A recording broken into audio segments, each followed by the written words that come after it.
Sure that you're all logged into your spots. If you've got a problem, we'll get Jerry or someone from IT to give you a rescue. So if you would check that out, that'd be good.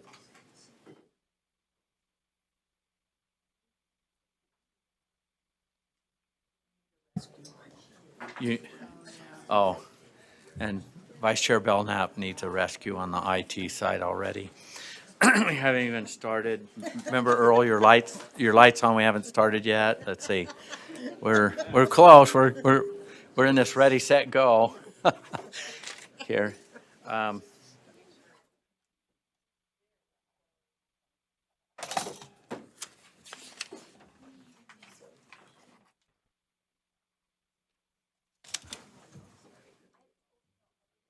that yours or?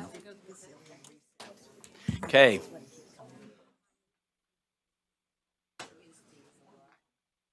We're almost ready.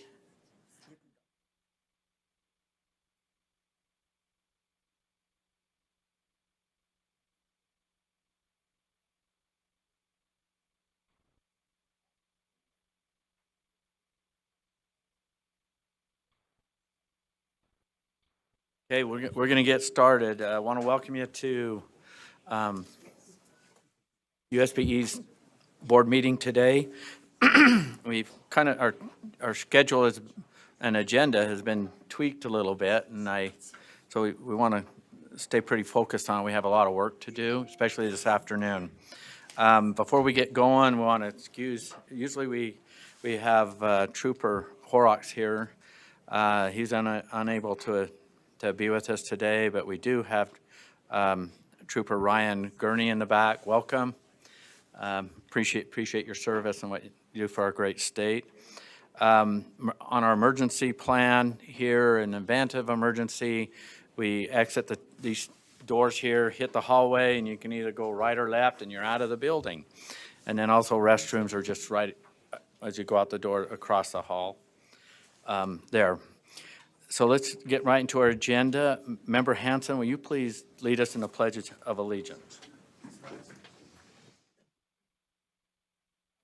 Allegiance to the flag of the United States of America and to the republic for which it stands, one nation, under God, indivisible, with liberty and justice for all.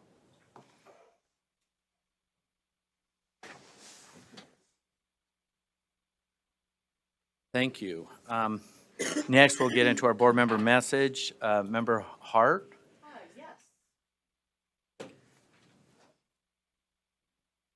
Good morning, everyone. I'm really glad to be here and see you all. There's an author that I follow. I'm not going to do his name justice. Ozan Varol, I think is how it's pronounced. He wrote a book called Think Like a Scientist, and Think Like a Rocket Scientist, excuse me. And he also has a blog, and I thought this was somewhat whimsical, but had a great message. So imagine a mixed salad. Let's make it simple. You've got lettuce, cucumbers, tomatoes, and garlic, because garlic should go on just about anything, everything. You mix the ingredients together, and then all heck breaks loose. The cucumber yells at the tomato for being too red. Your color is really bothering me. Why can't you be a bit more green like me? The lettuce thinks the cucumber is way too rigid. You should become softer like me, the lettuce complains. The tomato thinks the garlic is too pungent. You're up here at a 10, says the tomato. We need you down here at a 2. Calm down. The garlic, in turn, overwhelms everyone else and tries to make every bite more garlicky. I know, vegetables don't behave this way, but humans do. In many work meetings, you'll find people trying to convince others that their way is the only way, the only right way. In most organizations, you'll find leaders who hire people who think like them and act like them. What this company needs is more tomatoes like me. In relationships that ultimately fail, You'll find partners who try to force each other to become more like them. Why can't you be more extroverted like me? And we can do fun things. Heard that before. A salad of just lettuce would be bland. It's the combination and interplay of ingredients that make a dish great. And when mixed in the right way, ingredients don't suppress the others. They bring out the best in each other. Identical ingredients create boring dishes, just as identical sounds create an echo chamber. The same is true for people. I have nothing to learn from somebody who thinks exactly as I do. It's like two mirrors reflecting each other into infinity. Think of humans as individual ingredients building up to a beautiful collective dish. Each part is important. Each part is idiosyncratic. The dish would not work if all the ingredients were the same color, shape, and flavor. What makes each ingredient different is also what makes it valuable. If you suppress the other ingredients, or if you suppress your own self in an attempt to conform, the world loses its full flavor. The cliche is wrong. Great minds don't think alike. And the difference is not a problem to be fixed. It's a curious delight to learn from. So I wanted to read that exactly because it's somebody else's words. But as a former home ec teacher, I love the family consumer science teacher, I love the metaphor. And I think it's very true and apt. I also want to point out that oil and vinegar were left out. But that doesn't mean they're not important. They just weren't mentioned. I hope that we reflect on this type of idea as we go forth and try to make hard decisions. We each bring something different to the salad, and when it's done, I think we have something wonderful to offer the students and families of Utah. But please don't lose your uniqueness. That's not the point, and that's not helpful. So let's have a great day.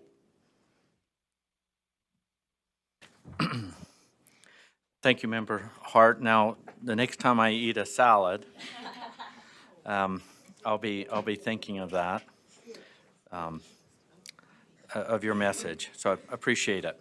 Okay, we're going to move to our public comment portion of our meeting. And again, these public comments can be submitted in writing, and they can be lengthy.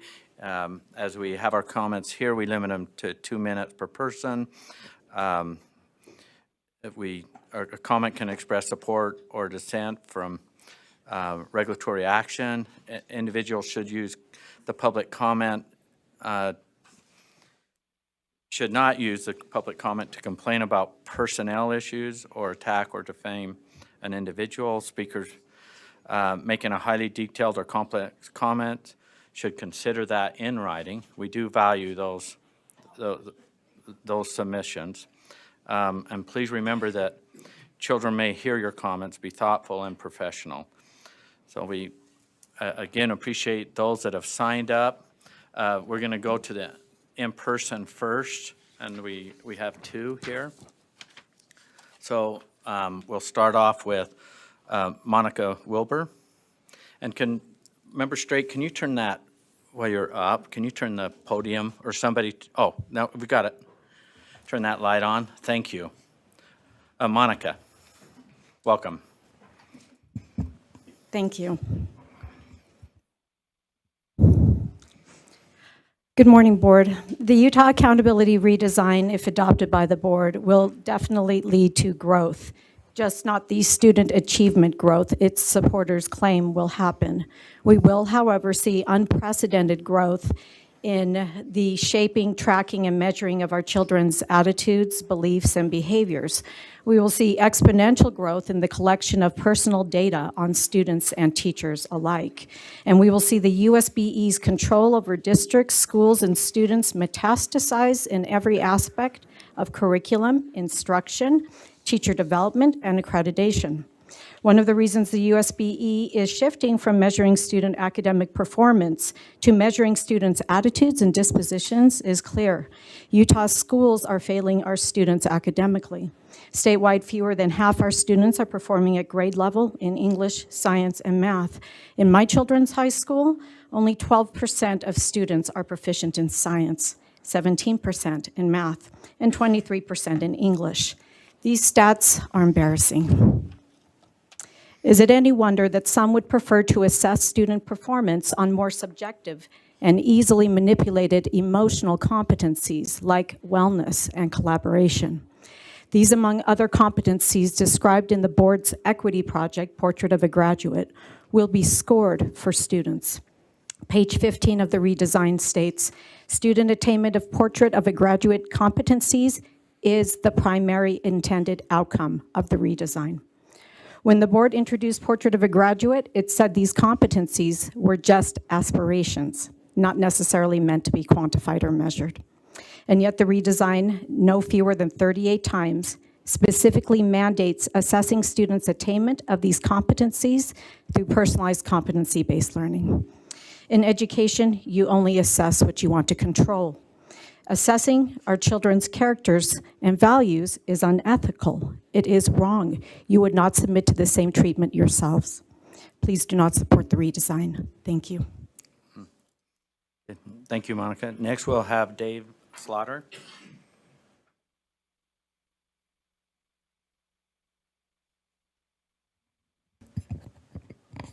They don't make these for me. All right. I'd like to thank the board first for allowing me to make comment today. My name, as mentioned, was David Slaughter. My wife, Amber Slaughter's case number 221916 is on your UPAC consent calendar for this meeting, in which they are recommending a 3-year denial of license. Ever since we discovered she was referred to UPAC, I've learned all I can about the rules of the proceedings of UPAC and this board. I found the disciplinary rules are clear and specific, allowing for consistent and fair decisions. In my letter to the board, I outlined this consistency in cases similar to my wife's.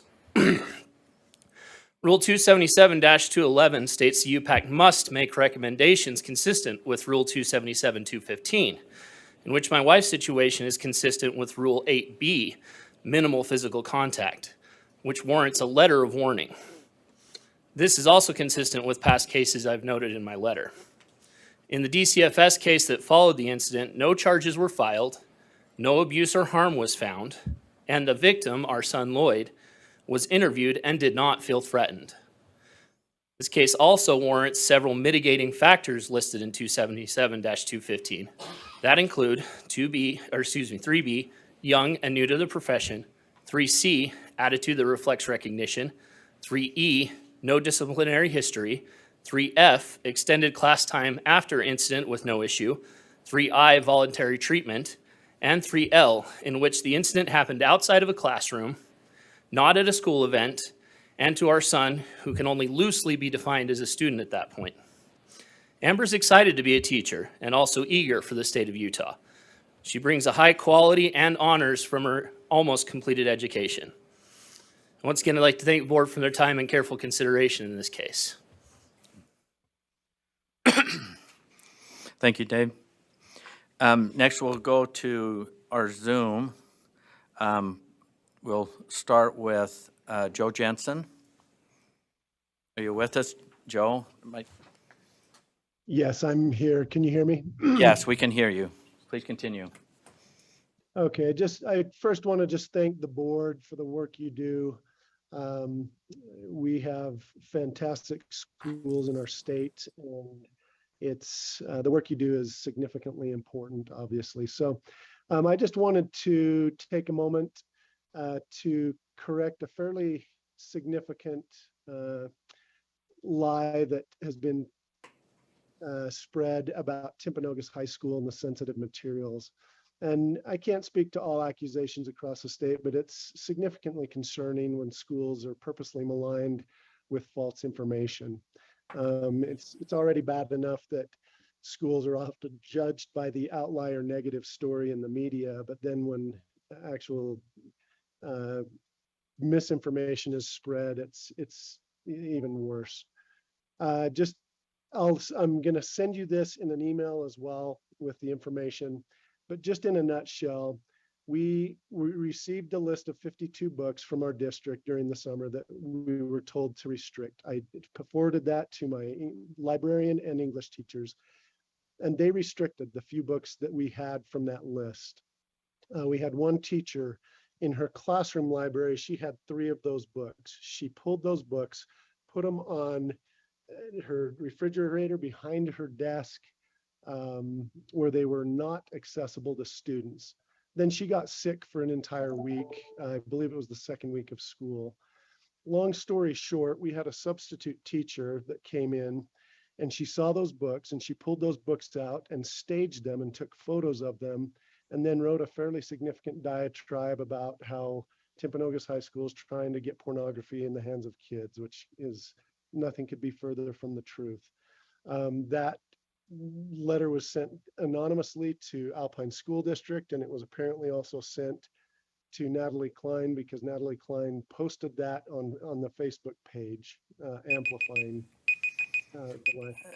Joe, can you, can you yes. can you sum your comments up? Yes. Anyway, long story. When we met with her, she admitted the books were behind the teachers' desks where the kids did not have access to them. And she admitted that she staged the photos. I invited her to try to correct the lie that she had perpetuated. Instead, she's continued to perpetuate that lie in public. I will send this in writing to you, but I just want you to know we are doing everything we can to keep kids safe in every way, including sensitive materials. But there are some situations where there is significant misinformation being put out. Sorry for going over time. Thank you, Joe. We'll look forward to that submission. Next, we'll have, is it Renee? Rennie. Hello, it's Renee. and Renee, thank- okay. Pinckney, thank you. I'll have put my Good glasses morning. back on. We can hear you. Thank you. I'm Renee Pinckney, a social studies teacher serving as the UEA president. Having been present for the USBE presentation to the interim Senate Education Committee, UEA wanted to express our appreciation for the state board's thoughtful process in adopting Board Rule R277628, which appropriately tasks locally elected school boards with developing and adopting a library materials policy. Local school boards have been elected to represent the perspectives of all their constituents and community members and can be most responsive to their needs.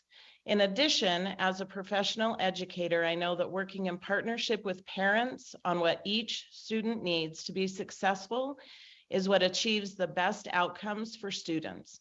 Utah educators care about the success of every student and are deserving of our trust and respect.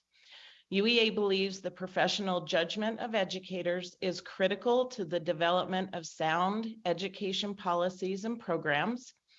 As a member of the writing committee of the secondary social studies standards adopted in 2016, I know the expertise and time commitment required.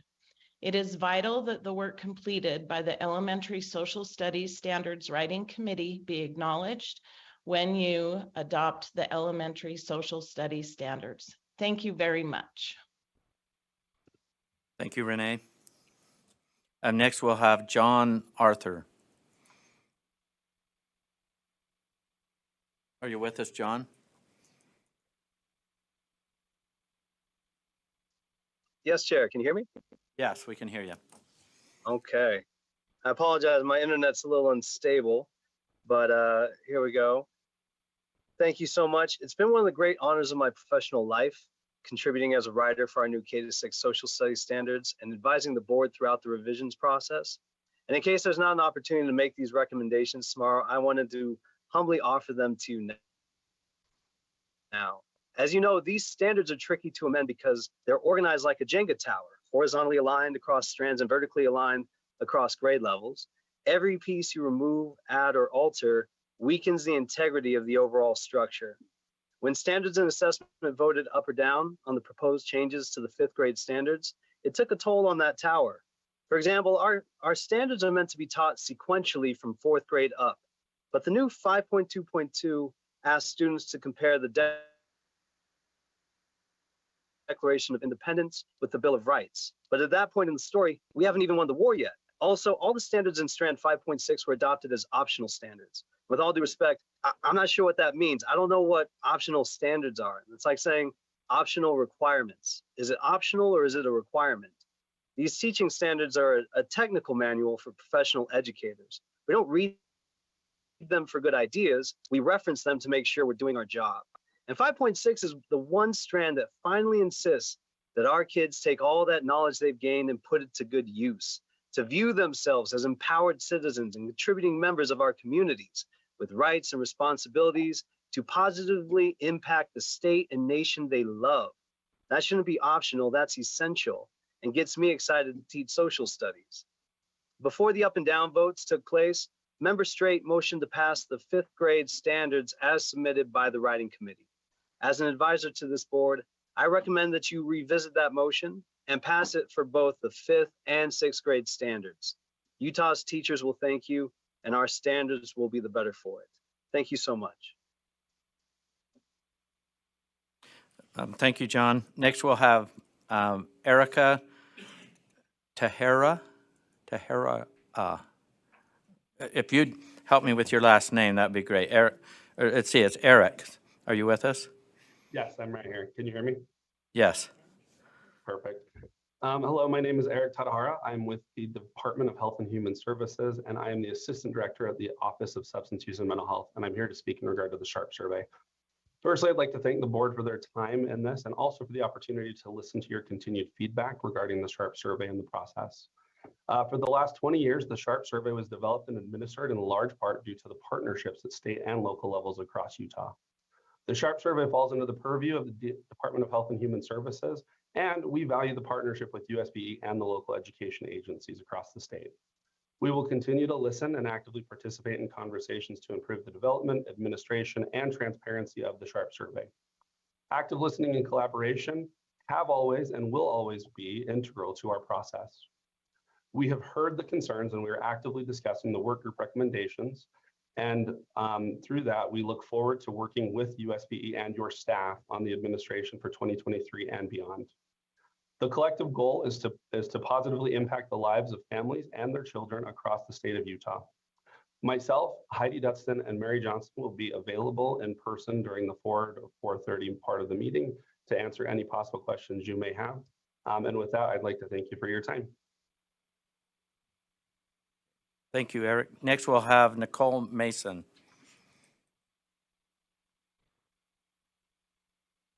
Nicole?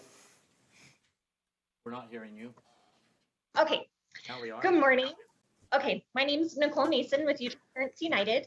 I want to thank you for your work on the social studies standards. We are so grateful that you added the teaching of the Constitution to the 3rd grade, and we appreciate your willingness to continue to improve the standards. As you continue your work, we would respectfully request 2 things. First, that you clearly define the standards. The performance audit of curriculum and teacher training released in October discusses repeatedly the need for more guidance. The audit recommendations on page 49 request more guidance 6 times. They suggest more uniformity and a formalization of expectations. I think the same recommendation should be applied here. I sincerely believe that clearly defined standards will help the relationship between parents and teachers because everyone will be on the same page. Teachers will know exactly what needs to be taught, and parents will know exactly what their kids will be taught. Without clear expectations, it's anyone's guess what individual teachers will choose. I don't think what students learn should be dependent on what teacher they have. One teacher emphasized that in order for something to be taught, it needs to be spelled out in the standards. My second request is to write the standards through a lens of American exceptionalism. Let me explain. One teacher in the Davis School District who lived under the communist rule in China said, "Our students are not being taught historical facts about communism." Because this is not clearly defined in the curriculum, she created an event at the state capitol this Monday, November the 7th at 6:30 to educate and warn the public of the realities of communism. This teacher explains that our current standards do not properly illustrate what rights we have in America, that the rest of the world, or that we have in America, that the rest of the world has never had. So just to sum it up, American exceptionalism doesn't mean we are superior. It means we are the exception to the rule. It's something that we should be proud of and emphasize in our standards. So please support standards that inspire a love of country. Thank you. Okay, thank you. This concludes, I believe I've checked everyone off the list of our public comments. And again, the invitation goes out to the public to submit comments in writing also. So thank you for participating in our meeting today. Next, we're going to go to our superintendent's report. We want to excuse Superintendent Dixon and Deputy Superintendent Norman is going to fill in her shoes. We have a condensed meeting, but we are going to cover two parts of the normal, two of the parts that the superintendent usually address. So we'll turn the time over to Deputy Superintendent Norman. Thank you, and I'm honored to introduce Kathy Jensen as she talks about the art that is surrounding the room, and making one comment before she starts, which is, if we were to look around this room right now and the walls were just gray and there was no art surrounding us, would there be a different feel to this room? As we look at the art, there's a depth, there's a complexity, there's a welcoming, and there's the ability to look and identify and identify with those pieces. So as we look at the atmosphere that this creates, Kathy, we leave it to you to tell us more about it. Thank you, Superintendent Norman. It's always a thrill for us to interact with the schools and see the different things that they provide for us. Today's art is brought to us by 3 different schools, one in the the Alpine School District, Pony Express Elementary and Alpine School District, which is part of our Brigham Young University region through the BTS Arts partnership that we have with 7 universities across the state. And I just point out that bringing this each month takes all of our partners, our USBE team, our university partner teams, and then the boots on the ground in the schools with our arts educators and the districts that support them. So we'll start on the west wall and go all the way around the room. This is 6th grade with Greek vases. The students studied ancient civilizations and how the ancient vases were created. Instead of putting ancient symbols, the students recreated their own stories and images of their stories. I looked closely at one of them, and I saw words on one of the vases, and it said this: "I was bad at art, but I practiced and got better. The end."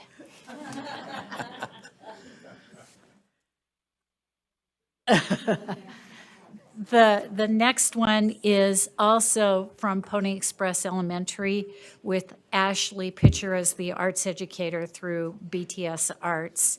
And these are 1st grade self-portraits. The students learned the difference between portraits and self-portraits. One of the most important things that the students learned was the position of facial features.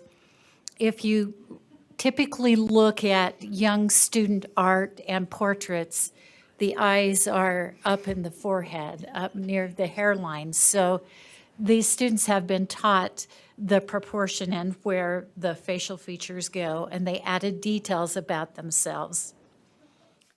The next one, also from Pony Express Elementary, the students learned about living and non-living things. They looked at insects. They carefully looked at the detail of the insects and focused on line and shape to transfer it to their art. pretty amazing for second grade students.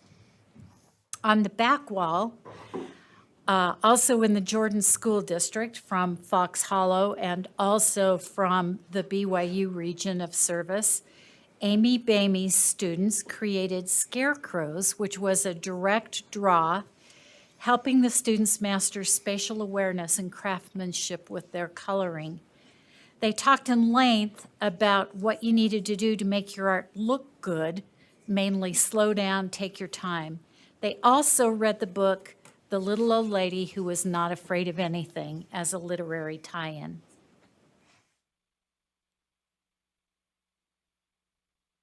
From Fox Hollow with Amy Bamey, the portraits were done in a Tim Burton style. They were able to link a living artist to art, which got the students excited about creating when they really realized that he was the creator of one of their favorite movies, Nightmare Before Christmas. So you see that they replicated that style as well. Now we're back to Pony Express Elementary and Alpine School District, back to Ashley Pitcher. And on the east wall, we have fifth grade students who did United States history symbols with added lines and shapes. And if you look closely to this, this had to be at least a two-step process where the students put color on the background and then painted over with black paint, so the images are actually scratched into the second layer of the paint.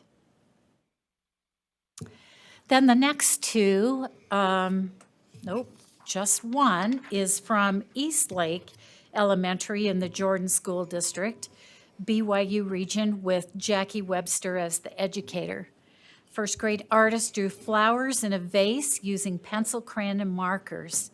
They learned about different parts of the flower and how there are so many different types of flowers. They were able to look at and study real sunflowers in a vase. Every time they came to class, they studied the parts of the flowers carefully.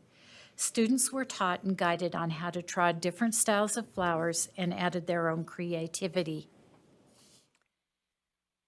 Back to Fox Hollow, the chalk landscapes are a study of warm and cool colors. The students chose to have either warm or cool land, and then the opposite for the sky.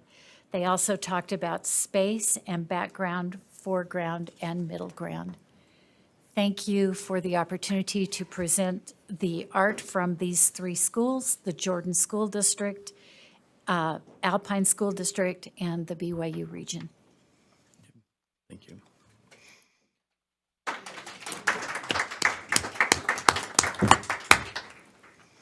Thank you, Kathy. As I look around the room, there's some that I don't know that I could replicate as well. There's the Opportunity to present the art from these three schools, the Jordan School District, Alpine School District, and We're on. Next, we're going to be doing the Employee of the Month, and if we could have Kelsey Gressman come up.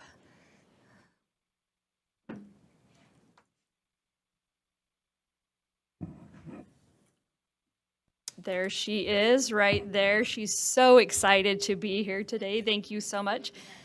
Kelsey, we're excited about this just because I think the depth and breadth of your program, one, it's good for the board to know and see you, and then to be able to hear all the good things about you. So Kelsey is in the Student Support Special Education area, and she is the specialist over UPIPs. And you might have heard the term UPIPs, and what it means is the Utah Program Improvement Planning System.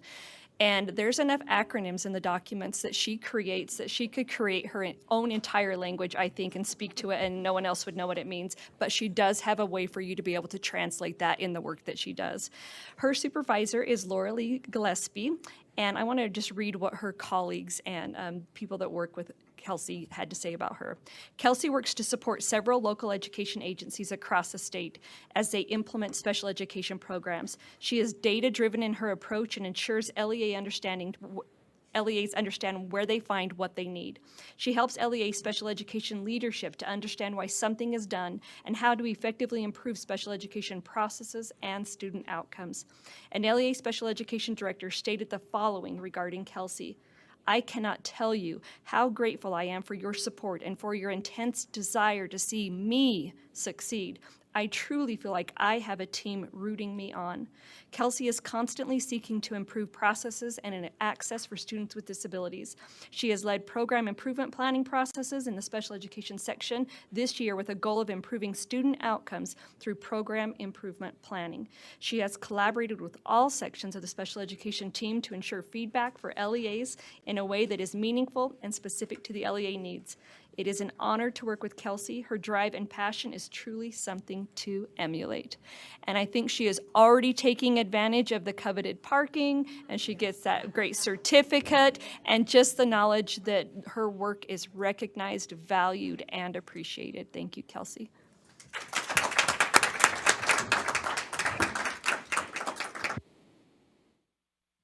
Thank you, Dr. Norman. Board members, we're going to move right into our general consent calendar. This is the time for you, if you want something pulled, we'll remove it. What's that? It's going to say Dr.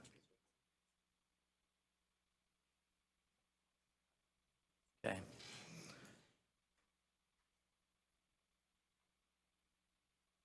Member Klein? Pull 4.2. Okay. I'm not seeing any other lights on, so I'd be seeking a motion. Okay. Member Cannon? Yes, Chair, I move the passage of the general consent calendar minus the item that was pulled, Which is 4.2. 4.2. Okay, do it. Second? Any discussion to the motion? The motion before the board is that the board approves the general consent calendar with item 4.2 being removed. All those in favor say aye. Aye. Those opposed? Voting is unanimous. Member Klein, you want to speak to 4.2? No? Okay. Member Hymas. Yeah, can I ask a question about just a couple of the items within 4.2? And it'll probably, Yeah. well, I'll ask it and then we'll see who answers. Okay. On education direction, is that mandatory for LEAs to go through that training? Is it similar to like the early literacy training? Okay. If that's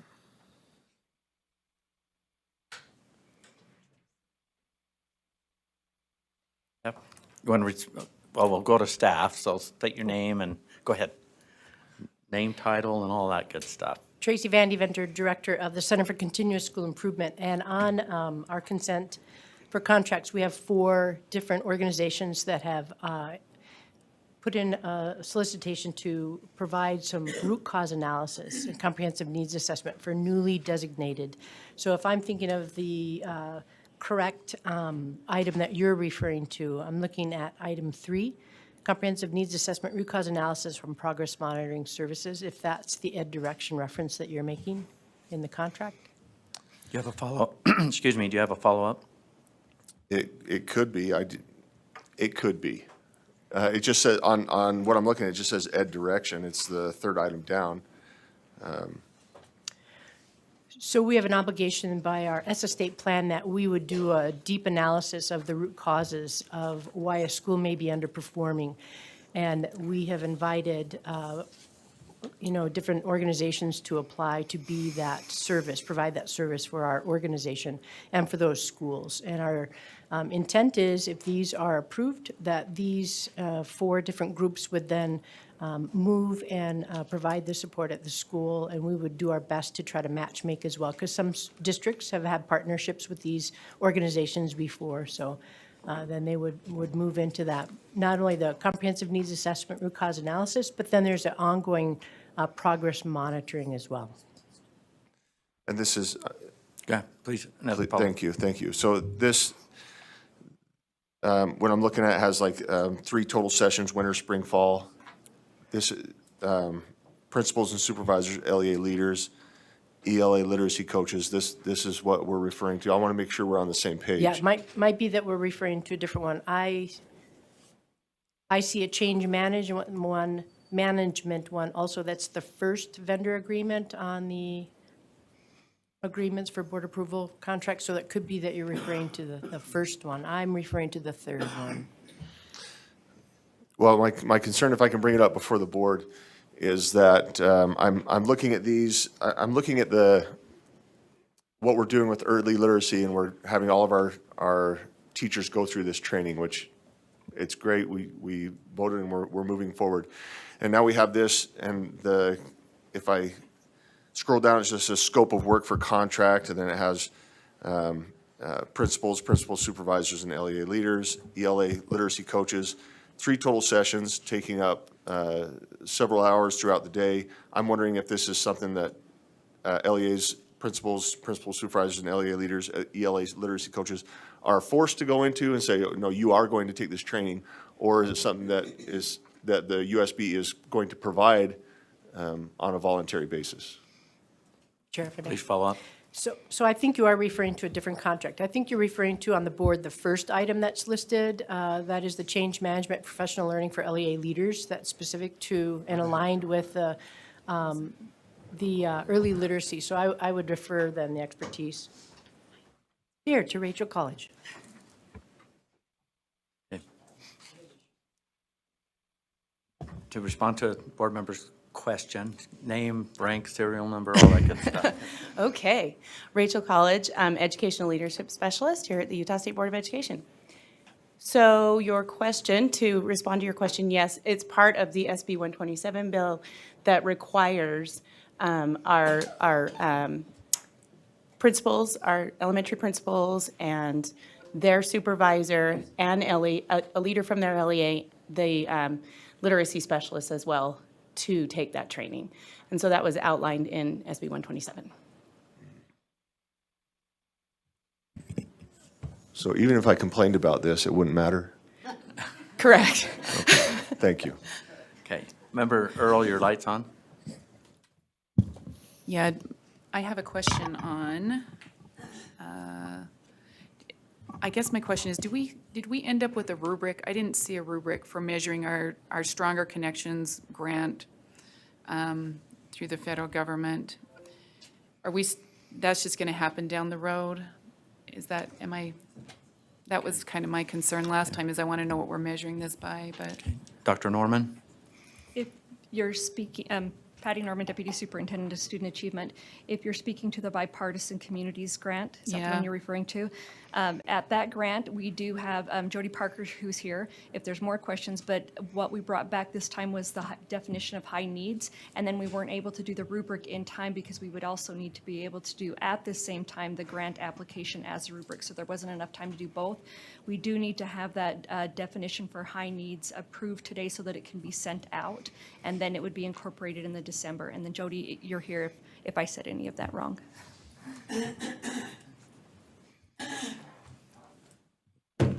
Did you want to add to Dr.? Okay, please do. Possible. Jody Parker, I am the Title IV Part A Coordinator at the Utah State Board of Education.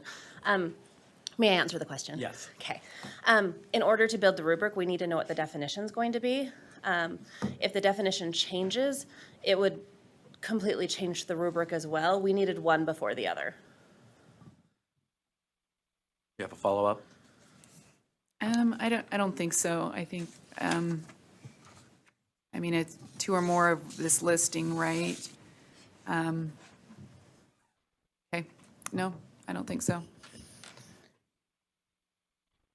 Vice Chair Belknap? I'd like to make a motion that we approve 4.2 on the consent calendar. Want to speak to your? No.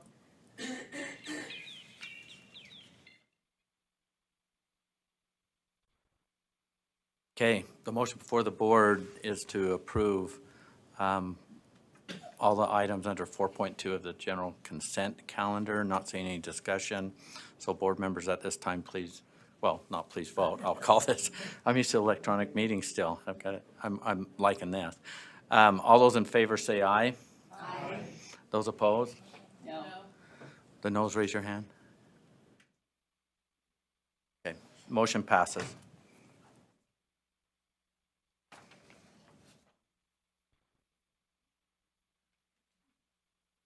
Make sure I don't miss anything here. We're out of the general consent, monthly budget. Is that what you guys are saying?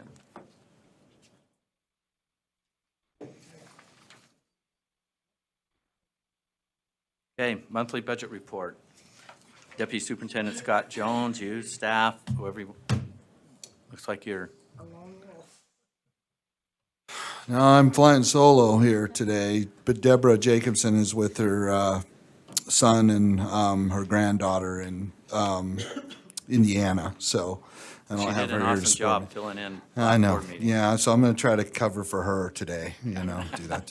So Deputy Superintendent of Operations Scott Jones, in the interest of time, but it is required that I must attest to you, which I am doing so right now, that the Utah State Board of Education is able to meet all of its fiduciary commitments and responsibilities and obligations. We're not aware of any issues at this time regarding the budget. So with that, I'll just pause, go back to you, Chair, and see if there's any questions or concerns with what is in your backups and is public facing for the third month of this fiscal year 23, September's report. Board members, any questions regarding the monthly budget report? Seeing none, please continue. Also, I need to point out that the update on the COVID relief funds, the ARP, ESSER funds, is also available for you and the public to review. We only do a deeper dive once a quarter, so that backup is just available as a public-facing document. And then I'll just pause here for any questions or concerns if any board members had a chance to review it and do have any questions on our status of COVID, ARP, ESSER funds. I'm not seeing any questions, and Okay. and again, that's looking forward-facing just for the public, and then also the Yep. legislature also likes to see that Right. in the public view, so it is. So with your permission, sir, I'll segue to the discretionary funds Hang on, report. we Oh, do. okay. I didn't Oh, see the light. sorry. Hang on, we have a question. Okay. I Sure. Member just Lear. have one short question that is a question that I've been asking every time these issues come up. Is it still true, last time we heard that there were only one or two LEAs that had not availed themselves of use of these funds? Is that still true? Sure. Has there been any change to that? Chair, if you'll recognize Sarah Harward, please. Yes. Thank you, Sarah Harward, CARES Educational Specialist here at the Utah State Board of Education. Would you mind just repeating the question? I just recall hearing last time that there were one or two LEAs that had not availed themselves of these funds, and I wanted to see if that's still an accurate number. Thank you. Please May I answer? respond. Okay, thank you. Okay, so as far as where we are at with the CARES funds, the ESSER 1 and ESSER 2, or ESSER 1 Gear 1 funds, I'm assuming that's the ones you're asking about, the ones that ended September 30th. We are wrapping up. We have, it's accurate as for today, I double checked this morning, what's in backup, where we have 11 LEAs with remaining funds with our ESSER 1 90% award, 3 with the ESSER 1 base, and we have 25 LEAs that still have at least one penny or more to request for the Gear 1. So we're working with those LEAs really closely. They're getting, for the past month, they've been getting October, they've been getting weekly emails. Now they're getting phone calls. So we are bugging them about these funds, making sure that they're going to request these funds. So we got 2 more weeks that we would like to see them request these funds. So yeah, they're getting phone calls this week that we're working with them. So I just want to be clear, so 23 have not requested them? Is that what you're saying? Chair, can I answer? Yes. Okay, so they can request, they don't have to request the whole award at once. And so there's 25 who have not requested the full award. They have requested some of it. They just haven't, one of them's got like $18 left. Some have like 6,000. So there's, yeah, everyone's requested at least something. But those are just the LEAs that have more than a penny left to request. Oh, that's helpful. Thank you. Yeah, sorry about that. No, that's all. Thank you. Yeah. Thank you. Chair, if there's no further questions, I can segue to the discretionary funds report for board Please member and do. public review. The discretionary funds report is just that. It's a discretionary amount of funds across various fund sources, state, federal mineral lease. In the upper right-hand corner, you can see that there's remaining funds available. I would just encourage or ask board members to, if you have any ideas or recommendations on the use of those remaining funds there. Also, and I'm not sure if it was updated in this report, I didn't get a chance to check with Deborah, but internal audit is returning roughly $200,000 of carry forward money to go into this fund as well. So I'll make sure I update you on the status of that in December. But I mean, the reason why I point this out is that it just goes to show the fiduciary responsibility of our section. So kudos to Chief Audit Executive Davis and her tracking dollar for dollar her budget, and then making it more available to go into the remaining if it's not there already. But I'll double check with Deborah on that. So between now and the next meeting, we're getting halfway through. December marks our halfway month or halfway point through the fiscal year. So if we could get some commitments out there on those remaining funds, it helps. We don't want to spend money just to spend money, but I just need to call your attention to the availability of those funds across those particular fund sources out there for anything that you feel would benefit our students or educators out there in the field. Staff are willing to go the additional miles to get those funds committed or obligated for any purpose that you deem appropriate and necessary for the use of those funds. Subject to any questions or concerns, Chair, I'll pause for any on the discretionary funds report itself. So what Deputy Superintendent Jones is saying here, there's an open invitation that if you have an idea or something that you want to move forward to the board to use these discretionary funds, and some of them are restricted in how they could be spent, that invitation's there. You can talk to Deputy Superintendent Jones, you can talk to somebody through leadership, but we have prioritized things in the past and on these funds. So that is what's being politely said, because we're getting halfway through, and if there's something we need to do, let's get the funds encumbered. But again, it's just not to spend, and it is nice to have a contingency for some emergency, but we do have opportunities to move some betterments forward if you have a project or something. So let's see, we've got a light. Member Lear. And I just wanted to ask Deputy Jones, if these funds are not spent by the board, they will go, what happens to them? So they are subject to being quote unquote swept and then, reappropriated back into the Uniform School Fund. We've been very, the legislative fiscal analyst has been very supportive of not doing that, because they do see that eventually, they get committed, they get obligated. That's just why I put this out to you, is just to ensure that, we're following process and utilizing the funds. We're always at risk, so to speak, of them being swept, especially when we get to the end of the fiscal year, because we do have to report whatever balances are not obligated or not committed.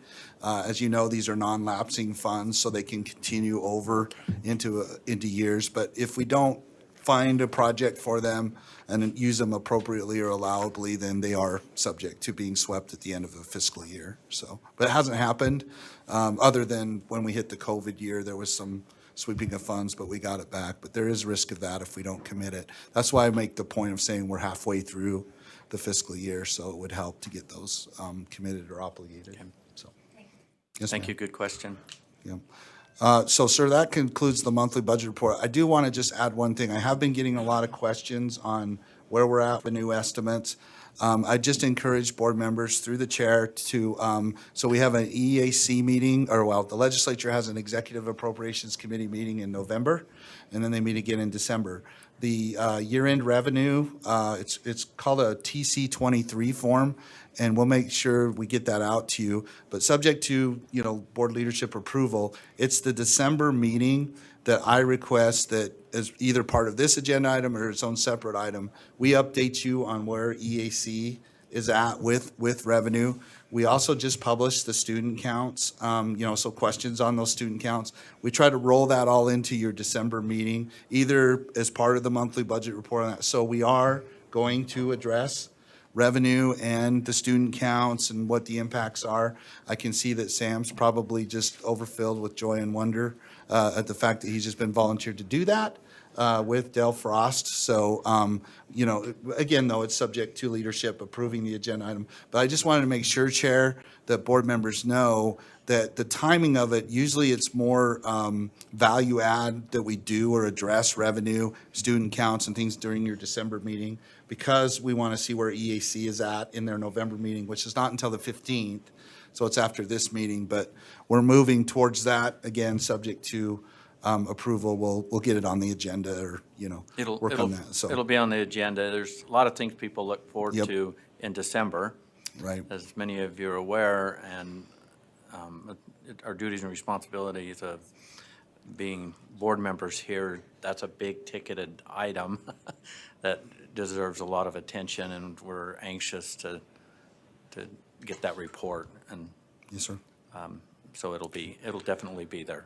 Okay, so that concludes the monthly budget report and the discretionary funds report. So subject to your direction, so we can turn it over for the ESSA agenda item We to do have a question or Superintendent comment, Nielsen. Member Cannon. Oh, I'm sorry. No, I was just anticipating the ESSA Yeah, okay. item. So and I I believe have a that's question on Superintendent that. Nielsen, sir. Okay, Yep. well, let's move then Okay, and board- to 5.3. We'll invite Assistant Superintendents Nielsen and Voorhees up to, and we kind of primed the pump last board meeting on this agenda. We appreciate that. So I don't know who wants to speak first to this, a little background on what's going to be before the board, and I'm sure there's quite a few questions, so. Yeah, I expect so as well. I'm Darren Nielsen, Assistant Superintendent of Student Learning for the Utah State Board of Education, and Leah Voorhees, Assistant Superintendent of Student Support Services, are happy to be before you today. I'm wondering if whoever has control of the screen would be willing to release that. I've got a few slides to kind of ground us, and some of these might answer questions that board members have on their minds, and it might also stimulate additional questions to help you with your decision-making process. Give me just a moment.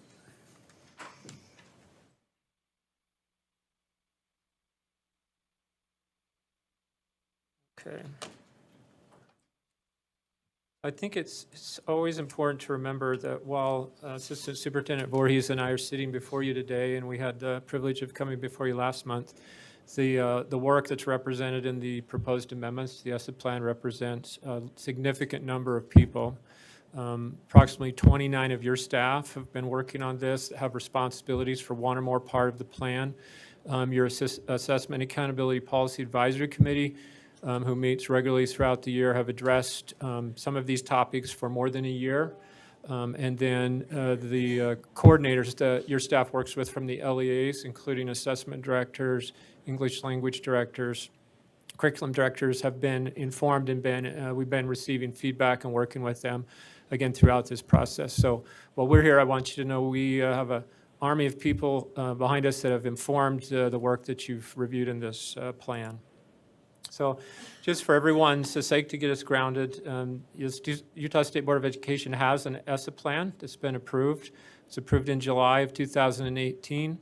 The plan describes how all of the title funds that the board oversees, how those funds are going to be spent. And there is obviously a requirement that those funds are aligned with the requirements of each of those programs. And then the State Board of Education on that plan formatted on this template that allows for the consolidation of all of the separate plans. That's not a requirement, but most states do that, and Utah did that back in 2018. And the board has a very specific role in this, and there's defined processes in making changes, both creating the plan originally and making changes to it. The Board of Education has the authority to create the plan and choose, which outlines how those funds are going to be spent. The state plan has to incorporate public comment and input from parents, teachers, and policymakers. And when the original plan was created, that was an extensive, I believe, a full-year process. I worked in Box Elder School District at the time, and I know I was invited to participate in a number of different groups to help formulate that original plan. And then the approval of those plans needs to occur in a public meeting. This is a timeline. We talked about this last month, so I'm not going to go over it in detail other than we're going to focus in on the public comment. What we'd requested or notified the board of last month is that we were going to open the plan up for public comment, and I'm going to talk about the responses that we've received. Those have been uploaded to your civic clerks. You may have read all of them individually. I'll try to summarize the two major themes that came from those public comment. Just a reminder, what we talked about last month as well, the addendums for the COVID-19 disruptions in 2020 and 2021 were really the trigger for your staff examining the plan. It required us to make changes to the long-term goals because of the suspension of assessment in 2020 and the disruption that created in 2021 as far as accountability.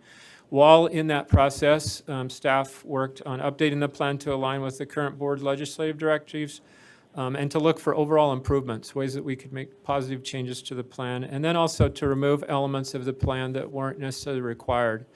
Board Member Earl has talked to us about that. She brought this up in Assessment Accountability Policy Advisory Committee, and there are places in the plan you'll see where staff went in and are recommending paring that down so it doesn't contain unnecessary text of things that aren't required.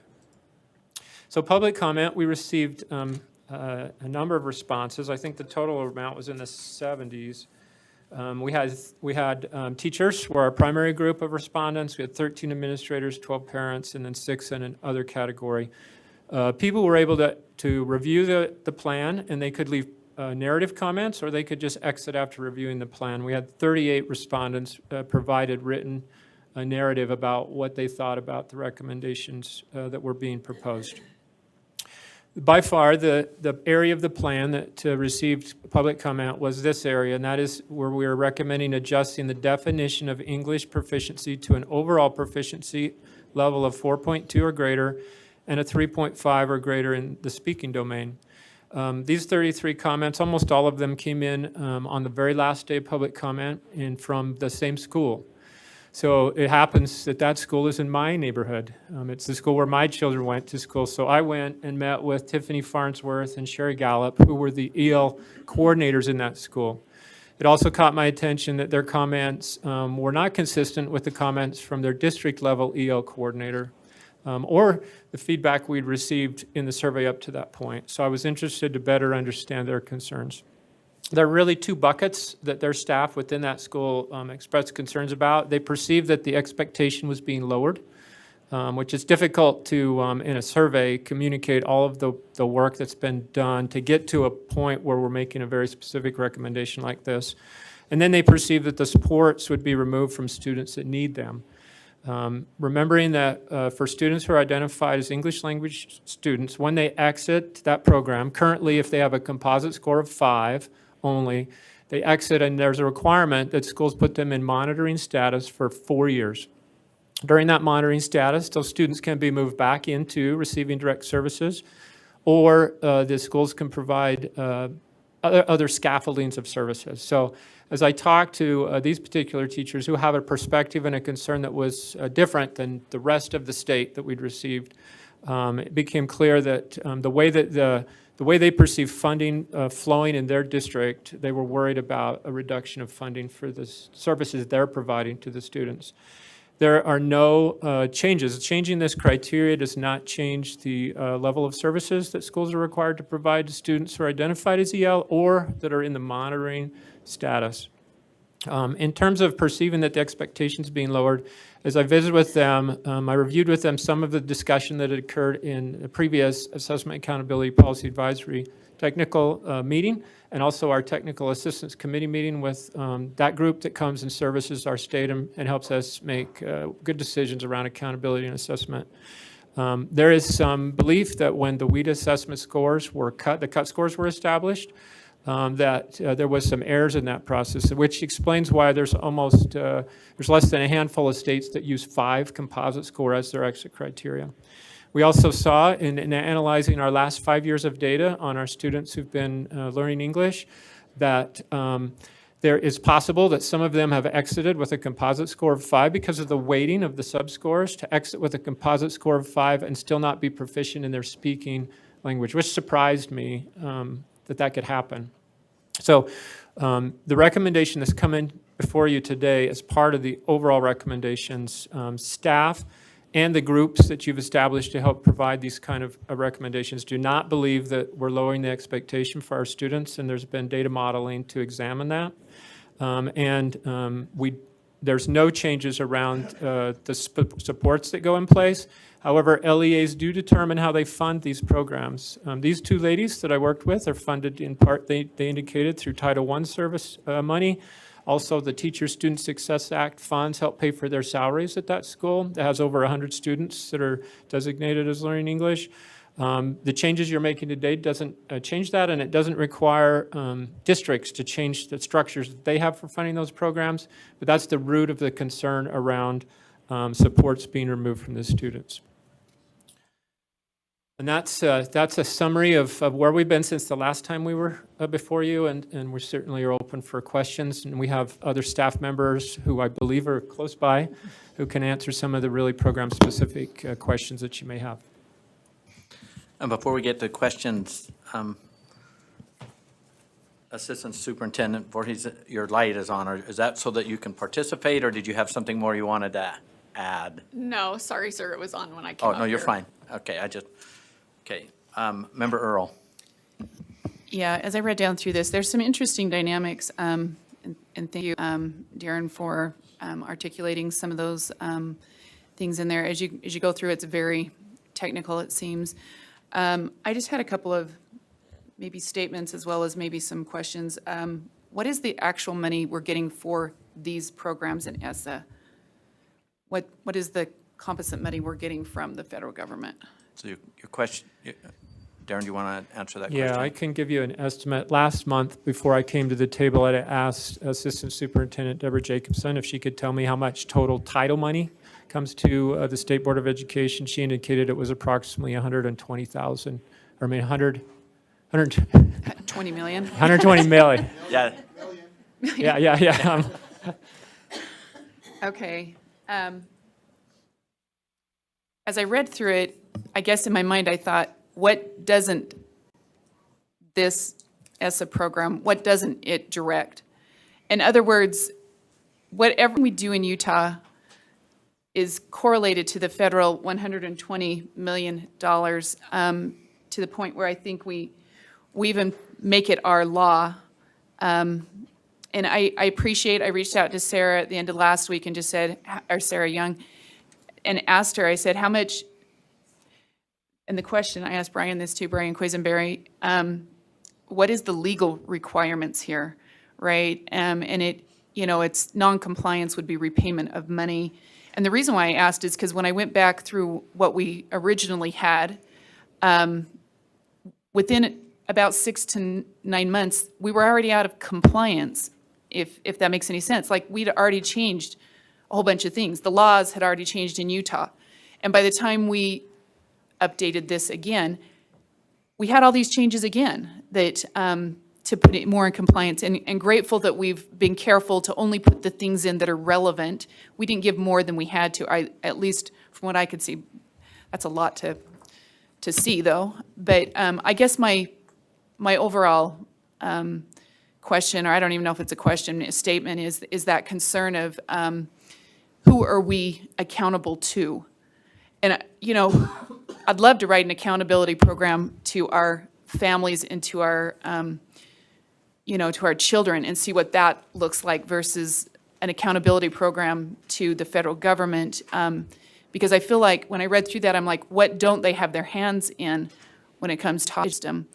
Anyways, and I suppose this is just a general statement. I do appreciate the hard work of all the staff, the thoroughness, the making sure it aligns with our laws, even in here, which I am appreciative of this too, where it says, there's parts in here where we're going to give different numbers to the federal government because they require different than what we are actually reporting to our state because our state law requires different. I'm appreciative that we can acknowledge that, and I guess I just have a concern of the minimal amount of money in our overall funding for the state of Utah and the maximum amount of control that we're allowing this to take place. And I think there should be some dialogue around how do we use our own monies in the state of Utah and direct our own programming. I don't suggest we would do much, we may not do anything different, but it's the fact that we can make the changes and we're accountable to ourselves, and we're not accountable to someone who's very distant from our families. So anyways, those are my statements. Thank you. Member Cannon? Thank you, Darren. You spoke a little bit. I went through and read public comment, and so my hair sort of stood on end. I thought, so then I started in on the 188-page document and got through, you know, into the 30s. But I was trying to find in that document where the perception that the expectation was being lowered was, and that the financial supports the ELL kids received would be removed. So can you give me some reassurance around those 2 points?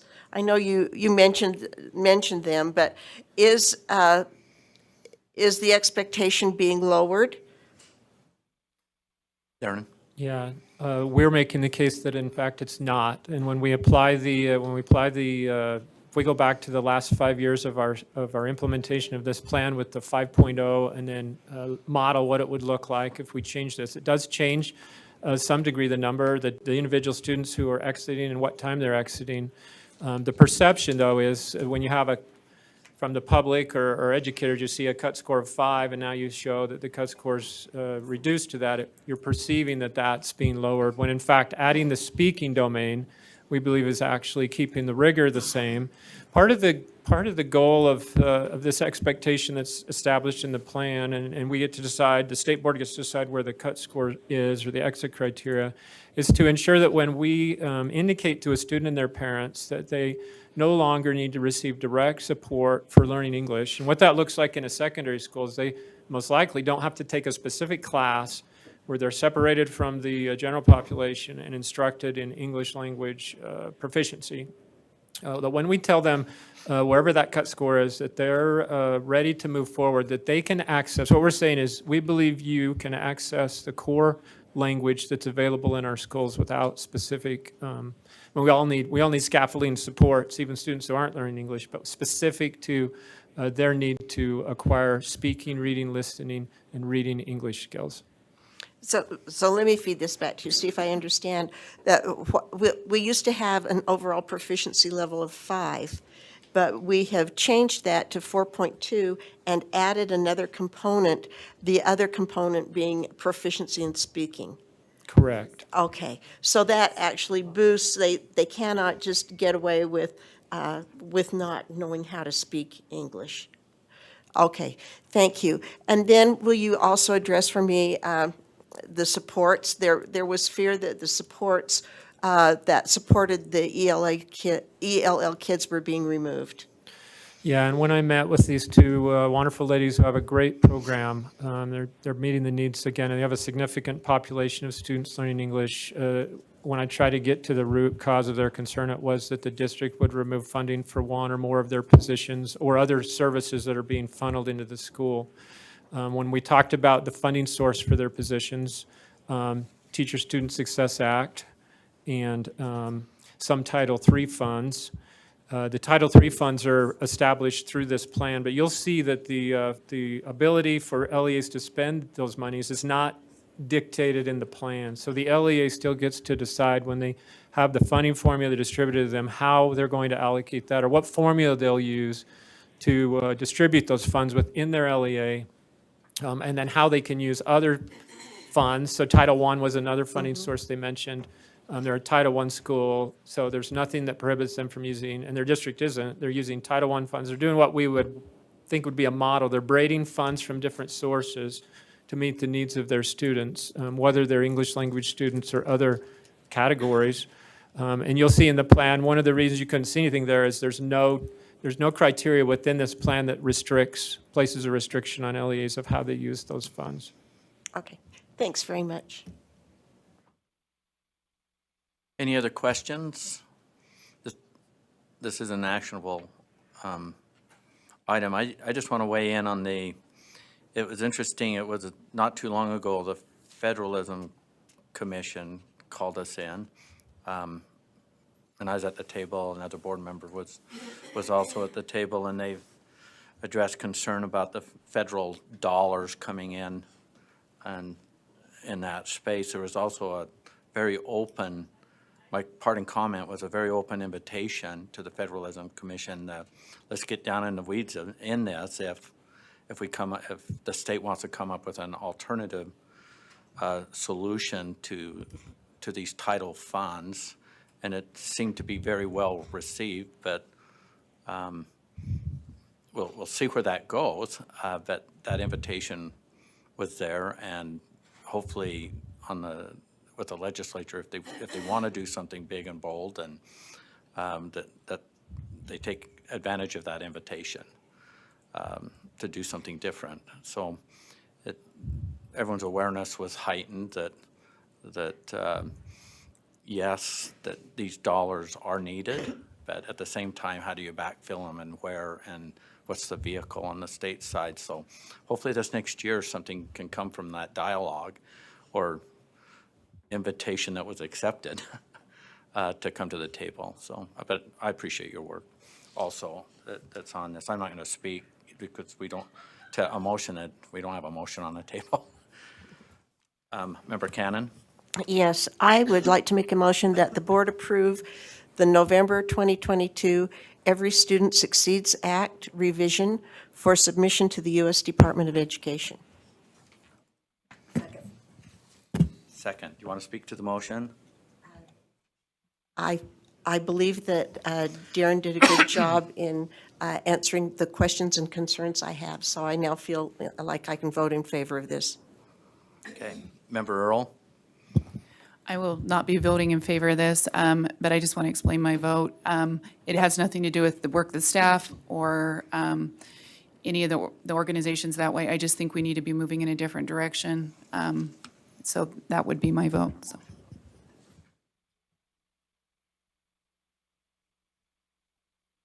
Okay, not seeing any.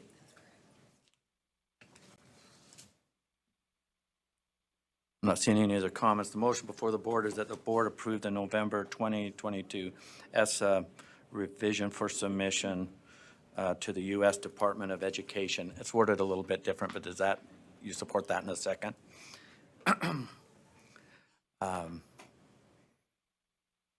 All in favor say aye.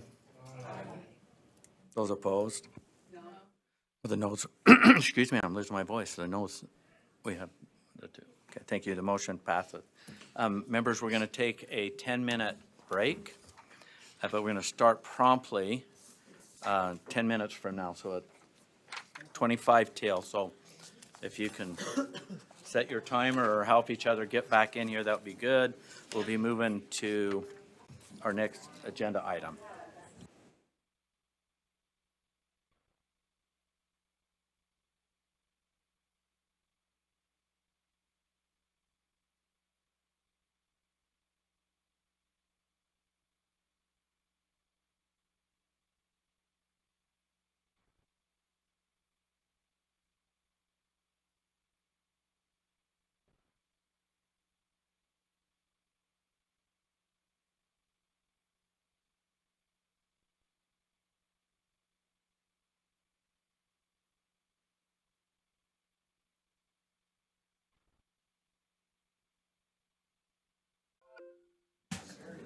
Maybe you stayed logged in. So, board members, we're on item 6, School Accountability Redesign Advisory Committee. Who will be speaking to us will be Assistant Superintendent of Student Learning, Darren Nielsen, and then Executive Director, Center for Assessment, Scott Marion. We're going to turn the time over to you. Again, this is a information item. I'm sure you want a presentation and then get questions at the end, Darren. So how do you want to do this? I'll turn the time over to you. Yeah, thank you, Chair. We're open to questions throughout. It might be easier to let us flow through and then get questions. But if any of the board members feel like they'll lose a question, if we move past it, certainly stop me. As we get started on this, just to remind everyone, it was about August or June of last year that the board directed staff utilizing, I believe, some ESSER 1 state admin money to organize this work around trying to provide suggestions and ideas around redesigning Utah's school accountability system. One thing I've learned working at the State Board of Education is improved patience. Things never move as fast. That was a long time ago, more than a year ago. We were scheduled to complete the work by September 30th of 2022. And we'll talk a little bit today in this meeting that we had our concluding executive committee meeting on October 31st. So that was clearly behind schedule. A number of reasons for that. So I apologize we weren't presenting this information to the board in October. But we're happy to be here today to give you this information. And I believe there's actually an action we're hoping for is that the board will receive the report. And the reason that's important to me as your staff is that signals to me I can conclude the groups and the work that we're doing on that. So let's go into a little bit of an overview.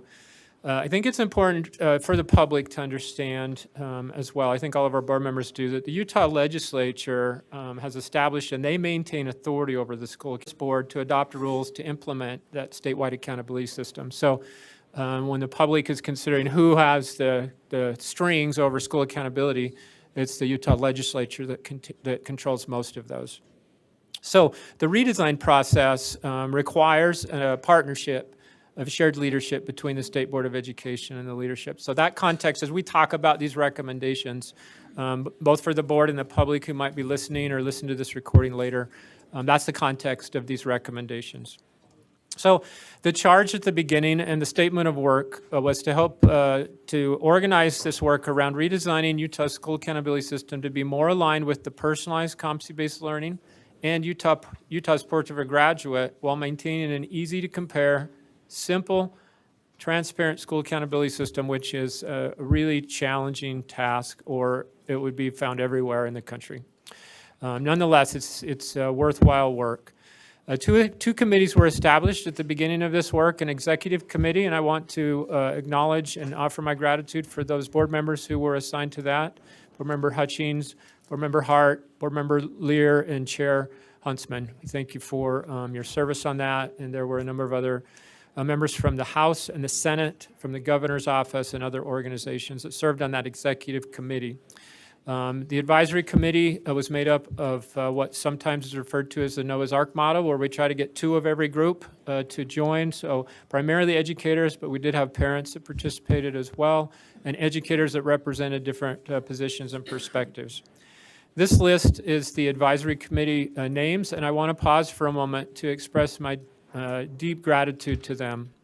There were 11 meetings held over the last year when we invited them to join this committee. There were questions about what kind of time commitment. These folks all have professional jobs that require a lot from them, and they were willing to join in, and they provided what you'll see in their recommendations, I think very well thought out suggestions that I hope those who are in policy positions will consider those recommendations thoughtfully as they move forward.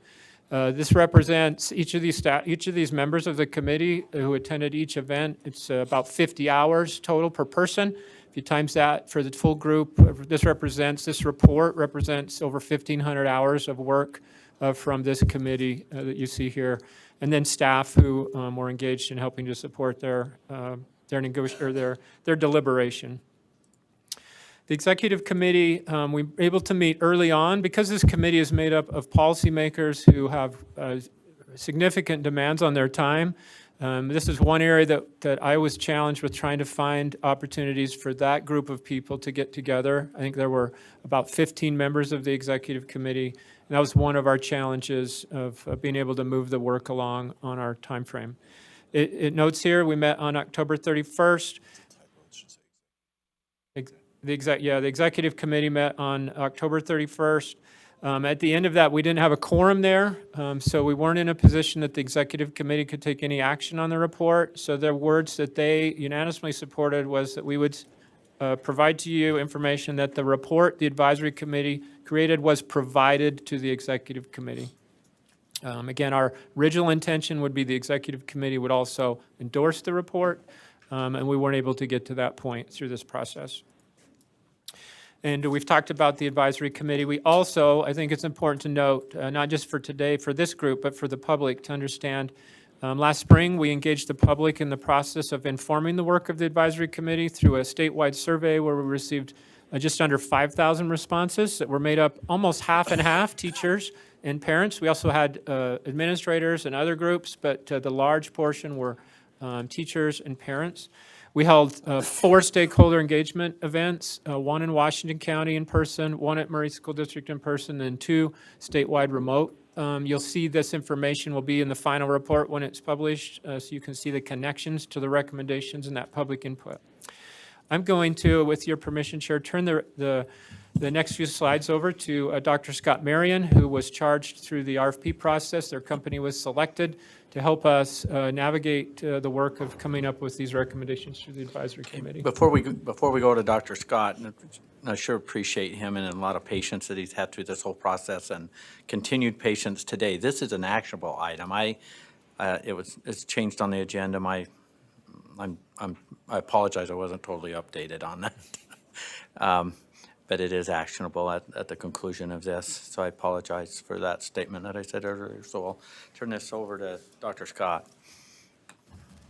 Thank you, Mr. Chair. So we'll cut to the chase. And I appreciated Board Member Earle's comments about the constraints of the federal accountability requirements. And this group was given the charge by the executive committee early on to be bold and to think outside the box on what we would want for an accountability to support the kind of things that Darren mentioned, personalized and competency-based learning and students' attainment of the portrait of a graduate characteristics and competencies.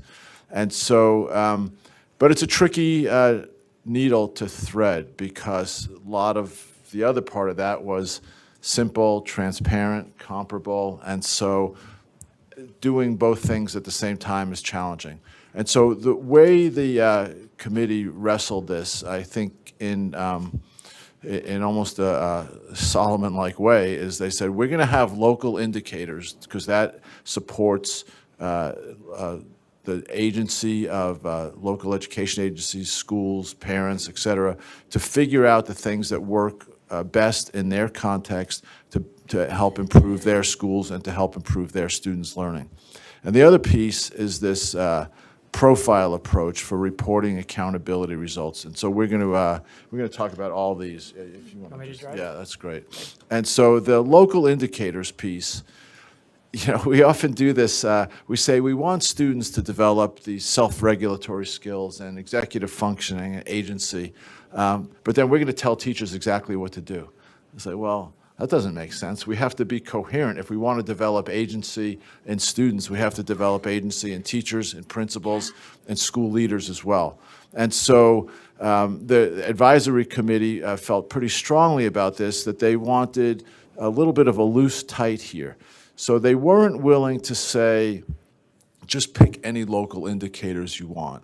They did say, we think that they should be in these 3 classes of indicators: school climate, supporting learner agency, and portrait of a graduate. And I should also say that as part of the work of developing these systems, we work with people to develop, we call a theory of action, or some people call it a logic model, is because we could hope to improve student learning, but hope is not really a great theory of action. It's you really need to understand what's it going to take. If I want teachers to better understand score reports, that's going to require some professional development or better reporting. And so school climate and learner agency were key aspects of the driving indicators towards student learning of a portrait of a graduate. So this was reflected a nice balance of both the outcomes, portrait of a graduate, and the inputs, if you will, learner agency and school climate. Let's go to the next slide.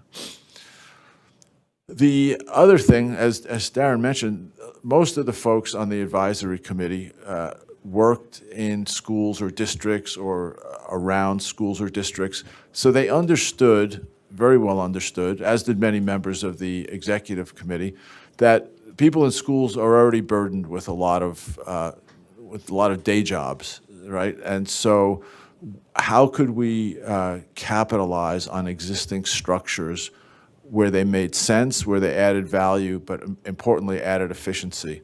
And the two that we landed on was using the results of the school accreditation system, and we could talk more about that if folks want. But people are always wrestling with, well, just reading and math scores is not the only way to characterize school quality. So how do I characterize school quality more broadly?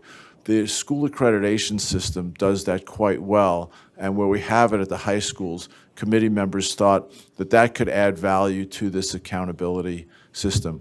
And then the School Land Trust Program, as many of you know, is a pretty unique program in Utah. I work in a lot of western states that derive money from public land leasing and things like that. I think Utah is the only one, at least among Wyoming, Montana, New Mexico, where I work regularly, that has this kind of program. We direct this money to local school councils to figure out how they should best support student learning and student growth at their institutions. And so if there's already a group charged with identifying needs at a school level to figure out what they want to measure and support, the advisory committee felt pretty strongly that the School Lands Trust Program was a good good program to sort of be married to this. And I don't know if you want to. You did a lot more background research on this one. Yeah, you know, the School Lands Trust program in the state, as many of you know, and again, I'd like to highlight this for our public partners, is that there's a significant infrastructure that exists for that program. And when I use the term infrastructure, from a policy standpoint, from a technical standpoint, from a practice standpoint, each school has to have a community council. That council needs to be chaired by a parent. The majority of members, their members are elected to that council, and the majority has to be parent voices. They already review data from their school. They can include data from the statewide assessment system, or they could be looking at data from locally derived measurements. They, after identifying their greatest academic needs, they establish goals. Those goals then are submitted and provided to a local board of education for approval, then submitted to the State Board of Education, where your staff over School Lands Trust monitor to make sure that their proposed expenditures align with the approved purposes or uses. They implement their plans, and then they have to report out whether they achieved the goals the following year, and they provide that information in a public meeting. So we've heard, both in our stakeholder outreach and then broadly, just listening to public meetings, both in the board and across the Utah legislature in the last session, there is an interest in more public transparency and public involvement. This infrastructure that exists in the School Land Trust program seems to have an opportunity to do that without creating additional structures unnecessarily. Thanks, Darren. And so what you see here, we separate, just like we do now, as high schools are different animals than elementary and middle schools, because they graduate kids, because they send kids off after high school to some sort of, whether it's college, career, military, et cetera. So there's different availability of indicators. The other thing at high schools is, and this came through in our stakeholder surveys, the most valued indicator among stakeholders was academic growth of students. Right? How much is the school doing to help kids grow in their attainment of language arts and mathematics and science skills? And then, but at high school, you're running out of time to grow. You should be helping kids grow, but you need to actually help them attain. And so that's why we separate the two. On the left, at least on my left side, you see the state indicators look familiar with the addition of this leadership for learning that would be based largely on indicators we would derive from the accreditation system. We wouldn't just take the accreditation results as just a pass-fail. We would rely on the individual indicators and measures in there. And then on the right side, you see the school, the local indicators. And these we're going to talk about the valuing in a second. But it is important to point out, while I completely support, I think the only person here who's argued about the federal accountability system more than Board Member Earl is me.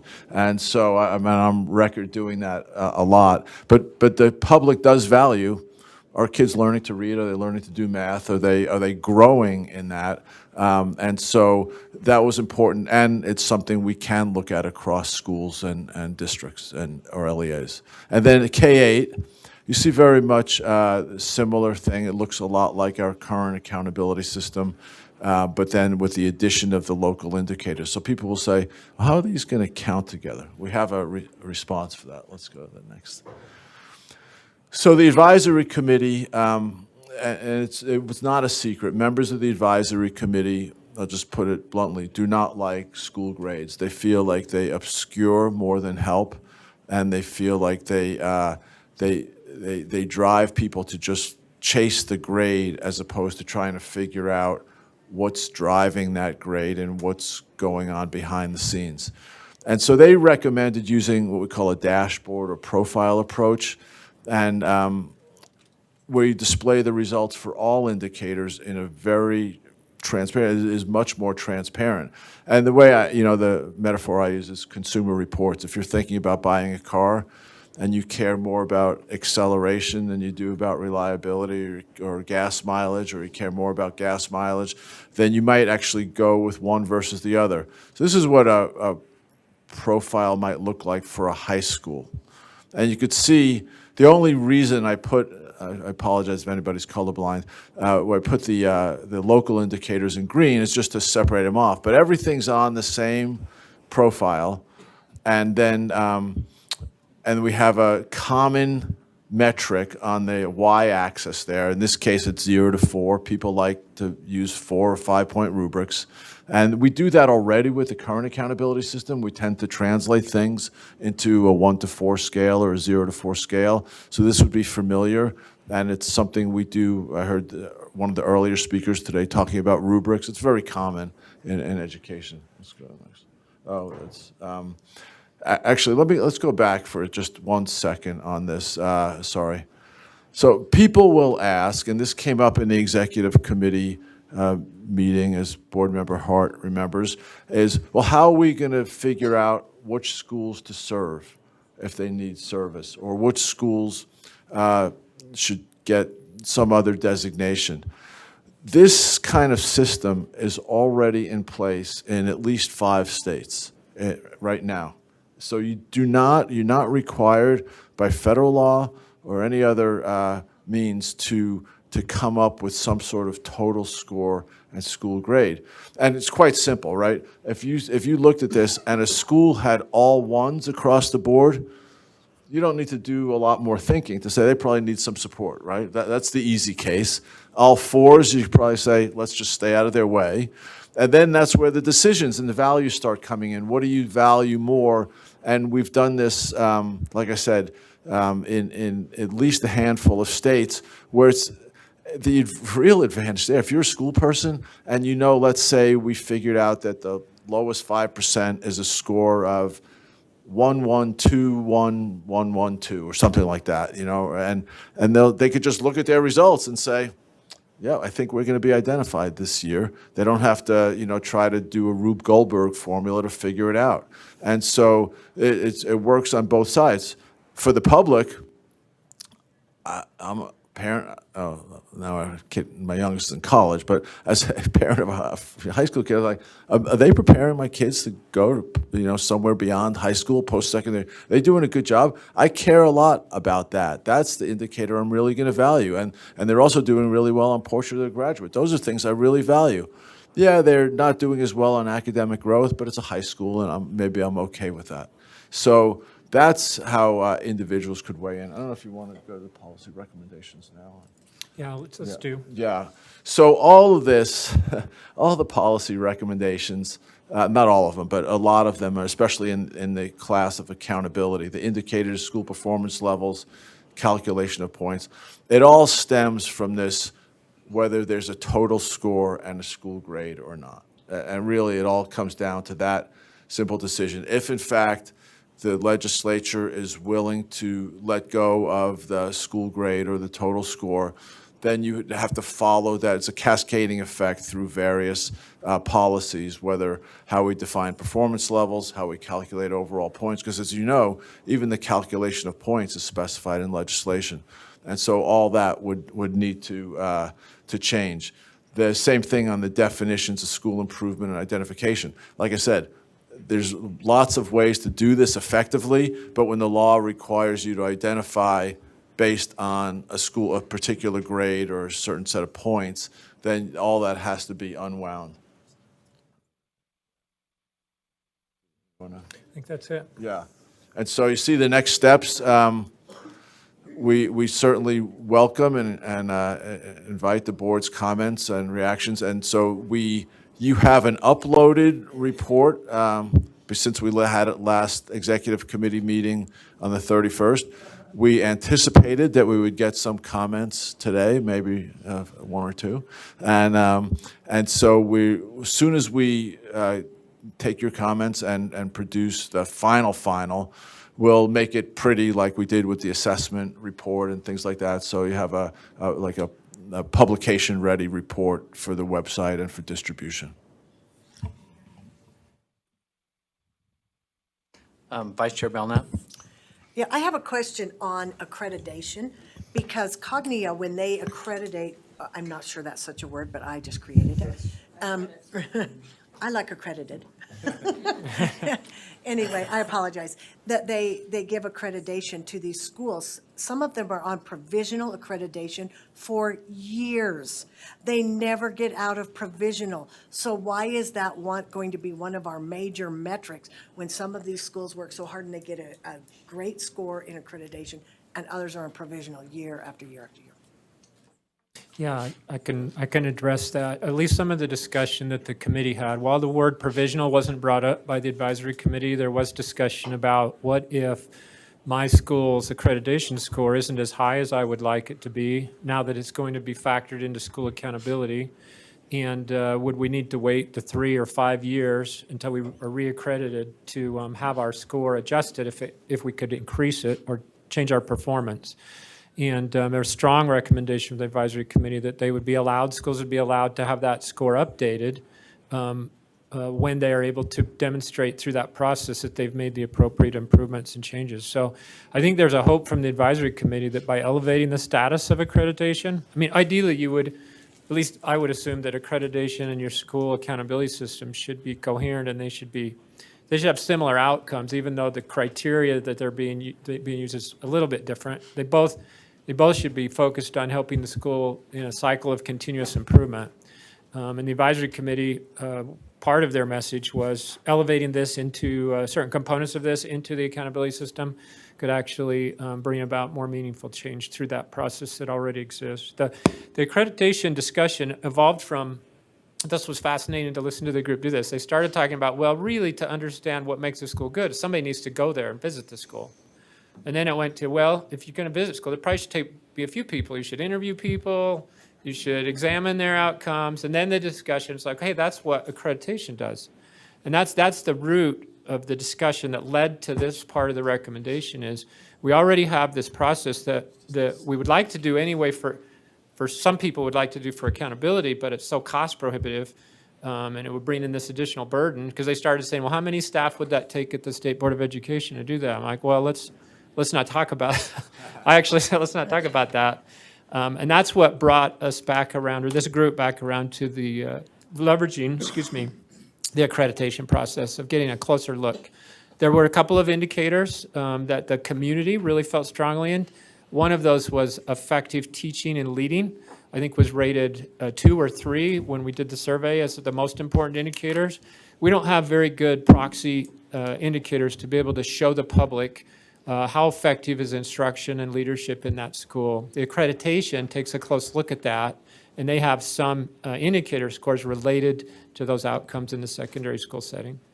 I appreciate that, Darren. One more, Chair. I just really struggle. We have 2 places in the state of Utah that are credited to give credit to our students, which one is Sullivan Learning in St. George, and another one is Northwest Packet Company. And it's not really called that, but that's what they do. But it's true. They give packets to kids, but they're accredited. And so I would also question, is the accreditation really valid? In that, I just want you to consider that thought. And that's all. Thank you. Just one response, if I may, Yes. Mr. Chair. So the other thing, Vice Chair, is you said it's a major part of the system. We don't know that it's a major part yet. It's part of the system, but when we would bring together, let's say, a deliberative body to figure out how to establish these decisions based on the profile, they might say, accreditation is valuable, but it's not as valuable as these other things, and it would get treated that appropriately that way. Member Klein? Yeah, so I have a lot of questions, probably more than you want right now. So I would hope that we could maybe postpone this until we can have all of our questions fleshed out, as this is basically a complete overhaul of everything we do in education and should not just be jumped into quickly and without much consideration. I know that staff has been working on this for a long time, but this is, we have not been involved in that process. And so this is a lot of information to take on in a very short amount of time. So first off, it appears that we're recommending going to a completely different grading system that is arguably more transparent. I would say less transparent, and schools that are using the standardized, the number system for grading now, the parents have been very unhappy with it, and so many of the students as well, because they don't know where they're at. It's taking something that has historically been very objective and made it subjective. As far as, what does a 1 mean? What does a 2 mean? What does a 3 mean? And a 4, and the way it's calculated throughout the year, and how you don't know where you are until the end of pretty much till the end of the year. But now we're adding in these subjective measurements. You say we don't want kids chasing after grades.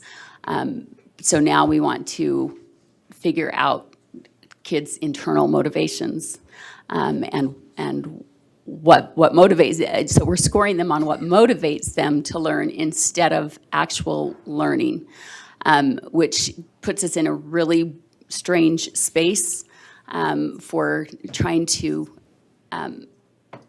change their motivations or elicit certain motivations from them when the school's job is just to teach and assess.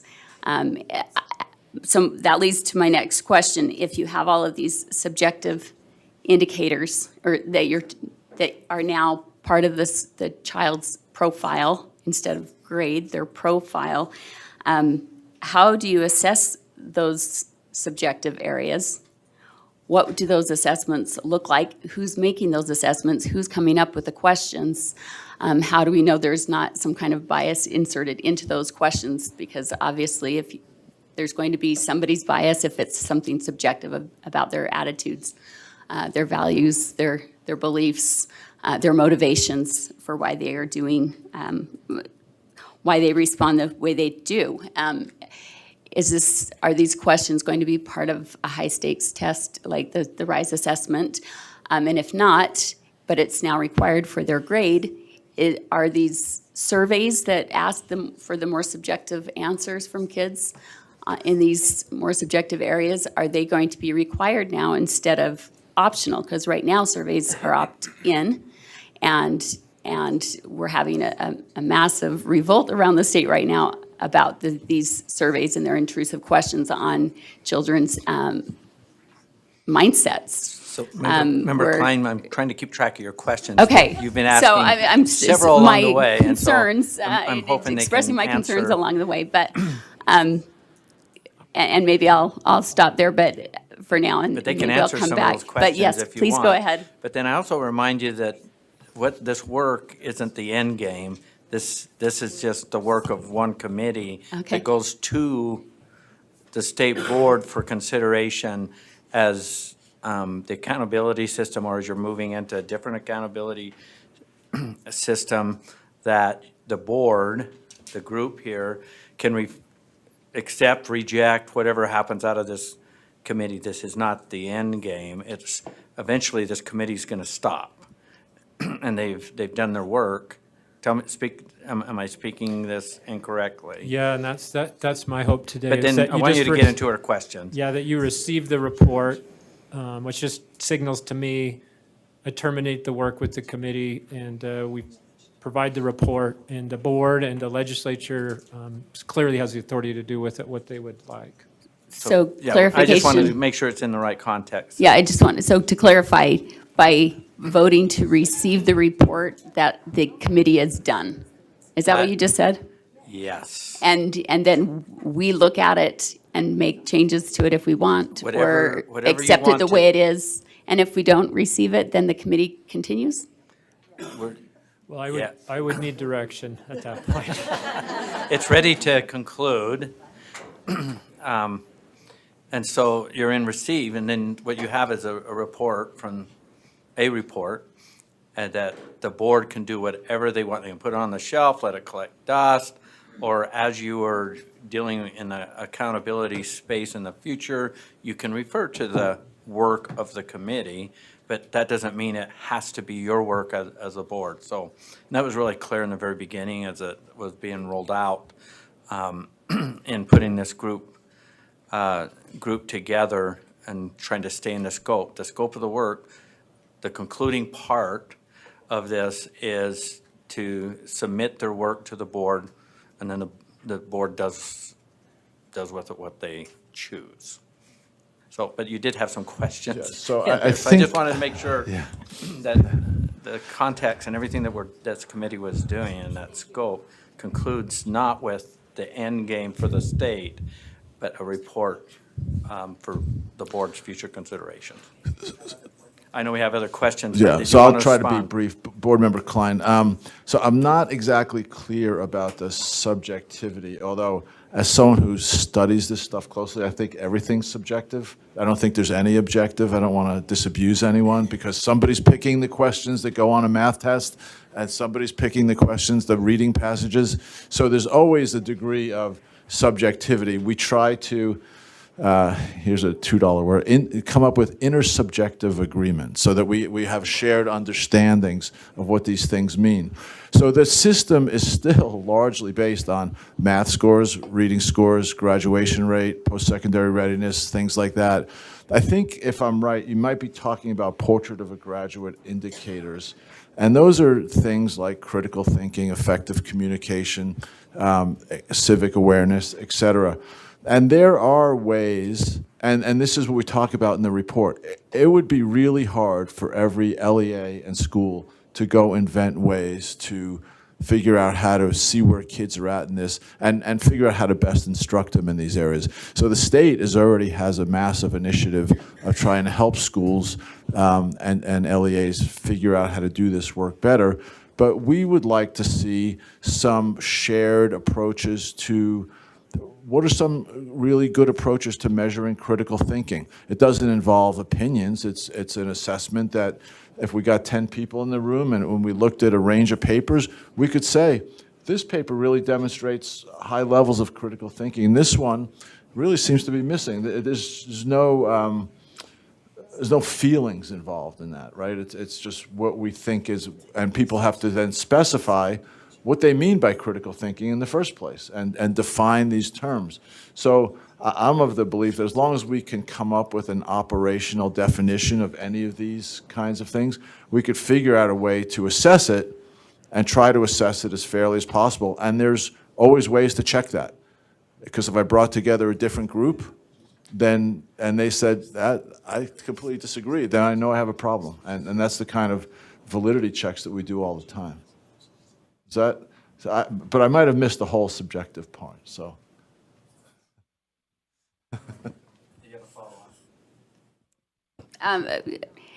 It's this idea of how we can, this is psychoanalyzing kids instead of just scoring them on the work that they do.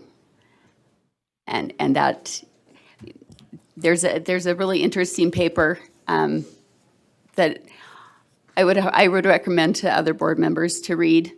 It's by the American Enterprise Institute, called Asking the Right Questions About Using Non-Academic Indicators for School Accountability.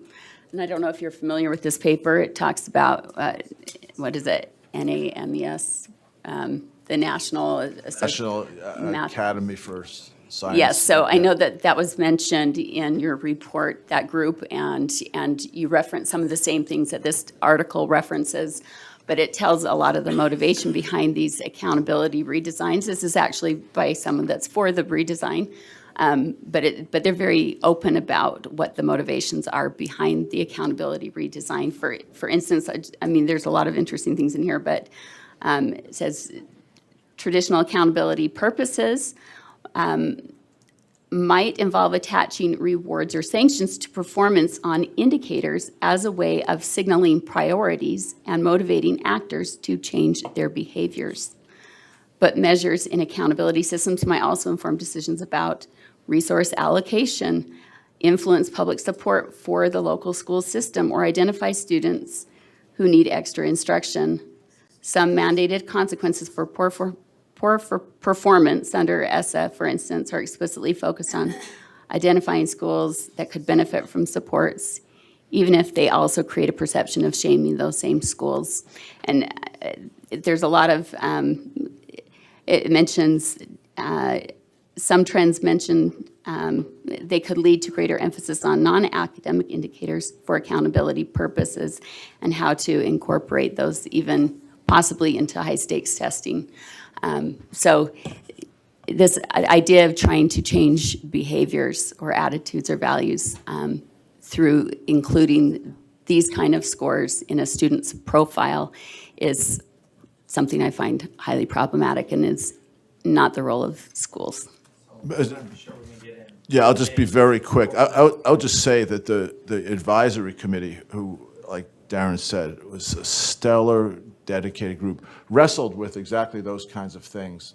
How do you, what kind of are the right motivations? What are the sanctions, rewards, continuous improvement? And that's what led to the theory of action, the design principles. I don't think there was the desire by us, I don't know everybody's hearts and minds, but as far as it was obvious to any of us, was any desire to change anybody's values and the way they think about themselves. It was about how do we provide the best opportunities for kids to be successful in the future. I never heard one person mention values or anything like that. Questions or comments? Oh, we're going to go to some other questions and comments from board members, and we'll just try to limit it to one, and we'll just keep kind of going around again. This is just a report, so if you have a question about the report, this is the time to ask, but if you don't like it, don't act on it. But Member Earl, you're next, sorry. Yeah, just a couple of. Then Hart, you're on deck. Just a couple of comments. I do have concerns too about the, the unknowns or the three areas. And that leaves it up to some speculation. We are seeing some organizations like Panorama and such that are trying to delve into this area and becoming highly specialized in the gathering of individual data on students. So there is legitimate concern out there in some of these ed tech companies that are attempting to do, whether that was the intent of this committee or not, so I think it is something to be cautious of and be aware of. Those are things that I've voiced before. But the only other thing I have a concern with is we do know, and it's as you stated, that those academic things are really where parents want. I mean, that's why we do what we do. Parents want those. They want to know that their kids can read. They want to know that they can be successful in the academic setting. We do know that culture in a school breeds high efficiency in those areas, right?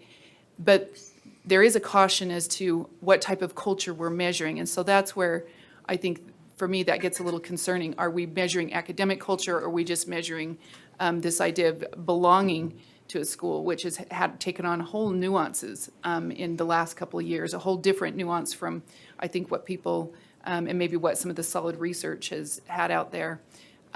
So I guess for me, I have a strong preference for that academic success, but those also naturally incorporate in components of the portrait of a graduate. A high academic culture is collaborative, it is creative, it is those things. And to me, I wish we could go back to the portrait of a graduate and actually create some kind of a hierarchy or so that it's not all of these are of equal value. There's some that I think are valued more and actually are a natural build onto the final result that we want.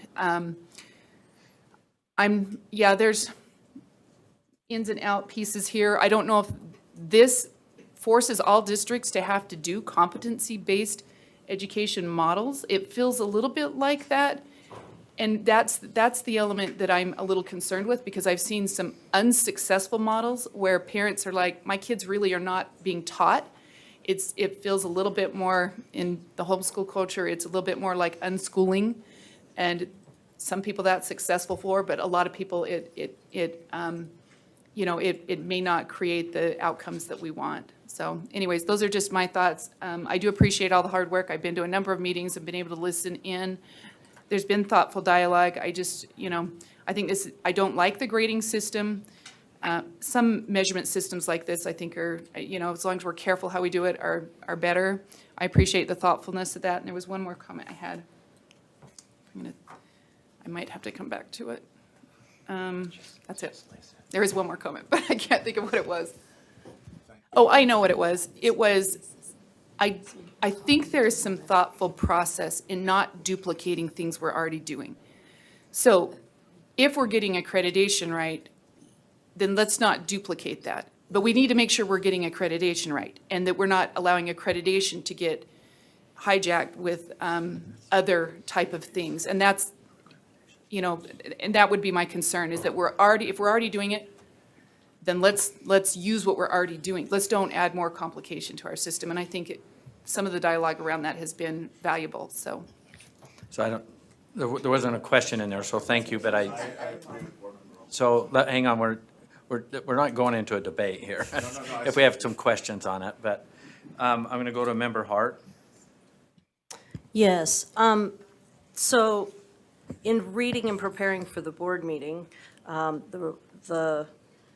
I noticed that the recommended action was that we receive the report. It's not anything further than that. So I would like to make a motion that the board receive the school accountability redesign report.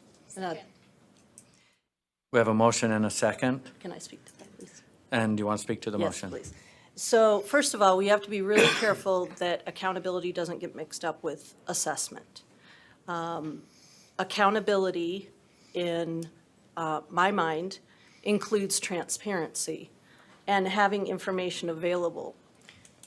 The issue about accreditation is that it's just a one-stop shop. But I just wanted to add that. I understand this isn't a debate. I just wanted to kind of close that loop. Clearly, this warrants further conversation, but I don't think that receiving the report does anything besides releasing the committee from their charge, which I feel like they did very well. They've given us a lot of information and a lot of very strong information, very reliable information. I was so struck by the professionalism of the committee and how many different people, I think I knew 11 of the members in various ways, and that was just an amazing alchemy of expertise in our state. So hats off to you for putting together a really awesome group.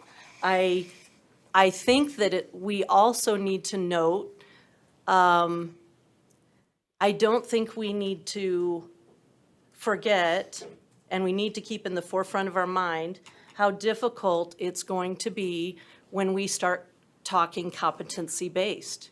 These same things are going to come up in every area in which we try to transition to competency-based.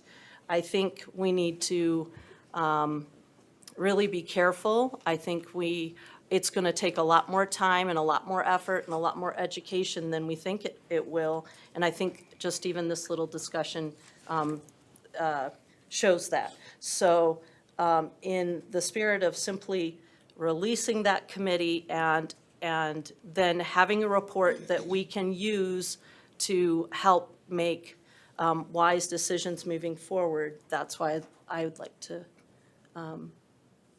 that's why I made the motion. Thank you. We're speaking to the motion, Member Hanson. Yeah, thank you, Chair. And I'll speak in favor of the motion. I think that the committee has done their work. I think that they've presented a lot of good ideas, and it gives the board food for thought and the ability to move forward and do the work that we need to do. I just thought about kind of the breadth and depth of the task that we gave this committee. Thinking about, we're talking about what is the purpose of education? And we go around this room and through our audience, and you'll get different answers from everyone about that. You know, what are the measurables? How can they be weighted properly? Those are big questions that we still have to struggle with going forward. And you can see with the back and forth that's gone from the legislature to the dashboard that was developed and then redeveloped, and over the past several years, we've been dealing with that. So I don't think the task is done, but we have a framework now that we can work within. I really like the idea of having comparables, so standard measurements that we can look at, like consumer reports across the state, and then maybe compared to other states and see how we're doing. Because part of this accountability is to see, are we doing the job we should with our kids in the state? So that is something that's important to me. I think there should be a total score on the mandatory indicators so that we could easily compare school to school. And then there might be some more flexible indicators that we can't score so easily that parents could use or other people could use to see if a school is focusing on other areas. I think the idea of using accreditation is a good one. I think that's the deep look that we get in our schools. I wonder if there's something we can do in the future with accreditation to make it more efficient, because 3 to 5 years that's a long time between snapshots.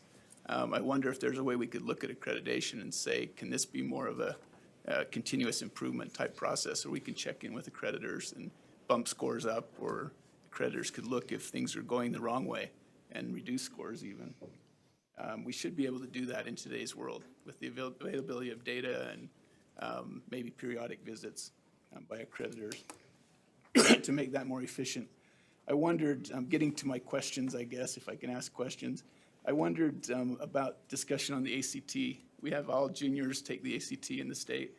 I saw there was a mention that might be included, but wondered why that isn't a mandatory, or wasn't recommended as a mandatory the same way that our statewide assessment tests are. So that's one question for the group. Yeah, I think. Please respond. I think I can respond to that. I don't recall the committee recommending it not be pulled out. It falls under that post-secondary readiness umbrella. So there wasn't discussion about removing the ACT. There was discussion about whether the ACT's relevance will maintain over time. As you know, through the pandemic, immediately following that, many universities stopped requiring the ACT or SAT.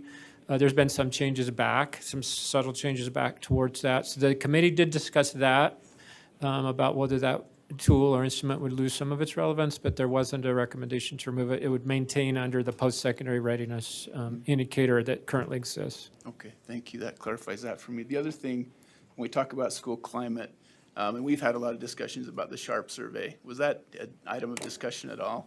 Because that's kind of a standard test that has been widely, used in the state. Yeah, the SHARP survey was not mentioned. What was debated or discussed, actually would be a better term, was there is the school climate survey that the State Board of Education makes available for schools, districts and schools to use. And then some LEAs have created their own. You'll see here the recommendation is that the school climate metric, whatever measurement tool that is, whether it's a survey or something else, that it would be a locally determined indicator. So it falls into that green side where it'd be a local decision about how they measure school climate. So no discussion about a more generalized indicator, something like the SHARP survey where standard questions are asked across the state? Yeah, so SHARP survey was not discussed. That survey particularly was not discussed by the committee as being something they would want to include, but the school climate survey that the state board has begun administering 2 years ago, I think, That was discussed of whether you would require that instrument or allow local districts to have their own. And you'll see the recommendation from that committee was to allow it to be a locally identified indicator. Okay. Yeah, the state providing resources to help with it. Thank you. Yeah, I'll stop the inquiry there. I think we've got a lot of work to do. I just appreciate the foundation that's been laid by the committee, so thanks for the good work that was done. Okay, thank you. We have a few more lights on for questions or comments to the motion. Member Booth. Well, I feel certainly supportive of receiving this report and commending the committee for their thoughtful and innovative work. I feel very positive about the future. I'm not worried that we can't find solutions for our children's future education. What are we preparing our students for? Now, that's the unknown, and it's constantly changing. And as you spend any time with people in the workforce, they're trying to figure it out too. It's so different in even the last 2 or 3 years. And so we have to keep our eyes open, but I'm very positive about, I'm wide open and excited about new ideas. And I compliment the committees that have been involved in this report, that they were willing to entertain and explore new ideas, the new ideas on local indicators. I feel the report is of great value, and I'm eager to dive into it with into their careful work and their recommendations as the board now gets to work hard to discover what should we do with this very important body of information that's been provided for us. So I'm grateful and want to just say thank you. Yes, I'll definitely vote to receive it and hopefully commend the committee for the thoughtful and innovative work they've done. Thank you. Member Cannon. Yes, I too am in favor of this report. I think there was some great thinking that went into it. I loved reading about presenting some of these factors the way they would be presented in a consumer reports, because I use consumer reports all the time, and I know which factors are exactly important to me and what I'm looking for. I do have one question. I would like to see accreditation really be meaningful and active, and I believe that all of our public schools are required to be accredited. My question is, are all charter schools also required to be accredited? Darren? Yeah, so let me make sure I clarify. When we talk about, my answer is going to be narrowed in on grades 9 through 12. So schools that have grades 9 through 12, any public school, including charter schools, do require accreditation. One of the caveats with accreditation, there's allowable of an LEA level accreditation in those cases, and that happens in our state in a few instances and maybe more in the future. They accredit it, even the elementary and middle schools, but they do it at a district-wide or LEA-wide level.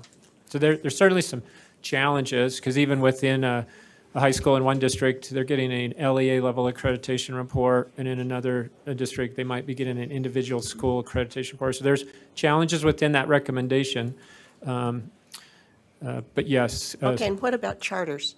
Yes, charter schools that offer grades 9 through 12 would need to be accredited. Okay, thank you.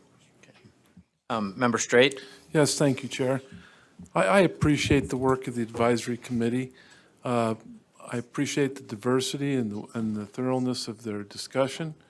You know, I'm thankful that as a board member, I don't have to research out every single element, that we have now a starting point. And that starting point is, if I'm climbing a ladder, I feel like I'm on step 5 of an 8-step ladder.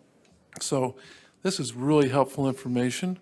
You know, I remember when school accountability first started, and there was some fear and trepidation behind that as an educator. And over time, I have witnessed improvements made. Just a simple thing of putting more weight behind growth instead of just proficiency. That was a change that greatly impacted my feelings towards accountability. The data is the data. It's information that we can use. If we're not using it productively, then maybe we need to reevaluate. But the truth of the matter is there's going to be continued improvement. There's going to be sometime down the road, there'll be another committee put together, and they will come up with recommendations, and they will look at where we're at currently, and let's just keep moving forward. So I appreciate the work of the committee, and I want to thank them publicly. Thank you. Member Lear? Thank you. I had 3 points. First of all, I was supposed to be a member of this committee. I was kind of a slacker member. I didn't attend as often as I probably could have or should have. I felt, though, after listening for a couple of times, that every one of these people on the committee had a lot more practical and current information and expertise than I did, and I felt like I was very well represented by the committee. Having said that, kind of excusing myself, that leads me to my next point, and that is that I feel a little like this discussion from some of the members is the way we praise teachers. You know, they're so wonderful. We learned in COVID how wonderful teachers are, but, and then it follows with some kind of horrible story or correction. I feel like this committee was the board's committee, and I don't like the practice of establishing a board committee and then saying, oh, but we'll disavow this committee. This is not really what I wanted to find, so we're not going to support the findings of this committee. I think that's a really dangerous practice, extrapolating it even beyond this committee. I don't like that idea. If we're going to support choosing a committee and then let these people spend 11 meetings times 3+ hours, we should, as a board, support our committee and not then reject it because we don't necessarily like the outcome. That was the second point. And I will rely on this committee. I will rely on the expertise of these people because it's a broad spectrum and they work together to move toward compromise. I heard enough. I saw that in the report. The last point I wanted to is more of a question, and I'm asking for your opinion, Darren, maybe Dr. Marion. I have heard, and I heard this sort of come up through the report discussions, or in the committee discussions, not report, that there was a definite feeling and positive motion toward a dashboard approach, and that we need to look at various other indicators, very much away from the school grading, which the legislature actually repealed.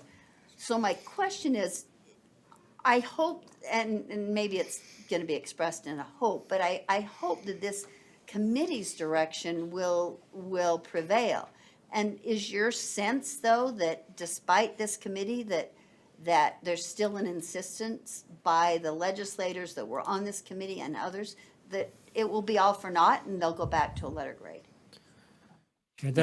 Yeah, that's a hard question. I'm putting you on the spot a bit, but hard question to answer, mainly because the executive committee discussions on Monday, particularly when we presented this report, there wasn't a lot of dialogue about. There were some questions about the recommendations, but there wasn't a lot of dialogue about it, and we were missing a significant number of, the executive committee. I'll tell you this, this year, on October 11th, the board released the school report cards, which included an overall grade for the first time since, I think, 2018, maybe 17. The last time the accountability system was modified or improved, as Board Member Straight talked about, there was changes made then because of some of our challenges in 19 and the pandemic. It's just worked out that this is the first time the overall school grade's been issued under that 2017 legislation to make changes to school accountability. And I have the privilege of representing the board with many media outlets from time to time about topics like school grades or assessment. And that was certainly not different on the 11th. I had many media outlets call me and talk to me. And it was interesting and noteworthy that not one of those media outlets wanted to talk to me about school grades. Not one of their questions about how our students are performing, what can we learn from this year's results versus pre-pandemic and through the pandemic. Not one of those questions could be answered by simply referencing a school grade. And that caught my attention. I don't know whether that means that there are people in positions of power that feel the same way. We know, I've worked for the board since 2017, and there's been legislation run to eliminate the school grade.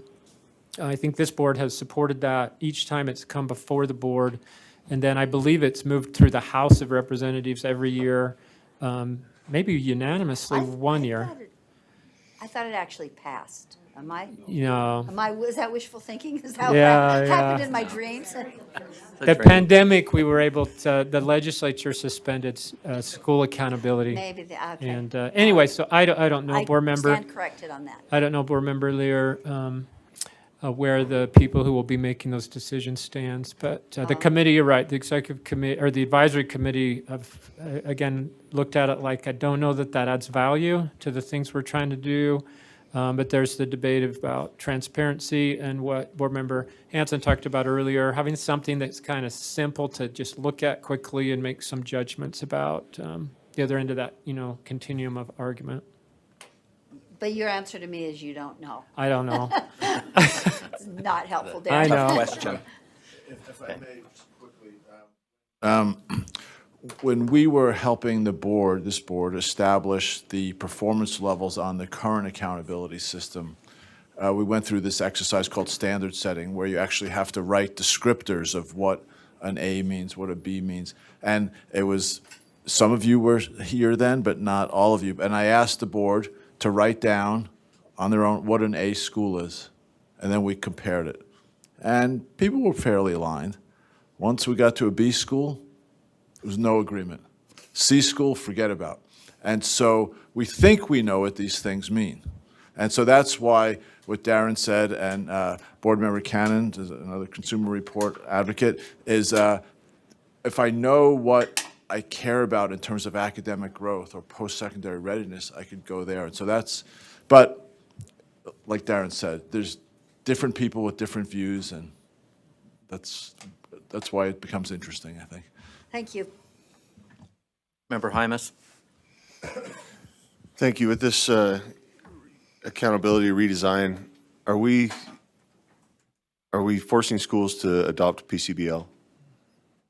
And if the answer is no, how are we supporting the schools that do not? Because this report is clearly on that. And I get the difference between receiving a report and maybe I'm jumping the gun here, but how are we supporting the schools that do not go there? If Utah is taking this route, how are we supporting those schools who say, I like this traditional method?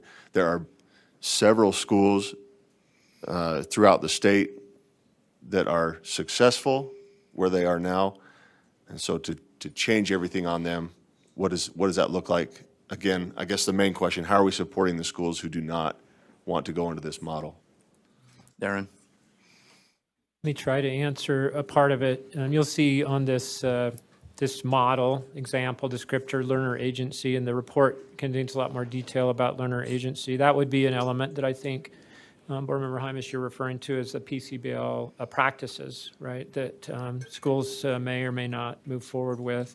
You'll also see that it's under the committee's recommending it be under the local indicator, which gives them more autonomy. Again, the devil's in the details around what does, if this goes forward in some kind of policy change, what does that language look like? And again, so it's hard to answer whether this would go forward that way. The advisory committee didn't grapple with the concept of whether state schools would move forward with these instructional practices that are aligned with or associated with a personalized concept-based learning or not. So I don't know, I can't speak for their position on that opinion, but you'll see that it was very intentional that it would be under the locally identified indicator, something that they would have, by the advisory committee's perspective, have more autonomy to decide what does that look like? What do those instructional practices look like that we want to have scored in an accountability system? To the second part about resources, you'll see towards the bottom of the report, the advisory committee references a bunch of types of supports or on-ramping, things that would need to be considered. They didn't grapple with that because of the amount of time it would take to really get into those weeds and not knowing if their recommendations would go forward in a meaningful way. But clearly, they made a nod at the end of that report that there's a lot of stuff that would need to happen. Like these things, in Utah, you couldn't turn the switch on and have this system working this spring or next spring. Just one quick addition. The board and some of the, the advisory committee's leadership really focused on portrait of a graduate. And that's a board-adopted set of characteristics that they think are valuable for Utah kids to leave school with. And it's the outcome. So I agree with Board Member Earl that there's a lot of ways to get there, and sometimes infusing it in real courses and asking for critical thinking and collaboration is the way to do it. So we stayed out of that you must be PCBL. It was, we want kids to have this broad range of outcomes that are going to let them be successful. That's the focus, is the outcomes. Okay, board members, I'm not seeing any other comments. We're going to put this to a vote. Again, we have a motion on the table. We had some good discussion on it. And the motion before the board is that the board receive the school accountability redesign report. All those in favor, say aye. Aye. Those opposed? Motion passes unanimously. Thank you, and again, I appreciate your patience with some of us through this process. So we've got to figure out, we need to give a shout out. I'll get with you guys, figure out how we make sure we get the thank yous pushed down to the end of the roll on. We will. I'll send them an email today, but if you see any of them, thank them. Okay, They worked their tails off. Thank you. I have a question. Yes. So when does this come back to us? We received it, so now what? Board leadership will decide how that's, I'm just wondering, what's the No, next process? Once you receive it, anything and everything that you have moving forward and anything that you choose to do in this space, you have access to this report. So I imagine this report will come out in committees and anything that we choose to do, you choose to do as a board. Moving forward, you can reference this report. Now, and I said, well, it could go on a shelf and collect dust. I hope it doesn't with all of the work that was done in this, but now you have a report. Their work is done. You have this report from this committee. And of course, accountability is something that we've been experiencing for a long time, and there's tweaks and changes to that, and we have an opportunity to participate on that at the will of the board. So that's what happens to it. So it's used for a reference. You as board members as this moves forward. Does that answer your question, Member Hutchins? I actually thought maybe I could add to that as a member of the executive committee. Part of our discussion on Monday was that Senator Milner, who was the senator present, and Representative Pulsiver, who was the representative present, they would each go and talk to the group of senators and group of representatives that were also assigned to the committee to get their But if the report doesn't consensus and move change forward. or Yeah. anything, then it stays the way that it is. So there's still a possibility of something else coming from the legislative side. Yes. Okay, so then I guess my question is, we received it, but it doesn't necessarily mean we're in favor with all the contents of it, right? So There's that's no what one I spoke. I just want to, The yeah. vote was not in favor or And that's what I support. understood, but if we're referencing, so, okay, just making sure that's clear. Yeah, now it's ours. Okay. Next up, Deputy Superintendent Stallings.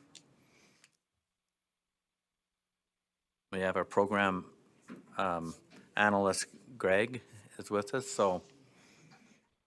Yes. Wow, our morning went fast. Yes, it did. Thank you, Chair. Can you hear me okay? There we go. Okay, this is just kind of a standing item as Yes. we keep moving forward, so. Thank you, board members. Angie Stallings, Deputy Superintendent of Policy. Happy to be here with you today. And you'll notice I have Greg Cannell here with me today in lieu of Jeff Van Hulten. We wanted you to be able to see, I'm sure many of you have met him, but he is, as Chair Huntsman stated, he's our policy analyst, and he is the one who helps orchestrate the policy requests from behind the scenes. And so We only have one request today that the staff put forward. Some of you may have been listening to the October Public Education Appropriations Subcommittee, where there was a report on the Special Needs Opportunity Scholarship Program. Something we found, it's a fairly new program. There are some problems with the current deadlines for the audits to be prepared, and then also the deadline for carry forward fund that exceeds the 40% to be remitted to the state treasurer. So staff are recommending that those deadlines related to the audits and the remittance of funds be changed in statute. That's essentially a summary of the policy request. Questions?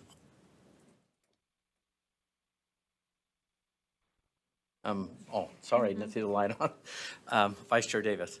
I just, in the interest of time, I'm going to make the motion that the board direct staff to implement this is the wrong one, to work with legislators on potential amendments to Utah Code as proposed. Motion and a second. Do you want to speak to the motion? Seeing none, I didn't write that down, but is it? It's on the screen.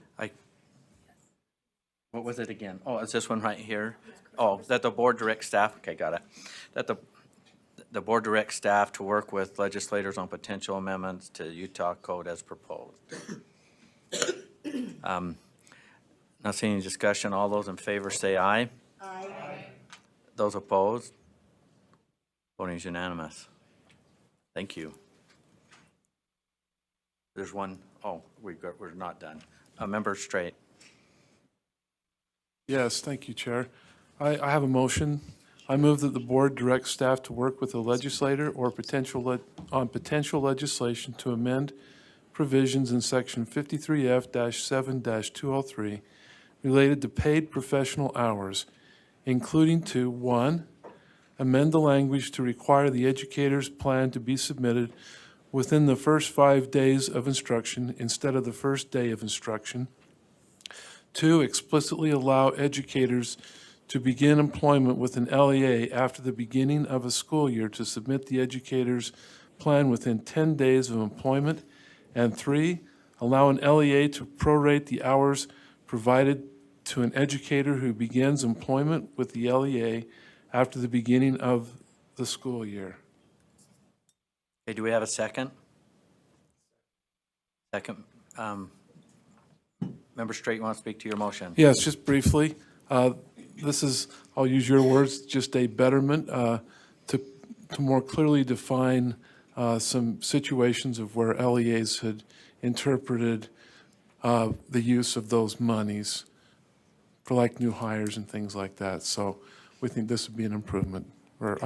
So that's why I made the motion. Thank you. Thank you. We're speaking to the motion. Vice Chair Davis. I don't even know if this is feasible, but is this understood to be retroactive for this school year? This would apply to this school year, or this would be for the coming if they allot it in the future? The coming. So it wouldn't apply to those that turned their paperwork in on the second day of school this year and got turned down? Deputy Superintendent Stallings, can you speak to how that all plays out? I know your Yes. answer, but we should hear it. I could speak to that. It would, if we requested it to apply to this year, it would have to have an immediate effective date in the bill. Normally, bills have an effective date of around May 4th, May 5th each year. And so if we wanted it to apply to this year, there is a possibility. So if that is the desire of the board, if you want to indicate that, we could see what could be done with the bill drafters and when the bill takes effect. I mean, the earliest it would likely take effect would be sometime in February. It would require a 2/3 vote of both the House and Senate, and then the signature of the governor. So an immediate effective date happens right when the governor signs it. So there's a couple of things that would have to go into place. But there are options to have at least maybe 2 and 3 take place or impact this current You want to year. follow up? Yeah, I don't know if I need to make an amendment or what, but I would, okay, a lot of people didn't get their stuff in on the first day, and it's a brand-new thing, and then some principals in some districts were giving it still anyway, and some weren't because it's in the law that it has to be the first day. So I can see the wheels turning in Deputy Superintendent Jones's head, so he may need to give us some advice on this. But if, I would say this year, if we could make it for this school year, that would be preferable. Member Straight? If I may suggest, I would like to keep the original motion and not amend it. That would be my, but let's discuss that, and we can bring it back next board meeting. That's going to be my recommendation, keep the motion in place, and if there is an opportunity, come back and we'll bring it to the public body for on our legislative statutory changes. So that'd be my recommendation. Member Earl, your light's on. Yeah, this is maybe a procedural question, but where we didn't have this one publicly available, is there a problem with this motion or not? We could just make a motion in this area? No, because the end game, there's still not all this is for our body to start acting, and then whatever happens with 53F-7-203 comes back to us for support. So we still have more Well, opportunities. it's not that, it's just that it's not publicly available anywhere. This is the first time I've seen it, which is, I guess if it were relevant, but that's what I'm just asking the question. I'm not saying I disagree with Angie? the provisions. Yes, thank you. The Open and Public Meetings Act, you have to give notice of the agenda item topic. So in this case, it's request for statutory changes. So at this point, anybody around the table could make a motion that says, we direct staff to work on a bill file regarding X. It's very similar to motions that are made where we get motions, 30 minutes before an agenda item on rules or standards, et cetera. If you were that strict in saying that any motion had to be made public, it would actually curtail your authority and your board work significantly. So this is similar. And in this case, I think as Chair Huntsman mentioned, this doesn't actually do anything other than act to ask staff to go open a bill file, and then the legislature would have to create the bill file, actually act on it. So it's not even implementing something, unlike maybe your motion to approve a rule. That is an act that has legal effect. In this case, it's really just direction to staff. I was just seeking clarification, so. Okay, thank and you. then also, I'm noticing the head nod, but he's not part of this. A.G. Queenenberry? Yeah, I agree with what Angie was saying. Okay. They just need reasonable specificity. Okay. Well, I want to state the motion that I'm not seeing any other discussion. The motion before the board, we'll vote on this, to move the board to direct staff to work with the legislature on potential legislation to amend provisions in section 53F-7-203 related to paid professional hours, including to, number one, amend the language to require the educator plan to be submitted within the first 5 days of instruction instead of the first day of instruction. Number two, explicitly allow educators who begin employment with an LEA after the beginning of the school year to submit the educator's plan within 10 days of employment. And number three, allow an LEA to prorate the hours provided to an educator who begins employment with the LEA after the beginning of the school year. That is motion before the board. All in favor say aye. Aye. Those opposed? Motion passes unanimously. Okay.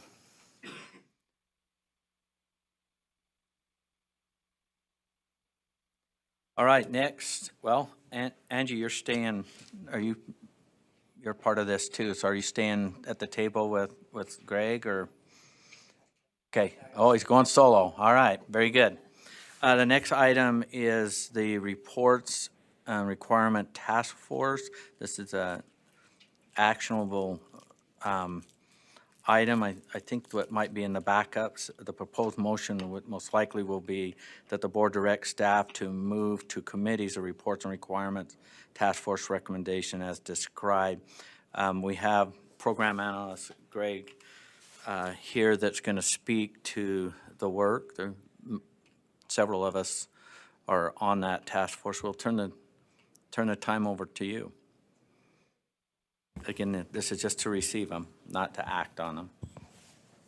Thank you, Chair Huntsman. I told Deputy Superintendent Stallings that if I start looking like a scared bunny up here, then should run up here and save me. But I will try and do it solo, and any questions you have, I'm happy to answer. So thank you, board members, for hearing me today. I'm happy to report on the Reports and Requirements Task Force and the work that we've been doing.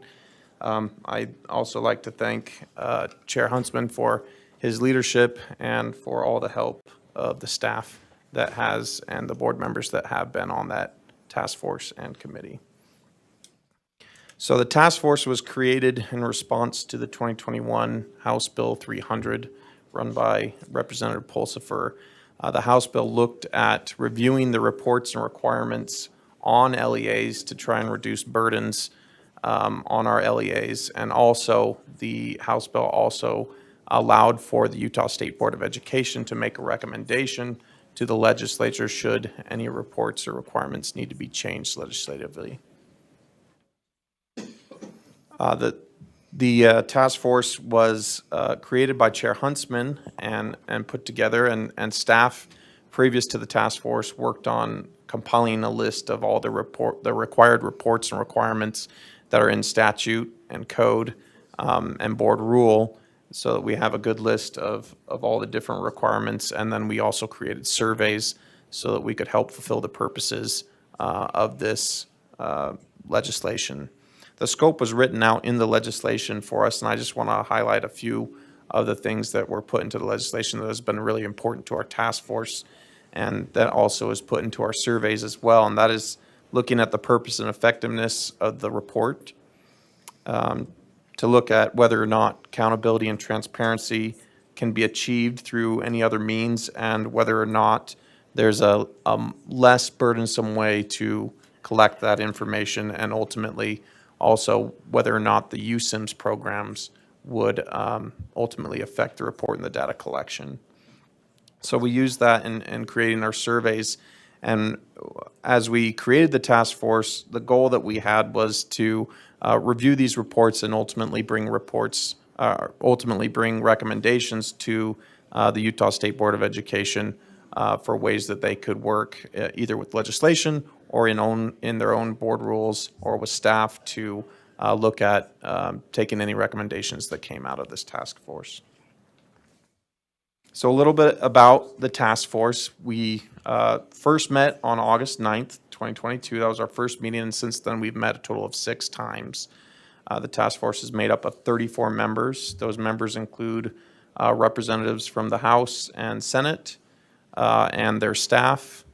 It also includes representatives from the Utah State Board of Education, as well as many staff members, representatives from the State Charter School Board and their staff, representatives of superintendents and district leadership and charter school directors, representatives of the business administrators, both from district and charter schools, as well as representatives from the superintendency and charter school networks.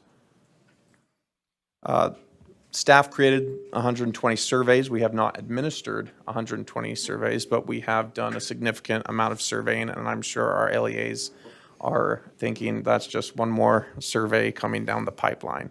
And we do recognize the irony of surveying and collecting data on how to reduce surveying and collecting data. However, we don't have a better way of doing that at this point.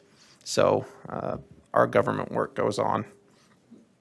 We've spent a combined 350 total hours as a task force. That doesn't include the amount of time that staff from the USBE as well as LEAs in general have spent answering surveys, sending out surveys, or analyzing the results and presenting and creating presentations for the task force. So there's a lot more time that has been spent outside of our task force by our members and by LEAs in general. In response to the surveys, we've been pretty pleased. LEAs have been responsive. We've received over 100 responses to our surveys that we've sent out, and those responses have really helped shape and provide feedback to us when making recommendations to the task force. Our task force decided to begin by requesting the low-hanging fruit from its members, and we used low-hanging fruit as a way of saying those reports that are on the minds of our LEAs that they already know could be bettered, could be reduced, or aren't necessary. And so we sent out, we asked our task force members to provide us the low-hanging fruit, and we received over 34 different responses. Some of those responses, about 34 of them, were reports that were as outlined in the bill, and some of those responses were ideas of improving different pain points that LEAs have that weren't necessarily reports and requirements as outlined in code or rule. But we took those down as well and put them in what we call the parking lot.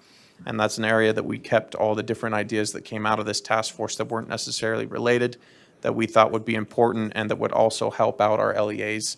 And some of those parking lot ideas will come before you today as recommendations as well. One of the nice things that has been accomplished with this task force is the amount of feedback and insights that have both been given to the Utah State Board of Education representatives and staff, as well as the feedback, insights, and historical information that we've been able to provide to LEAs themselves.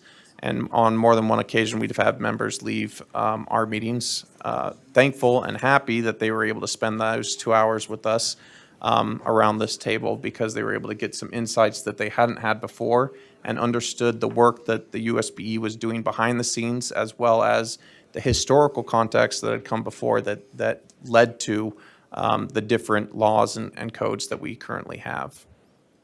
And so ultimately, the thing that we're very proud of is that we were able to formalize some recommendations for this board, which we'll share with you today, on ideas that the task force has felt would improve and reduce burdens for, not improve burdens, but improve the time for teachers to teach and reduce burdens for our LEAs so that they can go on and instruct our children.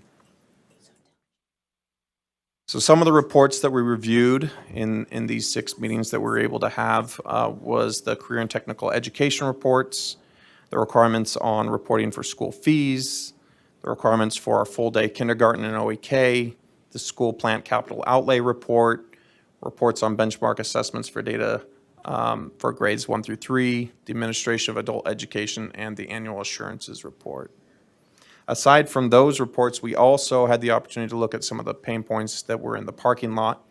And so some of the other ideas, not only just pain points, but some of the other ideas that also came from our task force of things to look into and review were the Aspire, the Utah Grants, the USIMS project, the Legal Requirements project, and the Common Needs Assessment project. And I just want to thank staff from the USBE for making time, not only in those reports previously mentioned, but also in these items for making time and spending time so that they could come and present to our task force as well. So the recommendations that we were able to come with, I'll share with you. These recommendations were created by the task force on consensus. And our first one has to do with the full-day kindergarten and OEK. It is the task force recommendation to this board to place the funding for kindergarten in the WPU. In terms of reducing reports and requirements, currently there's 2 different pots going for kindergarten. And so by placing it in the WPU, kindergarten would be basically prorated based on the student's attendance to that school, whether it be half-time or full-time, and it would reduce significantly the amount of reporting that schools have to do to try and take money from both those pots that currently govern our kindergarten classes and their funding. The second recommendation is along adult education.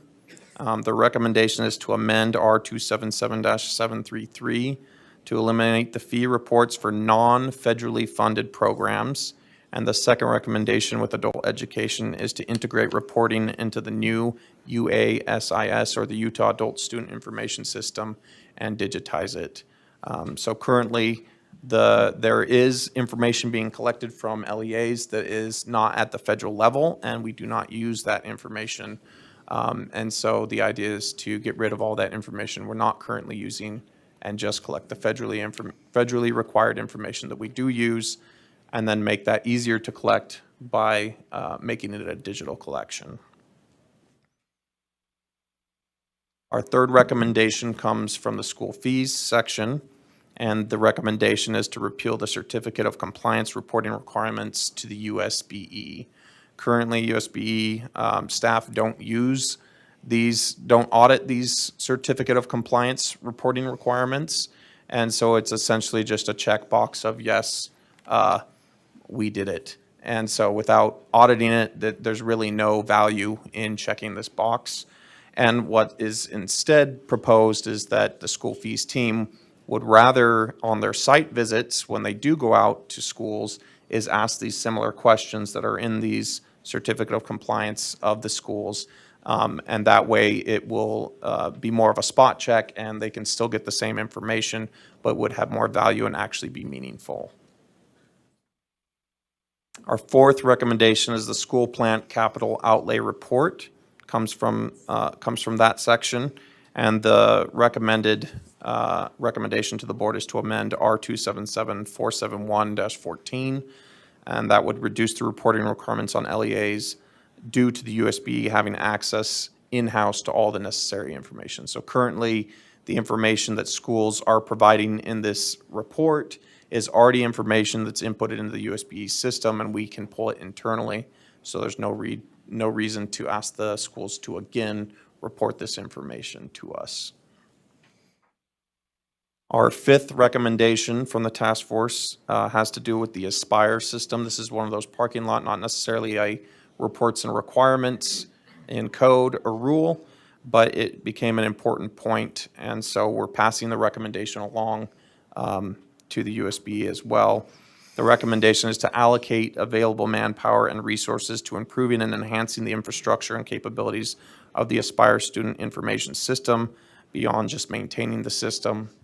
During our discussion, it was found that the Aspire system would really help in some of the collection of data, and that having it in the Aspire system would make it possible for us for the USBE to pull it from the back end rather than having to ask it in separate reports or separate surveys. Our sixth recommendation has to do with the USIMS project, and that the task force would like to recommend to the USBE to prioritize the USIMS project as priority number one.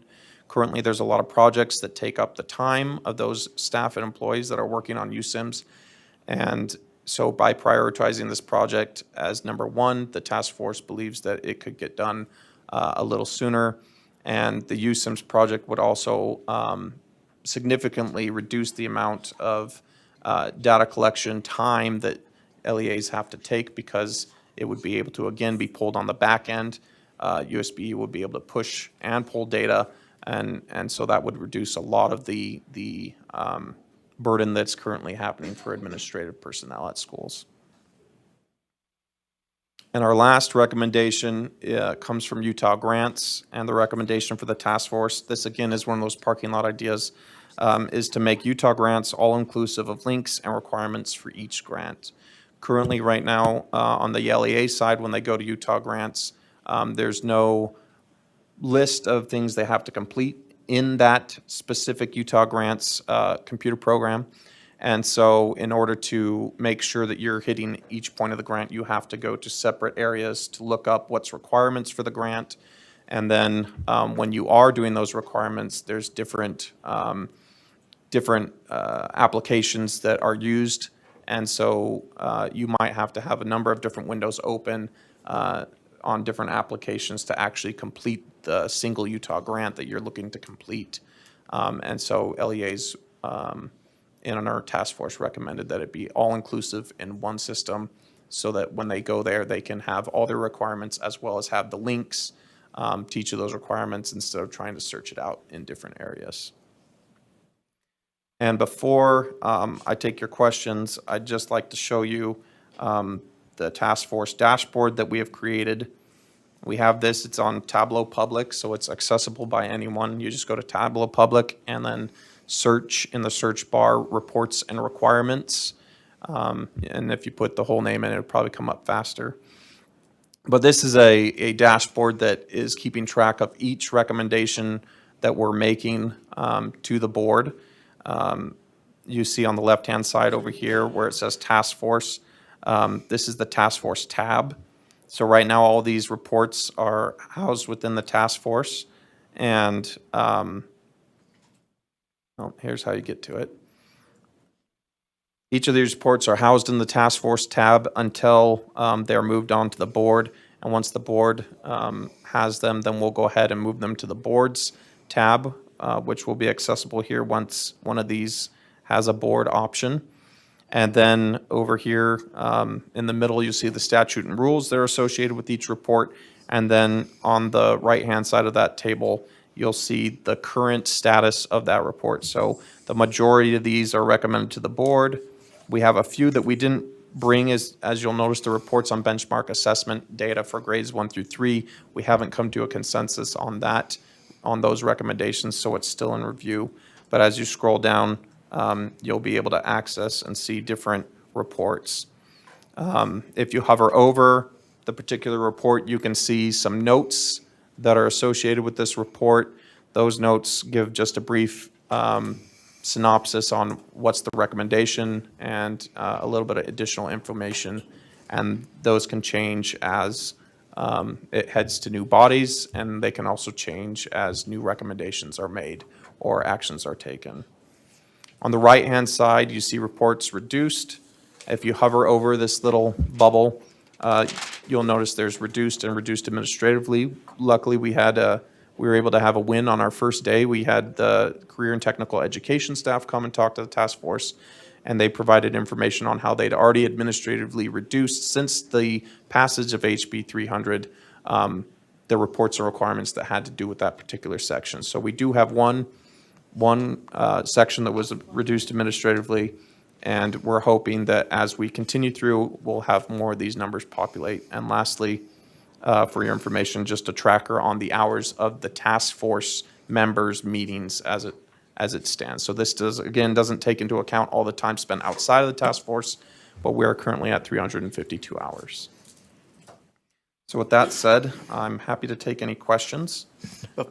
Before we get into questions, what might go to the motion, I just want to add on managing expectations, a couple things I just want to state. The task force was you guys approved the task force, and then I just implemented what you said in the scope of work and how it was defined, how it was going to report. On the expectation side on this task force, as the task force makes recommendations, they go to the board, and as you receive them, and that, again, the work isn't done. There's committee work, there's opening some bill files to get kind of reserve space for tweaking and changing, but the board still has the last say in this work, and the task force is very much aware of this handoff. So the motions that will come from this most likely will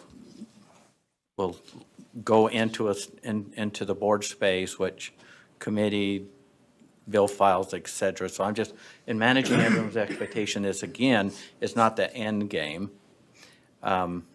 with this process. So if you guys can keep that in mind as you're getting into things. Got quite a few lights on. We'll start with Vice Chair Davis. Again, in the interest of time, I'm going to make a motion, and then I'd like to speak briefly to it. Let's see if we get a second. We haven't made it yet. Yeah, I know. That's what I'm saying. Okay. You can speak to it after you get a second. Somebody second.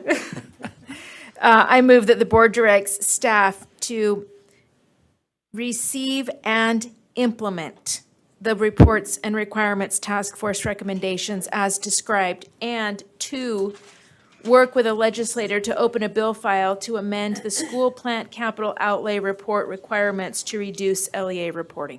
Second. We have a motion and a second. Would you like to speak to the motion and maybe pass that over too, so I can? Yes, I would. Thank you. This, and then add the word. I just wanted to change the language a little bit, just from receive to receive and implement, because the pieces that are coming out really are the low-hanging fruit. I mean, these are pretty simple changes, and they will reduce the reporting requirements of our LEAs, some. I think we have a lot more work to do, and I think you'll see that come out in December. But I think this is a good start. The conversation is rolling. One thing to be aware of is that if there are questions about kindergarten, this changes nothing about who's doing kindergarten, who has access to kindergarten, any of that thing. It just changes the reporting requirements. So instead of the funding being labeled as OEK, it's labeled as full day K, so that the reporting requirements are significantly less for full day K than they are for OEK, but it doesn't change like who's doing it and when and whatnot. It is simply a reporting reduction. So I would encourage us to go ahead and move forward on these and leave it up to the chair. Okay. Thank you. We've got quite a list here. Oh, it's changing as I'm, okay, Member Lear. Well, did you, well, Getting all huffy I there. didn't Do you want turn, Molly I to didn't go turn ahead? it off. Okay, let me stay in, okay, I don't want anybody offended. Member Hart. No, Okay. I can wait. No, Didn't you realize were that it there was and then okay. you disappeared. All right, all right, all right. On the slide about grants management, have you looked at the specificity, like the surveys and things that they have to do as part of grants management? Like, are you looking at that level? Chair Huntsman, is it okay if I respond? Yeah, please. Yeah. So the task force didn't look at the grants management individual grants specifically. What we did have is we had a member of the task force who is a director of an LEA come and present to us by showing us on the screen some of the difficulties and pain points that they were having with the grant system.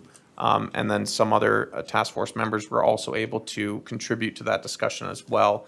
And so specifically, no, but we did kind of take one or two, not for any other reason other than just looking at how does it actually function on the user end. So that's about where we got with that. Can I You have a follow-up? quickly? Yeah. I had the privilege of just basically accidentally ending up at a USBE conference or meeting, and I was alerted to quite a bit of redundancy. I believe that was my opinion. That's my word I put. I'd like to make sure that that is addressed in the task force if possible.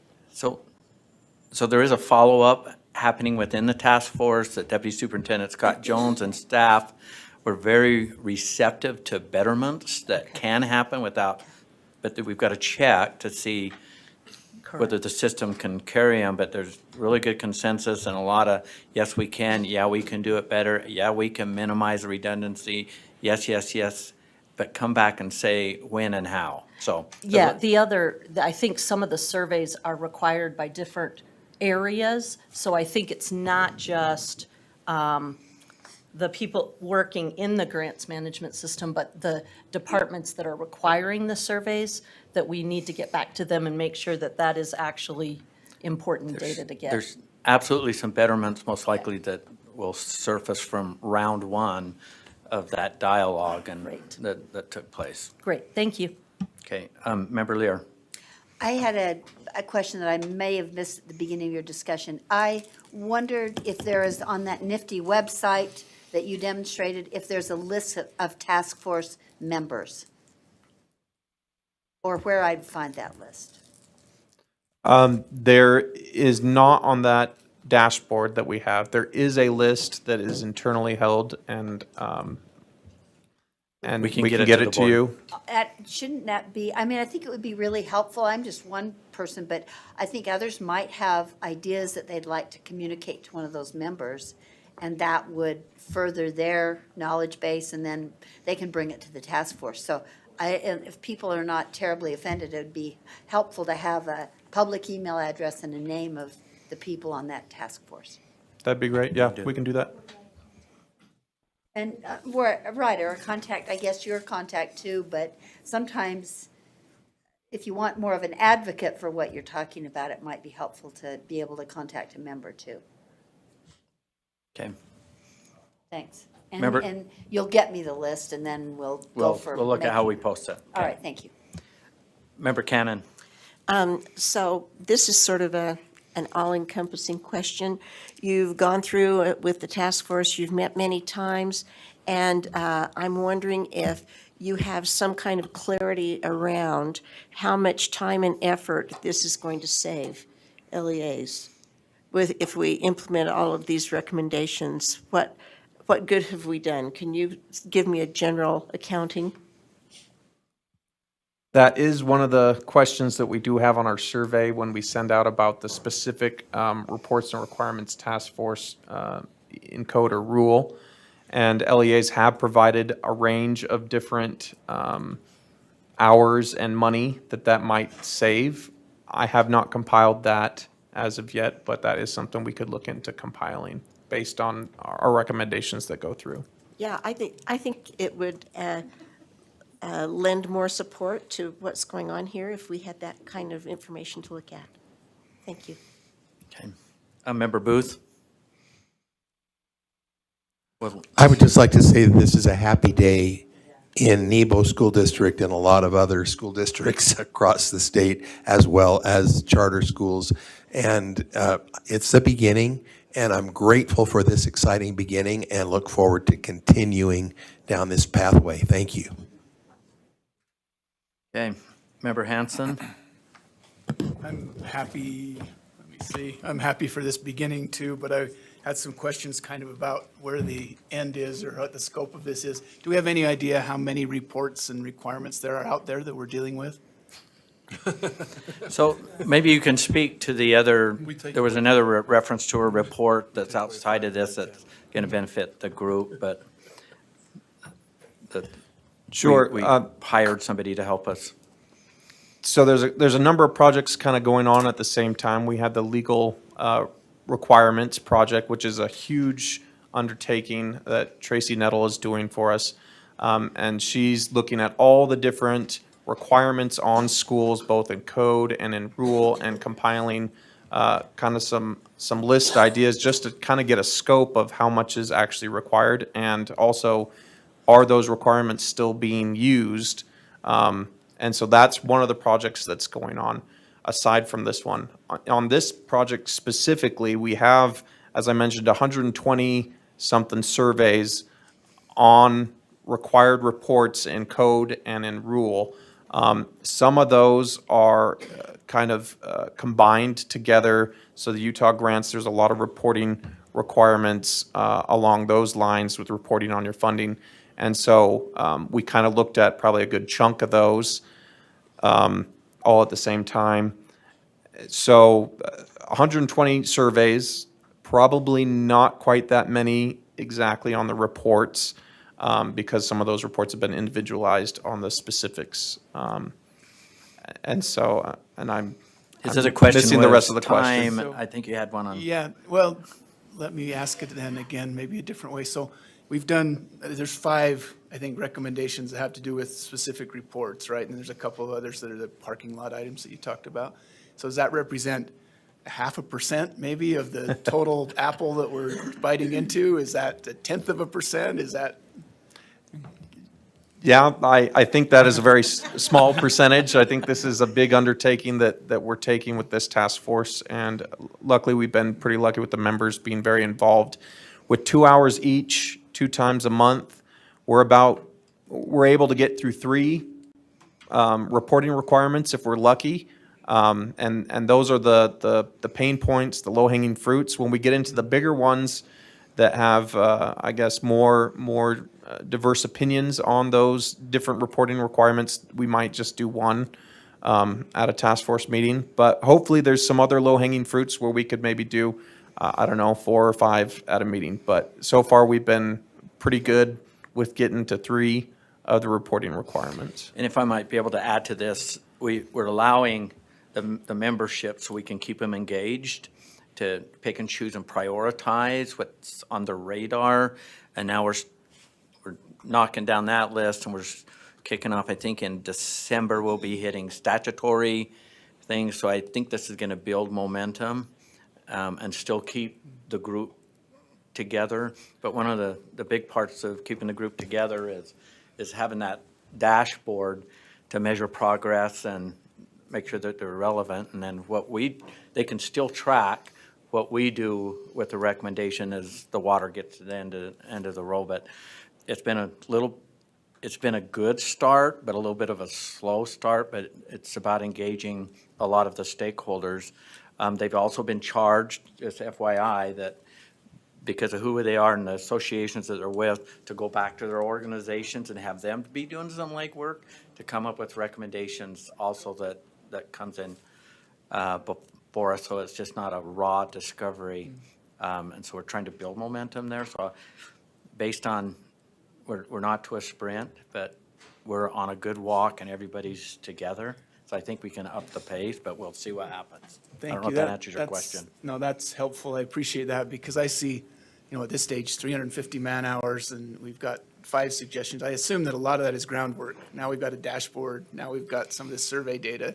And so I believe that the task force would anticipate this is going to accelerate. Is that correct? Yeah, I think now that we've kind of we have our pattern down of how meetings are going to go, how discussions go, I think it should speed up. Okay, thank you. And then just one other one that's specific. Yes. So the school fees report that we're eliminating, I'm remembering all the heartache we've been through with school fees. And I'm wondering if the answer there is that we ought to just look at those reports, those certification reports, and make them valuable instead of eliminating them and risking going back and undoing the work that whole school fees group did over the past, I don't know how many years it was, to try to get that all lined up. I think, for me at least, there's some value in having that requirement there, so each of the schools know we have to check what we're doing with school fees and then certify that we're doing it okay. And it's kind of a philosophical thing, but I didn't see that that's being replaced by anything. I didn't see that there's another way to get that data. What I saw is we're not looking at it, so we're going to chop it off. Can you comment on that? Sure. So that was an idea that was brought to us from the school fees team staff themselves, based on the fact that the data is collected, and that's kind of where it sits. And so without an auditing process to that data, it's more of just checking a box, yes or no, and you're probably going to get all yeses. To the collecting that data, the school fees team idea is that they could still kind of collect that certification data, but they wouldn't be doing it in the just check a box LEAs. It would be at a site visit when they're actually going through that school's fees and their calendar and all the other items. And so they could then use that certification list or those ideas to then go through and do their check of the school. Then it wouldn't be a full check as the current certification is, although the validity of that check is questionable since it's just a checkbox. But it would be a sampling of LEAs each year, depending on that school fees team's schedule of which LEAs they're checking that year. And so you would be able to gather a sampling of that information. That way it just wouldn't be in a full every school check that year. So, and Greg, but the explanation that you have and the opportunity for board input is going to be in committee, and then it goes before the full board. So it's just, this is starting the water down the road for board consideration, and then So help this me will get weighed out. Yeah, help me understand, because I'm ready to make a motion to amend, to adopt all of this except for the school fees part, because that's a big question mark for me. Okay, Angie's wanting to weigh in too. Well, this doesn't make it happen. What this does is it puts it, So help me understand how it's going to come back so that somebody can look at it, because we went through a lot of pain in that area. yeah. Chairman. Yes. Yes, so that rule is in Finance Committee tomorrow. And during the discussion of the school fees reporting, what the staff found is that the compliance reports that come in, remember there's 1,100 approximately principals who were filling those out, and then 150-ish 160 superintendents, chair directors, and then the same number of board chairs for the governing boards. And what they found is that most of those certificates of compliance were being returned with, yes, we're in compliance. It was then through the monitoring or administrative reviews that when they would go and meet with LEAs and actually review their policies and the materials, that they were able to find out how the LEAs were doing and to have that training. And so what school fees staff found or felt is that the amount of effort that's being taken to fill out those compliance reviews are not resulting in actual training, increased knowledge, or increased compliance. That the increased compliance, knowledge, training, et cetera, comes from the monitoring and the administrative reviews. And so that was the discussion that the task force had, and that is why they vote. The task force did have an option on the table to continue those certificates of compliance. But I believe, and I don't want to say it was unanimous, but I think it might have been unanimous from the task force to move away from the certificates of compliance, continue to require those data points, the information to be collected and maintained, but to have that available upon request when they are monitored.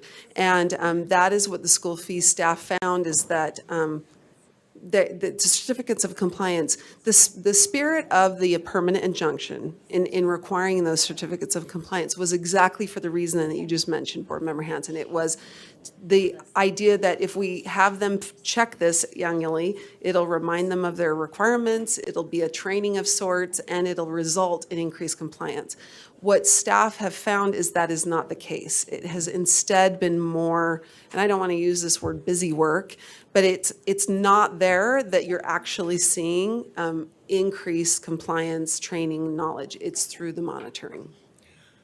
Okay, maybe to follow up. So monitoring means sampling 5 schools a year, 10 schools a year out of It's all of more them? than that. I don't know if Barbie's here. Because I personally, I guess I have some difficulty there. I think that when you say the effort required for this compliance document, it sounds like no effort is being required for the compliance document. It's crossing someone's desk, they're checking it, and we see that as no guarantee.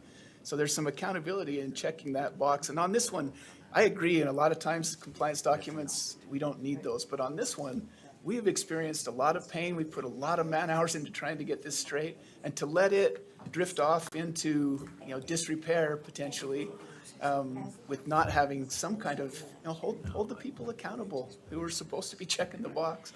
So I'll just, I guess, voice that opinion, and you tell me how this is going to come back before the board, Chair. If I need to make a motion to amend, I'll Well, make how the it motion comes to out, amend. if there's a change, and this is by design, because there's so many of the stakeholders are still here that experience all of the school fees, is if something comes out of, a proposed change comes out of finance, it goes for the full board in December, and you will have a chance to weigh in on that final motion. Or if it doesn't, then you're gone, and then your institutional knowledge and I'm others. just talking about the board. I'm not talking about Yeah, me but I'm talking personally. about the There's a lot of board. work that's going to be done. But the work that's going to be done is, that will be discussed because it came out of committee, and what moves out of committee goes before the full board. And if you want to amend something as it comes before the full board, you can, or. Let me do this, and I'll just make a motion to amend. And I don't know that we have Cindy's motion exactly spelled out here, but I just add to the end of it with the exception of the recommendation on school fees compliance. So you want to, Yeah, that's hers, number 1 is. The end of that, just with the exception of the recommendation on school fees compliance. I'll second that.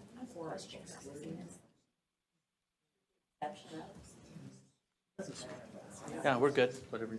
So, yeah, receive and implement, but with the exception of that one, I'd like that to be looked at.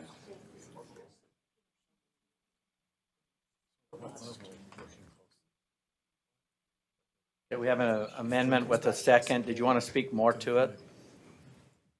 Member Hanson? No, I've spoken. Okay, what's on the table is the amendment. So I've got a ton of lights on. Well, I have So a question about the if, amendment. for hands up on the proposed amendment, I can,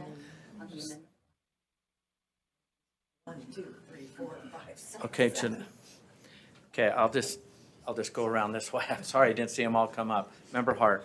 Yeah, I want to clarify that there's a lot of different data collection points with school fees outside of the compliance document. There are spend plans that are required, there's financial accounting with the fees. The compliance document really, quite frankly, is, we make fun of it every year because, it doesn't, yes, we do it. But then we do spend plans, we do all of our financial accounting that's audited, we do all of our documentation. It's got to go to our local boards 2 times and reflected in their minutes. There's so much more robust that piece of paper doesn't show that people understand the process or people are following the process. So I would be against that motion. Okay. And if I could just add to that, there are, like Member Hart said, there are multiple checkpoints already with school fees. This is not taking away that accountability at all. I also want to make a point in relation to that, that I think as we're looking at reducing reporting, we're looking at the burden on the LEAs and school leaders, but we're also looking at the burden that we're placing on USBE staff. And this is one in particular I'm looking at. If they're not having to chase down school leaders to reply to this report, if they're not having to chase down board chairs to reply to this report, maybe they could do a couple more audits each year. Oh, great. For that, for sure. Okay. Did you have a, yes. Yes. That was actually brought up. Board Member, Angie? yes, Board Member Hutchings, that was exactly what the school fees staff stated, is that it takes a couple of months to collect the 1,300 or 1,400 certificates of compliance, calling, telling people, and that they actually stated they could do additional monitoring with that time. Okay, Member Booth, was your hand raised on this round? I thought it was Norton. We're over here, Earl. Yeah, so this is back to our last discussion, but this is, we're receiving this information and then we can act on it or not act on it. And so, no, this is different? Implement, receive and implement. Oh, It's different. okay, thank you, because I'm That's what seeing they the implement. receive. I just wanted to make sure. Okay, very good. Okay, something to ponder. Okay. Member Straight. I'm thinking. So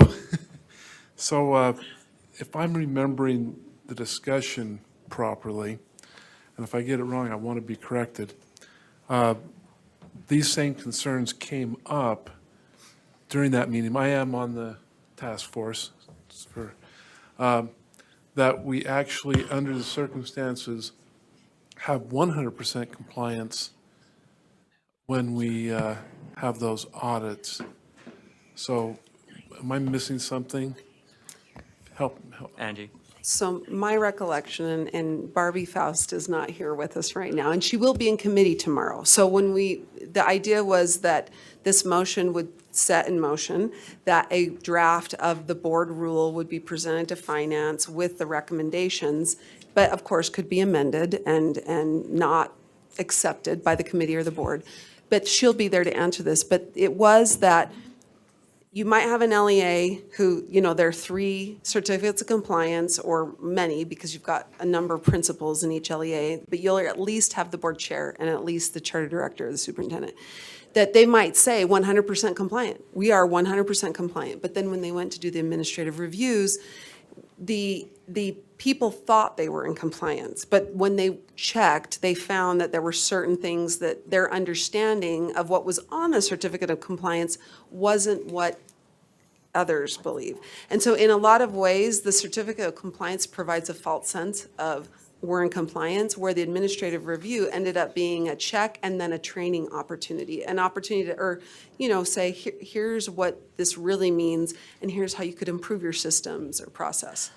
Thank you. And I know that at the time there were concerns, and I had concerns, but I remember at the end of the discussion, I felt fine about it. And so I'm going to not support this amendment. Thank you. Member Lair? I'm rethinking my second, and I'm rethinking this. All I know is there is no one else here who has lived this school fees discussion from the 1990s until now but me. And all I know is this is deja vu all over again, that there was just the fiery words and stamping of feet in the 1990s. These schools are not doing what they're supposed to. Well, then I guess we need to monitor them. And at the time, there were 40 LEAs. And now we have 160-ish LEAs. And as I looked at the school fees rule, and as I look at now hear this, there's just a gradual erosion, just like what happened in the late 90s and into the 2000s of, this is too much work. We're setting ourselves up for failure. We can't do this.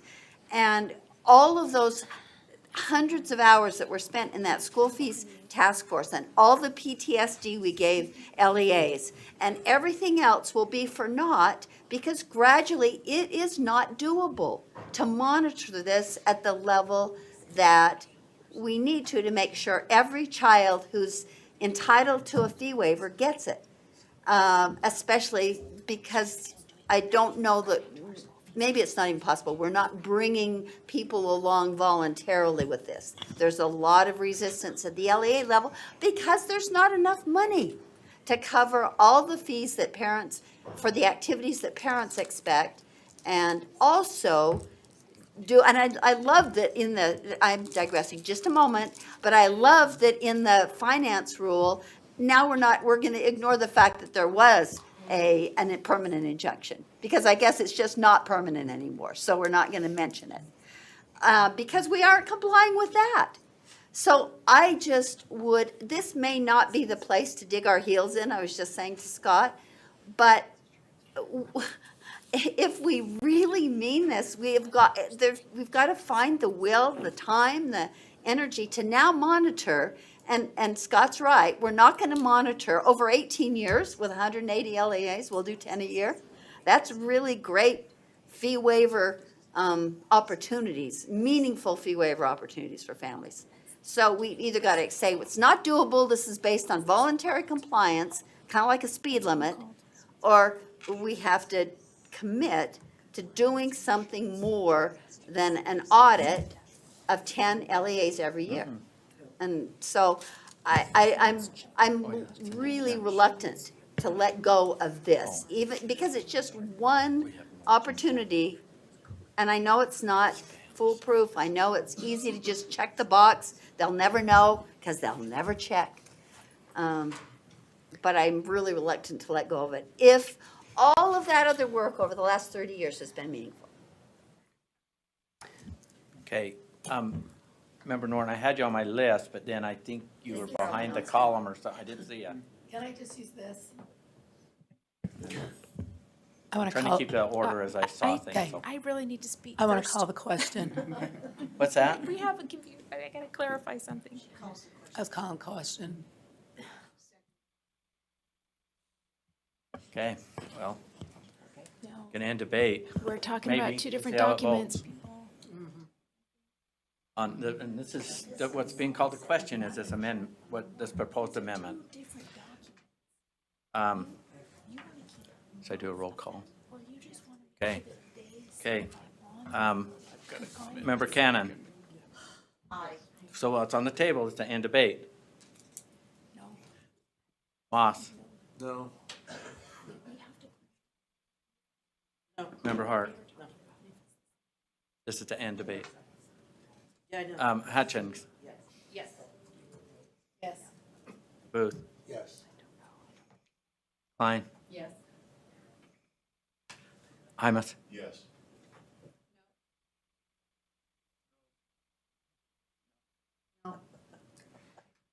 No. Yes. Not even close. So we're still in debate. Okay, so now I'm Vice Chair Davis. Okay, I just want to make sure that I understand the amendment and the language and what we actually did in the requirements task force. So there are two different documents. There's the compliance and assurances document, and in this document, the LEA does have to mark that they are in compliance on school fees, and they have to link to their school fees policies.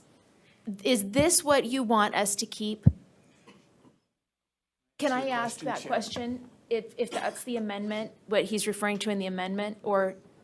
Is If the it- intent of his amendment? Yes, is that the his intent of concern? the amendment? Was that the basis of your motion? And let me just maybe finish this. There's another document that's called the Certificate of Compliance, that's a 6-page, multi-part document that 3 different people have to answer, the principals, the board member, the business guy.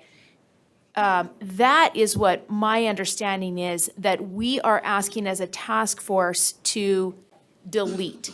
But my understanding was not that we were asking, that we were keeping on the main compliance and assurances document, that they would still mark that they are in compliance and that they still would link their policy to this. And then in addition to that, 19 schools per year will be monitored for compliance. 19 according to Superintendent Jones. That's how many are scheduled for this year. Every 10 years then. And Angie? Okay, well, that's the question. That's the question. Okay, to answer the question. So, yes, so what The is question the was first amendment? directed to the maker of the motion, which is Member Hanson, his intent. Okay. That is his concern. I appreciate the discussion that's come around, and if we could look, so you had several recommendations. Can we just throw the recommendations on the screen and let me, I'll get to the point here, but if you can look at the one that's amend R277471, it's the one after this. Okay, go back to that one. Okay, so that one says that you're gonna reduce reporting due to USBE having access in-house to all necessary information for the school plant capital outlay report. I understand, we're gonna eliminate that report, we've got all the data, we can still check it. Now go back to the one that we're looking at now. Repeal the certificate of compliance reporting requirements to USBE, okay? And then what? So if we've got all this data that I've heard from board members that we have, can we use that to still check compliance? Is there another way that we can do this if we eliminate this report, or are we just, I read that and I say, we're not gonna have a certificate of compliance, there's no check, except for this audit that you're telling me we're gonna do. I need that information, and if we have another way, tell me, and maybe I'll withdraw my motion to amend. But right now, I'm seeing no check. May I follow up, Chair, with my question? Well, the question, There is evidence in supporting documentation required to keep it on the single answer one. okay, So, Angie. Chair, and I'll try and answer this, and all of this is really up for debate, actually, in the rule. When we get to the rule, we could add or subtract. So, number one, I'll share with you what I know. Number one, the certificates of compliance, or the 1,300 to 1,400 individual 6-page certificates of compliance, that explicitly is what the task force recommended be removed, with support from the staff, who, through their discussion or their work, so Barbie Faust has been working with school fees now for 4 years. And I did just want to acknowledge that what we have today that we didn't have in 1994 nor in 2018 is one, at least, we now have one dedicated staff person to do monitoring. We did not have that in 2018.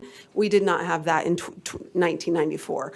And as I was listening to Board Member Lear, I was thinking she was giving this passionate speech that would have gone well with our request for 3 FTE, but we do have one, which we didn't have before. The question that Board Member Davis proposed, you are correct that currently on the certificate, the annual assurances document, school fees is listed there. What will happen with that is still to come, because the work that Tracy Nuttall is doing with legal requirements, one of the things the Standards and Assessment Committee wanted to ask is whether we pare that document down to things that are federally, legally required only, which would mean you wouldn't include a school fees. That doesn't mean that the board couldn't say, well, we're going to have that certificate, that annual assurances be the federal legally required assurances, and these 5, right now it's probably 30 to 40, individual items that we think are important, like bullying prevention. You're right. It says, this is how we're collecting our bullying prevention reporting, and give us your policy. We do that with school fees. That has been a mechanism, what I would call reporting light or monitoring light, where we say this is how we're going to monitor, is just to require that annual check and a link to the policy. I think that's still up for debate. I would just say that's not part of this motion. It's not even required in the rule. It was something that was decided by probably staff and whoever to include that in the assurances document, and that's a to be determined later on. But I will say that, as Deputy Jones mentioned, currently 18 monitoring visits would occur. That's approximately once every 8 years. And that we do have a dedicated staff person that we didn't have. I know that I don't have the history you have, Board Member Lear, but I have been living with it since 2018. And I did feel the pain. Versus longevity. Yes, yeah, intensity, thank you. And I do remember the pain that USBE staff felt when we were audited and told we were not doing our job. And it wasn't because we didn't want to. We were doing the certificates of compliance. We were handing those out every year. We did not have a dedicated staff person who was actually reviewing and then supporting our LEAs to compliance. We now have that person who's monitoring and supporting LEAs to compliance. So I wanted to raise that. It's a little, we are in a different place today than we were, thank goodness, in 2018. Could I? Okay, did you want to, Yeah, just specifically then, so I heard Member Hart, I heard Member Hutchins say there's other information. So we've got this other check the box kind of compliance document. Is there other information that's coming in, potentially into USIMS that we can use to check this? Because if this is in context and we have other ways to do this, and sure, let's eliminate it. But right now, it just says we're going to cut this off, and I don't know how we're going to replace it. Until now, you told me there's these monitoring visits. I think the question is whether you want to answer all this today or have that be part of the discussion with the rule. I know there's, as mentioned, we do receive financial reports through UPEFs, which will be part of USIMS. And I know that our monitors, so Barbie Faust, does go and look at the website. She looks for policies. She looks at the fee schedules that are approved. So there's active review going on. I don't know how much is proactively provided by the LEAs, and that's where I would need an assist from Deputy Jones or Barbie to answer. Well, how do we best move this along then? Well, we haven't The next stage. We can vote on the motion. well, right now, it's, we have an amendment. Yeah. That's where we're at. That's Member Moss. We have an amendment. After this amendment. What's that? My comment is for after this amendment. It's hard for me to keep track, so I'll make another note here. Okay, so I'm not seeing any of the comments, so I will, we're going to vote on the proposed amendment to add to the motion where it says option 1, the words, with the exception of the recommendation to implement the recommendations from the task force on school fees. All in favor, this is voting for this amendment, say aye. Aye. Those opposed? No. Will the ayes raise their hand? And 3. Okay. 4. Where's the 4? Kristen. Oh, okay. Okay. Okay, now we're back to the original motion. Amendment doesn't move forward. Member Moss? I'll be quick. I support the motion. I've enjoyed being vice chair and riding shotgun with Chair Huntsman on this task force. I was just going to comment that in addition to the discrete recommendations that have already come out, there's been a lot of systemic or holistic thoughts expressed during the task force. So some of those are looking across departments. We can look at one department and say, and they've done a really good job. Our staff have come in and gone kind of zero-based. What do we have and why do we have it? From federal to legislature to our board rule to the logistics of how we ask for this stuff. So in addition to that, people are asking, well, what about across the departments where I get a request here and a report there and a survey here? So we're looking at that, and I guess I'm just sort of partly speaking to report and in support of the motion, also to invite input. So I'll be meeting with the department chairs next week, I think, the 14th, talking about some of that, and that will go into that discussion. There are questions about what to take to the legislature. Are all these reports necessary? Can they be consolidated at that level? What's the purpose of them? Are they for compliance, where we need to make sure we're on it every year? Or are some of these for programmatic evaluation, where we can maybe rotate, cut back, sunset? So there's a lot of discussion that kind of goes to beyond, chopping discrete reports. Let's look at the whole system of what results in kind of this pile of paperwork and see if there are systemic ideas that we can address either internally or at the legislature. So to Carol's, Member Lear's point, feel free to send, I'm the vice chair, still working at that for now, and we'll see what happens at the end of the year, but we're still going to be planning and doing stuff, and Member Davis, Member Straight, Vice Chair Davis, Member Straight, so feel free to tell us. Any of that stuff that you don't think is quite being addressed, please feel free to shoot it to us, especially at that systemic level, because that can really do big rocks, as Chair Huntsman says. So that's my support of the motion and invitation for input as well. Member Straight? Yeah, just a quick addition. I agree with all that, and yeah, please feel free to communicate any concerns. I would add that, for example, in regards to Utah grants, it was determined that some of those betterments could take place based on what's already in policy and what's already administrative changes that are already there in policy. Okay, I'm not seeing any other discussion, so we'll vote. Well, I'll state the motion and then vote on the motion. And the motion before the board is that the board directs staff to receive and implement the reports and requirements task force recommendations as described, and work with the legislator to open a bill file to amend the school plant capital outlay report requirements to reduce LEA reporting. All those in favor say aye to this motion. Those opposed? Motion passes. Okay, we've got, so you guys understand the sequence of things. We've got lunch on the horizon, but I'm hoping that for the interest of time that we can go into executive session, and while we're having our lunch, I think we can catch up a few things, but we do have one more thing to No, we're doing audit. audit. Let's get audit. And what's that? Okay. Yeah, we'll have lunch, we'll grab, and but we will go into executive session, but, so I'm hurrying here. So we're on number 9, the audit chair, Vice Chair Belknap. Yes. Okay, so the audit made some prioritizations of some new audits, which, and the motion is the board prioritizes the following audits in the following order. Number 1 has already been approved. Number 2 was technical assistance. Number 3 is personnel management, and number 4 is school construction. May I speak to that, Chair?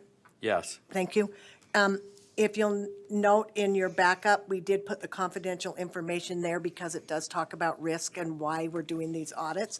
And so if you need more clarity on those, or I would be happy to have Debbie or Kevin come to the table if you have questions on this prioritization list. So there's not a motion, I have to state it came out of committee, so it doesn't require a second. Right. So the motion before the board is that the board prioritize the following audits in the following order. Number 1's already approved by the board. Subrecipient monitoring.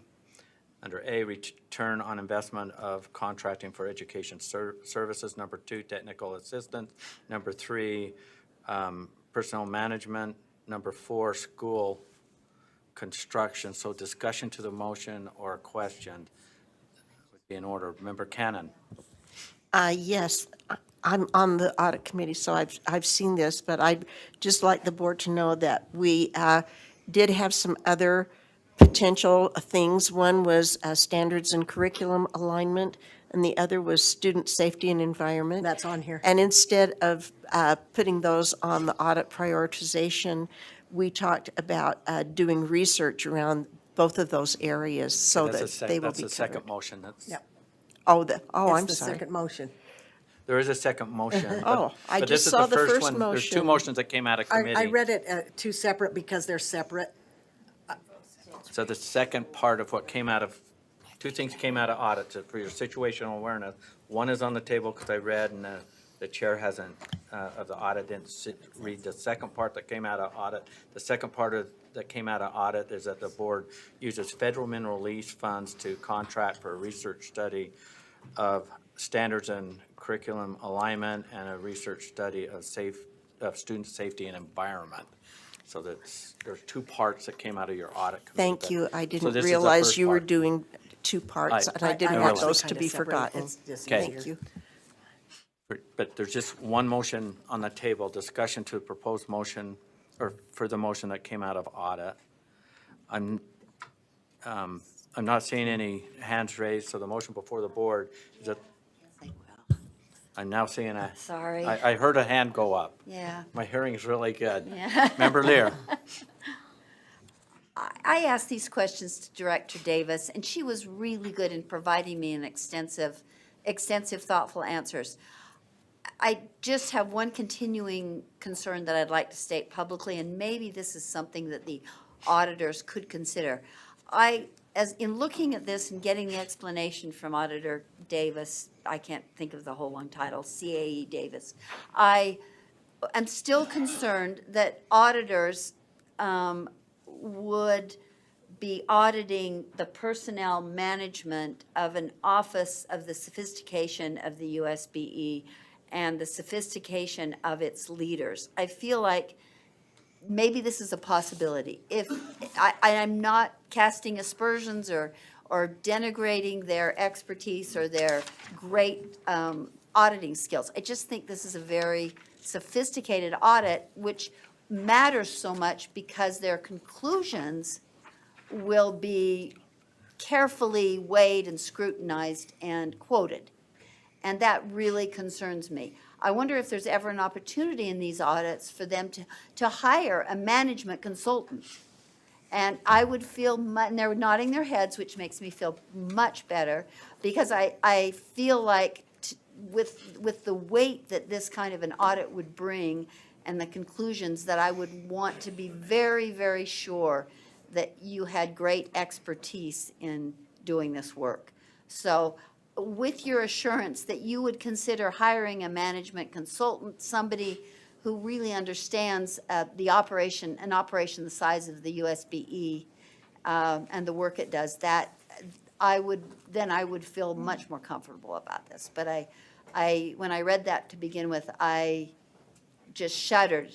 And it wouldn't matter if the audit would be shelved and gather dust. It won't. It will be quoted, it will be weaponized, it will be used in various ways. And that really concerns me. So with your assurance that you can hire somebody with great expertise, then, and you might, then even that gives me more assurance. Thank you. So that's not part of the motion, but the people in the audit committee, and as an audit moves forward, that is certainly an option / opportunity for the audit committee and/or the board to act. But I don't think anyone's going to give you assurances until they act and vet that to do that. So I appreciate that. Okay. All right. So, okay, I'm gonna state the motion before the board, and then we're going to vote. And that is the board prioritize the following audits in the following order. Number one, which is already approved by the board, say that again for me. Subrecipient. Thank you. Monitoring return on investment of contracting for educational services.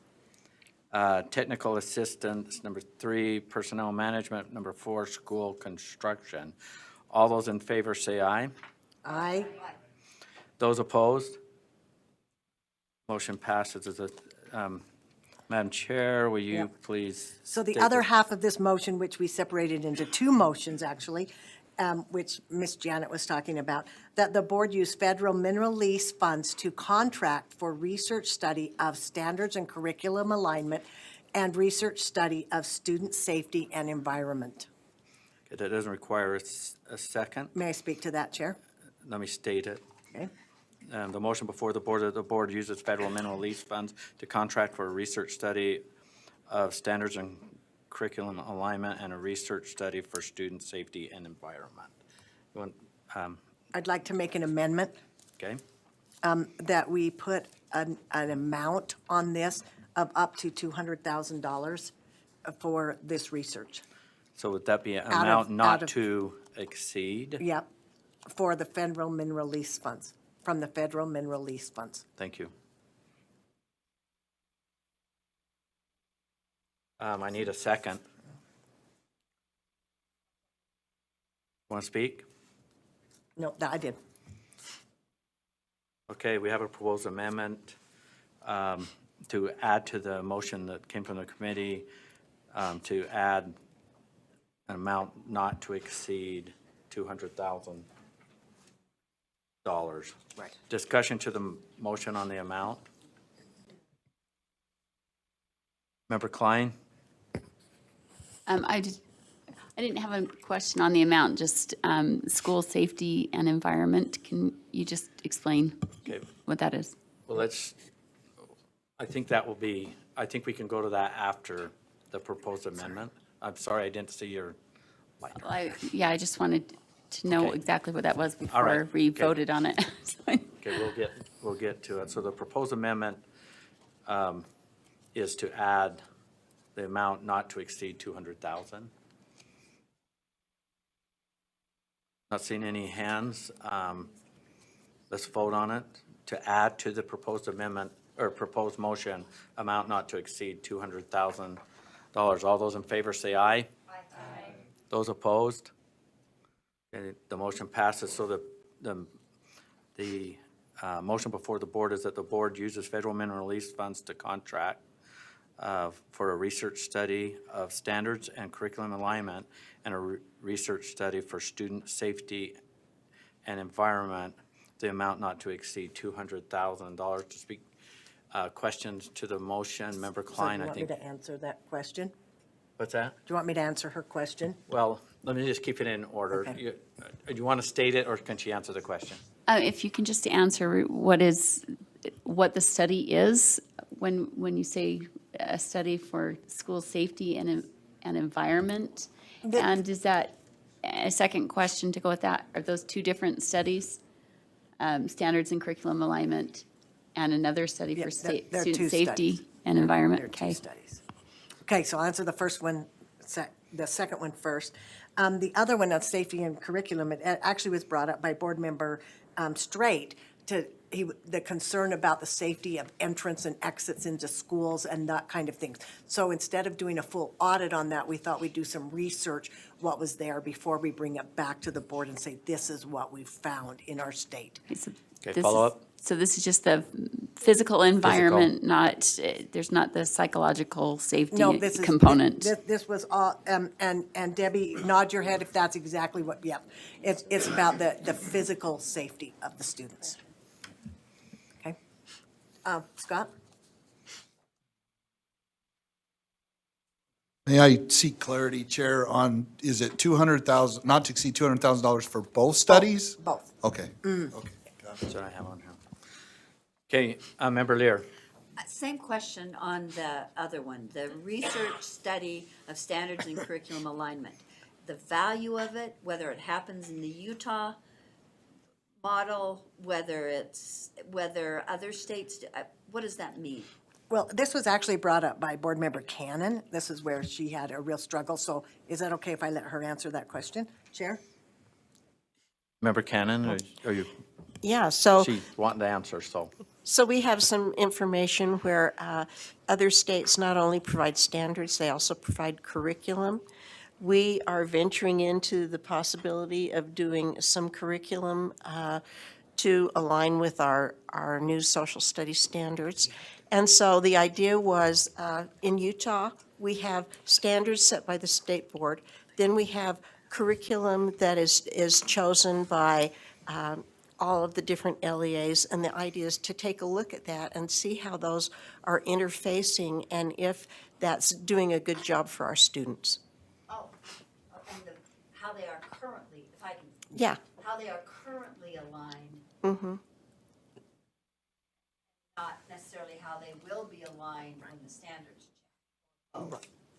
Yeah, I think we can only look at what we're doing currently, so. Thank you. Okay, Member Earl.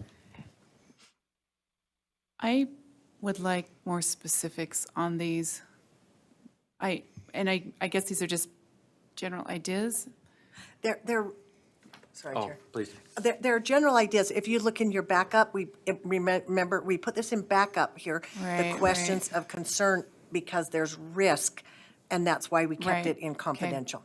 Right. Okay. All right, we're gonna vote on this. I'm not seeing any other hands up on debate. And the motion before the board is that the board uses federal mineral lease funds to contract for a research study of standards and curriculum alignment and a research study for student safety and environment with an amount not to exceed $200,000. All those in favor say aye. Aye. Those opposed? Voting is unanimous. Okay.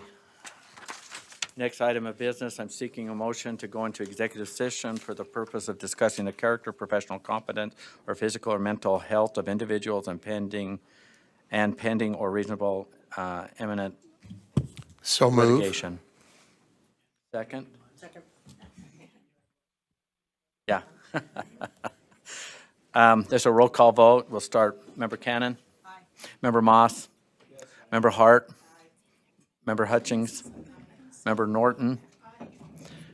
Member Booth? Member Klein? Yeah? This is to go into, Yes. okay, sorry. Member Earl? Member Straight? Yes. Member Hanson? Member Lear? Vice Chair Davis? Yes. Vice Chair Belknap? Yes. And Chair Huntsman's a yes. We're going into executive session and lunch. So as we get things set up, go grab them. We're going to come in here. Be sure and hit the facility and whatever you got to do. And this will be a working lunch. So I appreciate your cooperation on this. So we'll be gathering back here. Thank you.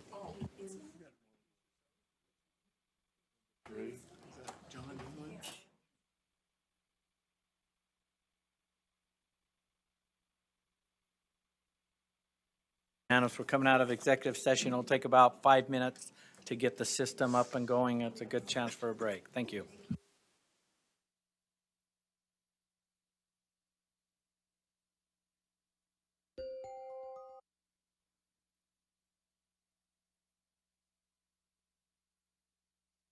Recording in progress.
Board members, if we can get you to take your seat. This portion of the agenda, turning it over to Vice Chair Davis. There might be a change on our agenda line.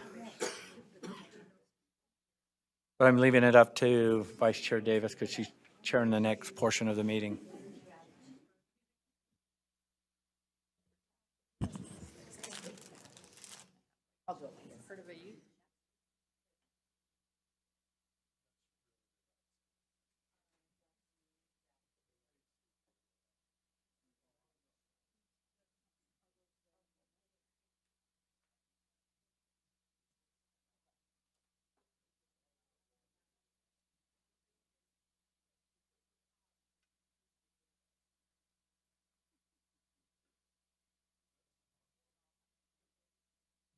So smart.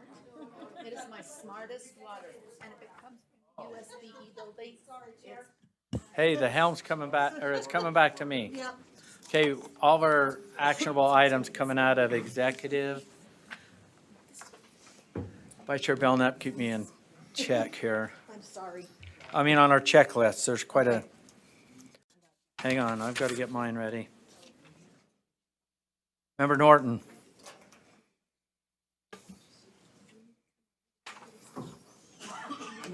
We already came out of executive session, so. I move that the board approves UPAC consent calendar recommendation excluding case 22-1916. Do we have a second? We have a motion and a second. The motion is that the board approve the UPAC consent calendar recommendations with the exception of case number 22-1916. Any discussion to the motion? Seeing none, all in favor say aye. Aye. Those opposed? Voting is unanimous. Please continue. I move that the board accepts the recommendation of UPAC in case number 21-1839. Do we have a second?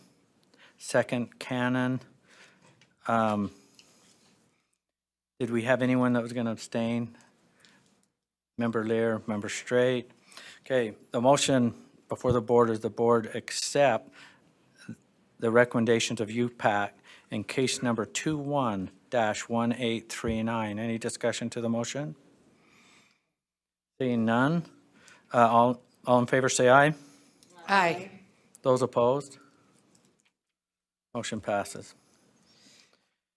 Please I continue. move that the board accepts the recommendation of UPAC in case number 21-1854.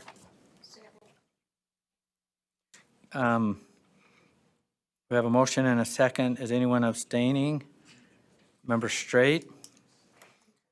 No, that's not it. No, I think 54. Are you sure 54 isn't the one he abstained for? This is 50 we're on, so. Okay. Oh, did he do 50?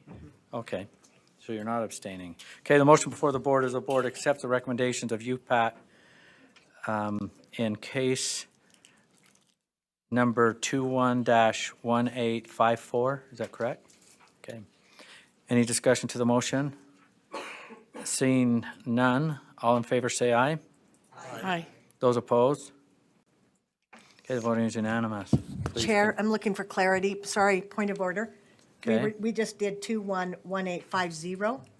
Is that what she, no, she did 5-4. We've done 5-0 and 5-4, and. This one, And that one was that's 5-4. Oh, so 5-4, Board Member Straight recused. Okay, so now we're back, so we record that. Okay, now we're to 1850, correct? 21 dash, We're on number 4. We're the fourth one. hold that. Okay, please continue. Okay. I move that the board accepts the recommendation of UPAC in case number 21-1872. Second Cannon. The motion before the board is the board accept the recommendations of UPAC in case number 21-1872. Any discussion to the motion? Seeing none, all in favor say aye. Those opposed? No. One opposed? Okay, but the motion passes. Okay. I move that the board accepts the settlement, the Utah Restaurant Association Foundation settlement proposal as presented. We have a motion and a second. Any discussion to the motion? Seeing none, the motion before the board is the board accept the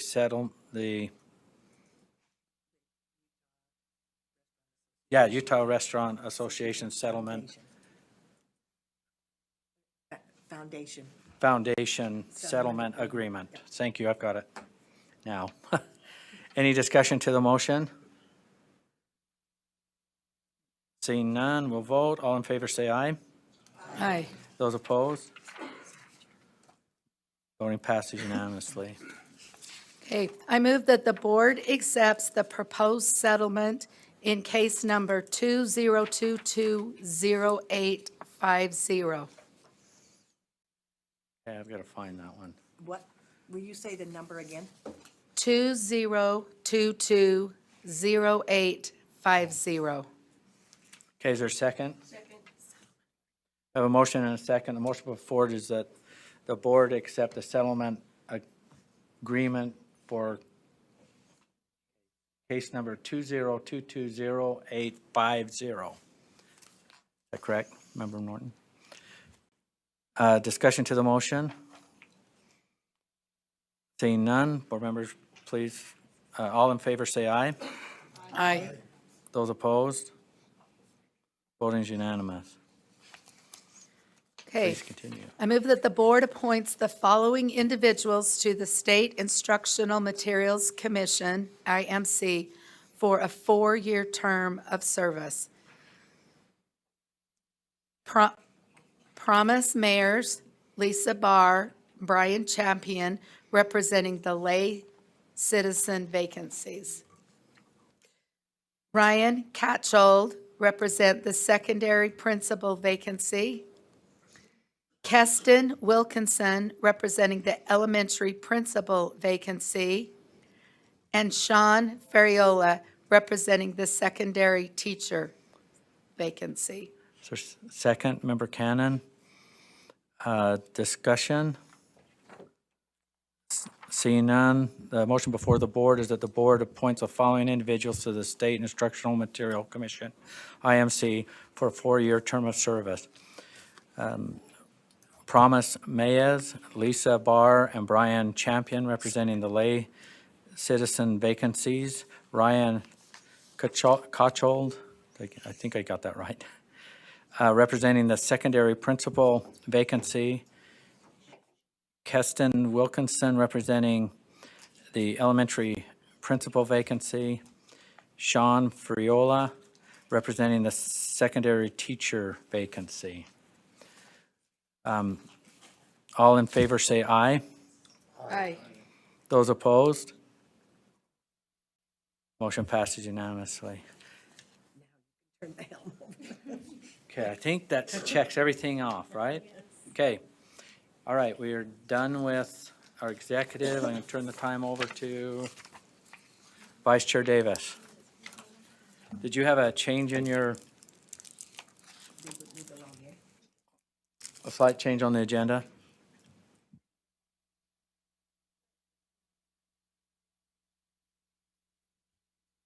Sorry, it kicked me out. Thank you, Chair. We are going to make a change on the agenda, and instead of taking Finance Committee reports first, we are going to take Standards and Assessment Committee report first. And board members, we're not having any discussion on the information items. Just please read the information and back up and contact the responsible parties if you have questions later after the meeting. So we'll go ahead and turn the time over to Chair Hansen to start with item 15.5. Thank you. We just have 2 items for the board today. First motion is the committee moves that the board approves the continuation of R277-705, secondary school completion and diplomas, draft 2 on second and final reading. That's item 15.5. Thank you. Seeing no lights, we have a motion on the floor that the board approves and continues R277-705, secondary school completion and diplomas, draft 2 on second and final reading. Those in favor, say aye. Aye. Those opposed? That passes unanimously. On item 15.6, Chair Hansen, and will you introduce the people who? I don't know. Okay. The motion from the committee, this is on 15.6. The committee moves that the board approve the Sharp Survey Letter of Information for final approval. And we do have some visitors here from DHHS, I believe, that can help us with any questions. We welcome you and would ask that you introduce yourselves as you come up.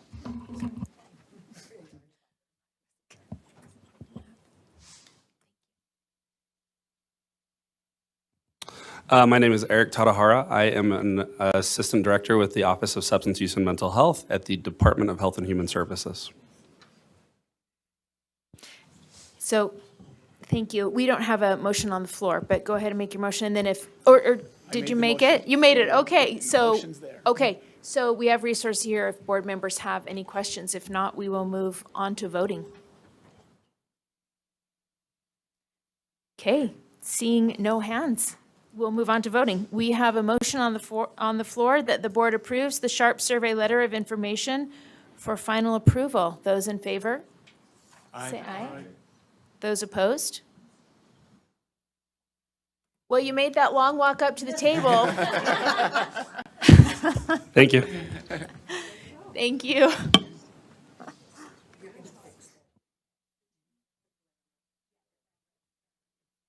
Okay. Chair Hansen? Yes, that concludes the business from the Standards and Assessment Committee. I think we do have some business from our special meeting that will come up later. We'll come back after the other two committees. Yeah. Okay. Right now?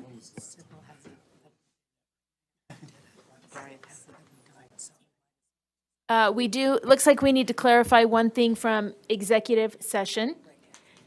Right here. Go ahead, have Kristen go. Okay, we need to have a redo on one case number. Go ahead, Board Member Norton. I gotta find it. It's so long gone. Is it that UPAC case? I move that the board approve UPAC's recommendation in case number 21-1850. Correct. That's the one that was missed off my checklist. Yeah. I was trying to go there, but then somebody, I second it, sorry.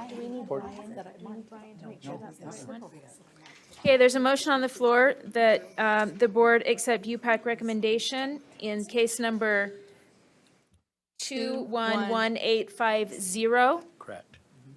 Seeing no discussion, those in favor say aye. Aye. Those opposed? And did we have any abstentions or recusals? Thank you. We're gonna go back to the Finance Committee and Finance. Chair Finance, Mr. Moss. Chair Moss will go ahead and go back to 13.3. Okay, we have a short agenda item, 13.3, school construction oversight inspections, training, and reporting amendments. And the motion of the committee is that the board approves R277-471 draft 2 on second and final reading. Thank you. Seeing no lights. Okay, Board Member Lear? Wait, let me put it on the floor first. We have a motion on the floor that the board approves R277-471, school construction oversight inspections, training, and reporting draft 2 on second and final reading. Member Lear? I have a question on line 274. It looks like, and I wouldn't so much raise it, it looks grammatical, but I need to know what the verb is before obtain, or the helping verb before obtain on line 274. It looks like there is it looks, because if it says may, it's different than shall, so it seems like it's an important clarification. And I might ask Deputy Jones, the version I'm looking at, which I think has your markups questions, is a charter school shall seek a certificate. Am I looking at the wrong? Wrong thing. Okay. The one I've got Okay, shall I- obtain, I pulled the one with Carol's. or crossed red out lines. shall, but. Got it, but, yes. Maybe Scott. Yeah, it's just a clerical error. But no, Oh, I'm sorry. so you It still- should just say obtain. So But you shall still- seek. The shall is crossed out, so it says shall obtain. Seek should be crossed off instead of shall. Yeah. Seek should be crossed off. Okay, so Yeah, it should it's- say shall, and shall should not be crossed out. Right, yes. Shall obtain. Okay, Yes. thank you. So clerical correction, I don't think we need any We can amendment fix on that. that. That's fine, I just needed a Right, verb. without That's objection. helping. Okay, without objection, we'll go ahead and make that Thank you. clerical change. Seeing no other discussion, there's a motion on the floor that the board approves R277-471, School Construction Oversight, Inspections, Training, and Reporting Draft 2 on second and final reading. Those in favor say aye. Aye. Aye. Those opposed? That passes unanimously. Okay. Chair Moss? Item 13.4, Aspire Student Information System Development. We heard about this earlier from the Reports and Requirements Task Force. Recommended action from the committee is that the board lifts the current moratorium on the building and programming of the Aspire SIS and permits USBE staff to build the system to provide the highest level of support and efficiency to the LEAs that choose to use the system, and with the interest of ensuring interoperability with the Utah Schools Information Management System, USIMS, as is required with all other SISs that LEAs choose to utilize. Thank you. There's a motion on the floor as read, and Member Earl has discussion. Yeah, I know we talked about this earlier today, but I'm curious how many of our districts are using this, or are they not using it and we're just refurbishing? Does that make sense? Yeah, they're using, I think it was something, back when we pulled support, it was like 70%. It might have gone down a bit. Could I defer to Deputy Jones? It's quite a large number, but there are concerns that it's not up to date in the operation. We have approximately 100 LEAs that use Aspire, so, because there are some that are in bid processes right now, so it could Okay. change a little bit, so. And so the work that's going to be done on this will be brought before, or is it just, I'm just wondering. I got feedback from some educators on this when I mentioned it a week ago, and I just had wondered how you're facilitating feedback on moving this forward. Chair, if I may? Please. Oh, okay, so there is Chair, if I may, there's an Aspire working group that gets information from individual educators across the state, users of the system. So that's how it flows into, so that would be how any enhancements are created is through the user work group. May I ask another question? So if someone wanted to make recommendations on making this better, they would do what? They would put them through to the Aspire users group, so that the users group could, evaluate those and then see what the feasibility is of incorporating them into the system. If you vote to allow Yeah. enhancements to it, that's how the process would work. And is that on our site, or they just know that if they use Aspire? No, we would, so if you vote to do it, we would put it out. You'd put it out, okay, I see. Yeah, we Then put we it would out, do a yeah, but we public can't campaign. do that until we know your position. on Sure, it. I Yes, just ma'am. was wondering how we're That's how it getting would this- work. Okay. Yes, ma'am. Thank you, that's what I wanted to know. Yes, ma'am. Thank you, Member Belknap. Yeah, I have two questions, Chair. Is that okay? Please. Okay, so what does it cost schools to use the Aspire? And number two, what does it cost us to keep it up and running? Pretty much it costs nothing for the schools other than, the time that they need to spend ensuring that their utilization of it, for instance, for the October 1 counts or things like that. So that we don't charge a fee or anything for them to use Aspire. And then the costs associated for us to, just even to maintain it. And then if you vote to do it, to state it as just labor cost positions.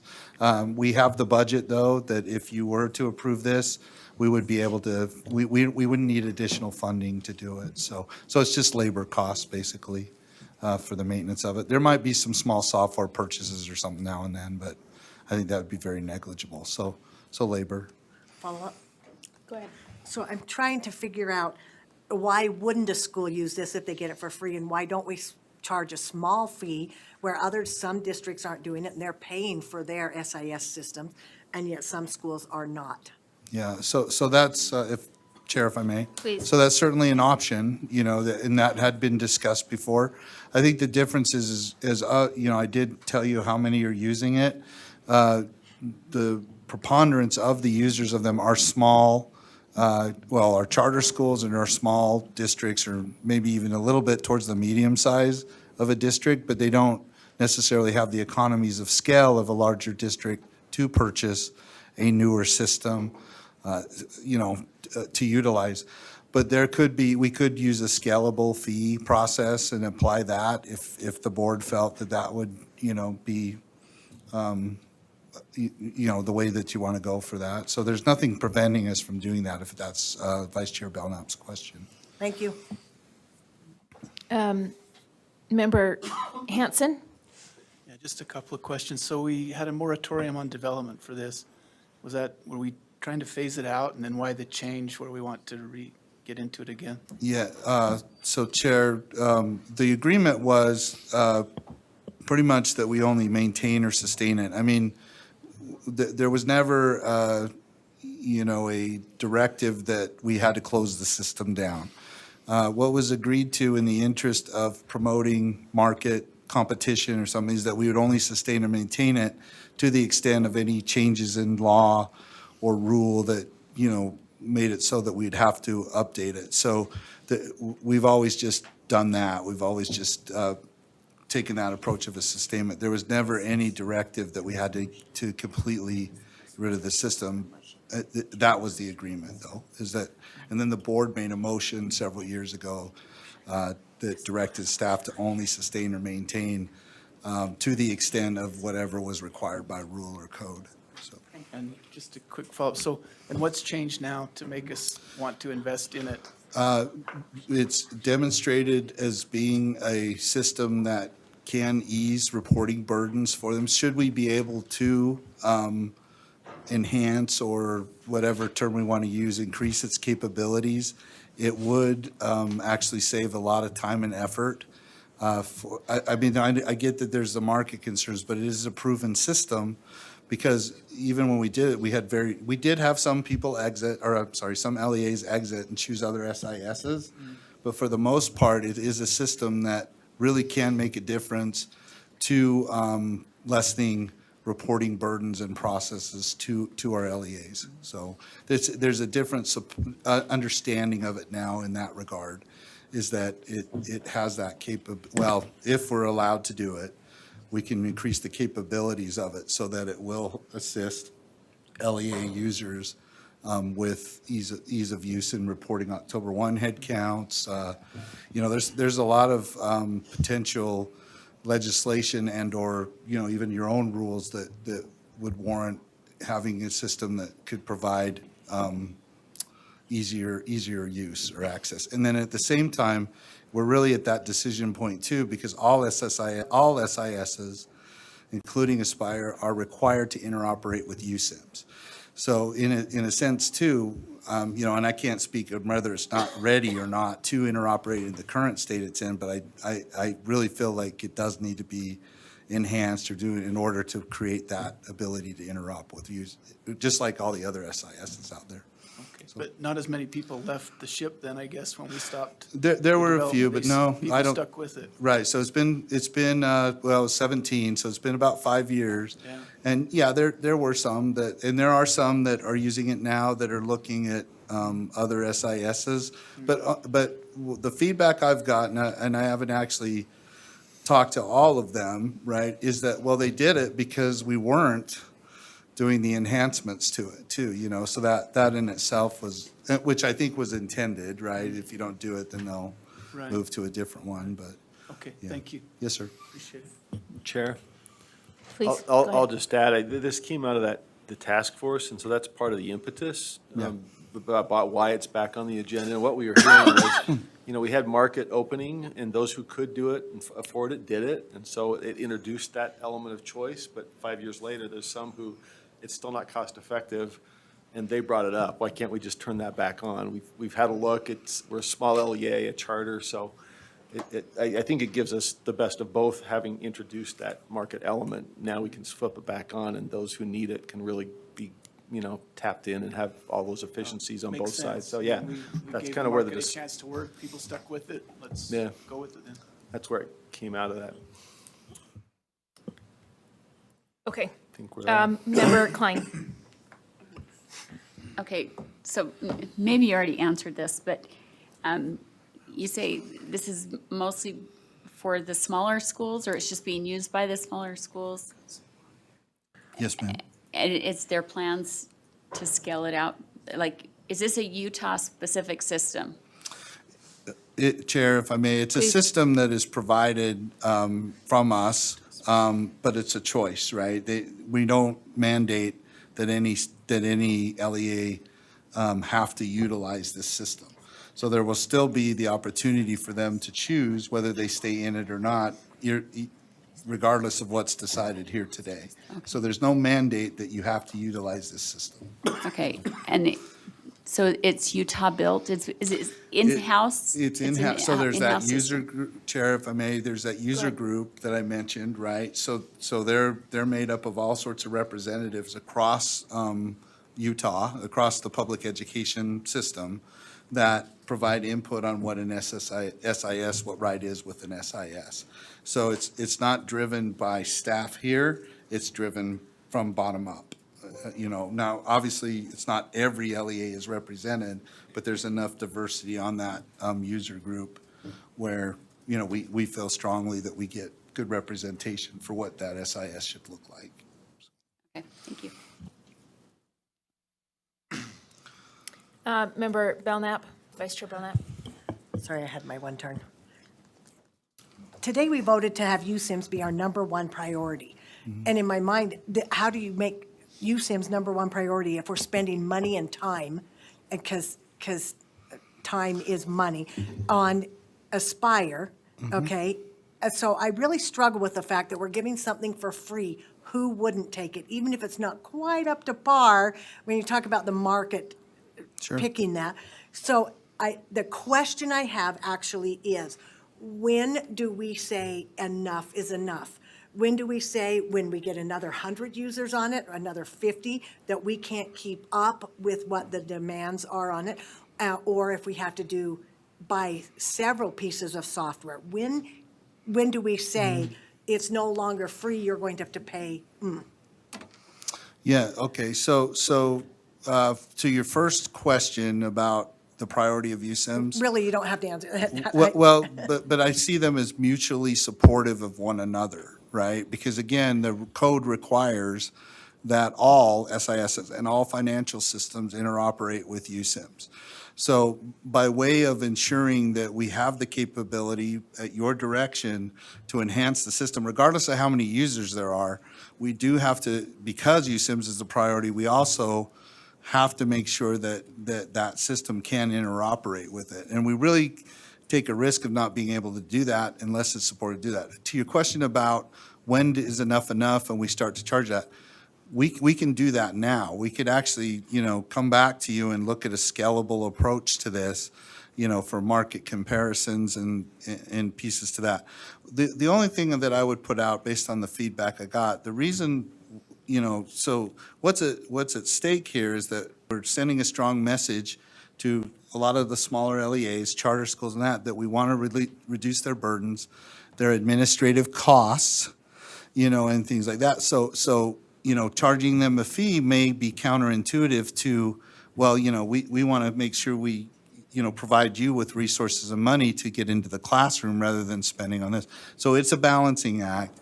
I would say that you could, as part of your motion today, or amend the motion to say, you know, to us to do a study on scalability as far as, you know, fees or payments to it for your consideration at a later date. So that if that date does come, or time when it says, you know, enough, we're ready, we can provide you that analysis. I think that's a very good way. And it also demonstrates our resolve to ensure that we're providing the best system, but yet we're not trying to go against market competitiveness or things like that. So that's fine. Okay. Did I answer your question, ma'am? Yes. Okay. You're going to run that through finance. Yeah, I'm gonna ask. Okay. Chair Huntsman. So it's, as part of this, it's, did you call me? Oh, okay, thank you. The other opportunity that's before us by turning this back on in a proactive way in a user group, you'll be able to get and be able to understand exactly what the new needs are and the future needs. And that's been turned off since 2017, but it's still been in place. We still have the staff. They just are not proactively competing against software people that were actually lobbying really aggressively back when we were making this choice. And so I think there's some evolution that takes place by turning this back on as a proposed solution to connect to USIMS, and that you can weigh this out. But there's no promises in what came out of finance or within the USIMS that there will not be a user fee. There isn't any promises at all in that. It's just, okay, let's get back proactive in finding out what the need is from the user groups, size it up. But almost all of those stakeholders that were around back then knew that there was some talk about fees. But I don't think you can go right to a fee and assess a fee until you know exactly what the magnitude of the new future project is, or how much of a solution USIMS is going to be for the small LEA as they're boarding the mothership of USIMS. Roger. Thank you. Seeing no other lights, there's a motion on the floor that the board approve lifting the current moratorium on the building and programming of the Aspire SIS and permit USBE staff to build the system to provide the highest level of support and efficiency to the LEAs that choose to use the system, and with the interest of ensuring interoperability with the Utah Schools Information Management System, USIMS, as required with all other SISs that LEAs choose to utilize. Those in favor say aye. Aye. Those opposed? No. That passes with one member opposed. Member Klein. One more, Chair, can I go? Last action item, 13.6, amending board bylaws to require mid-year updates. The recommended action from Finance Committee is that the board approves amendments to the board bylaws requiring USBE staff to provide the mid-year update final calculations for public education funds every year to the Finance Committee. Thank you.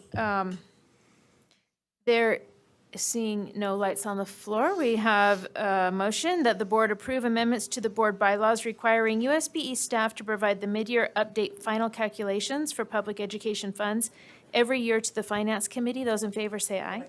Oh, Can I just ask? Member Hanson? Just quickly, so we get monthly updates here, and we usually have kind of an expanded one, it seems like mid-year. This is in addition to that? There was some... Funding, go ahead. Well, so if I may, what you receive as part of the monthly budget report is pretty much centric to the money that stays in your budget here. The mid-year updates are the minimum school program updates to the programs. In the past, we've had board members concerned about, LEA saying, well, the mid-year updates came out, but, my pupil well, no, that's not a good program example, but, I expected more funding. So by doing it publicly in front of Finance Committee, then you as the board and the public see also what changes based on the October 1 head counts were made. That's why I wanted to emphasize to you that the plan is to talk to you more about, the count, revenue, things like that, the counts are what affects the mid-year updates. But that's just really what drives this, is it's more along the lines of LEA, whereas the monthly budget report is here, is your budget here. Thank you. Yes, sir. That helps. Appreciate it. Thank you. There's a motion on the floor that the board approve amendments to the board bylaws requiring USBE staff to provide the mid-year update final calculations for public education funds every year to the Finance Committee. Those in favor say aye. Aye. Those opposed? That passes unanimously. So I'm going to pass this back to Vice Chair Belknap, and we'll have a law and licensing report out from Chair Lear. Ready? Go ahead, Chair Lear. Item 14.3 Data Sharing Agreement, Division of Child and Family Services. The committee moves that the board approves the data sharing agreement with Division of Child and Family Services. So the motion from committee is that the board approves the data sharing agreement with Division of Child and Family Services, DCFS. Board Member Earl? Yeah, I just had a question on, why did they need the student's ID number? Could they, I'm just wondering, can they do it without that information? I listened to extensive, your guys' talk, but I was trying to remember on that one if there was a reason. I could give you probably a less complete answer, so I'll look to this. Angie or Tanya? Tanya? Chair, may I answer? Oh, thank you. Yes. Tanya Alvarez, Coordinator for Prevention and Student Services. The data elements that you see on the MOU are the minimal elements that they have for the minimal access to the data information gateway. So we would need to build a different access. So you're saying they need that in order to get into the gateway? I'm saying that Oh. that's the lowest level of information that they can get in order to, for access to the data information gateway. Does that make sense? Okay, I just wondered if they had to have that one, or if the rest of it could do what they need to do, and you're saying no.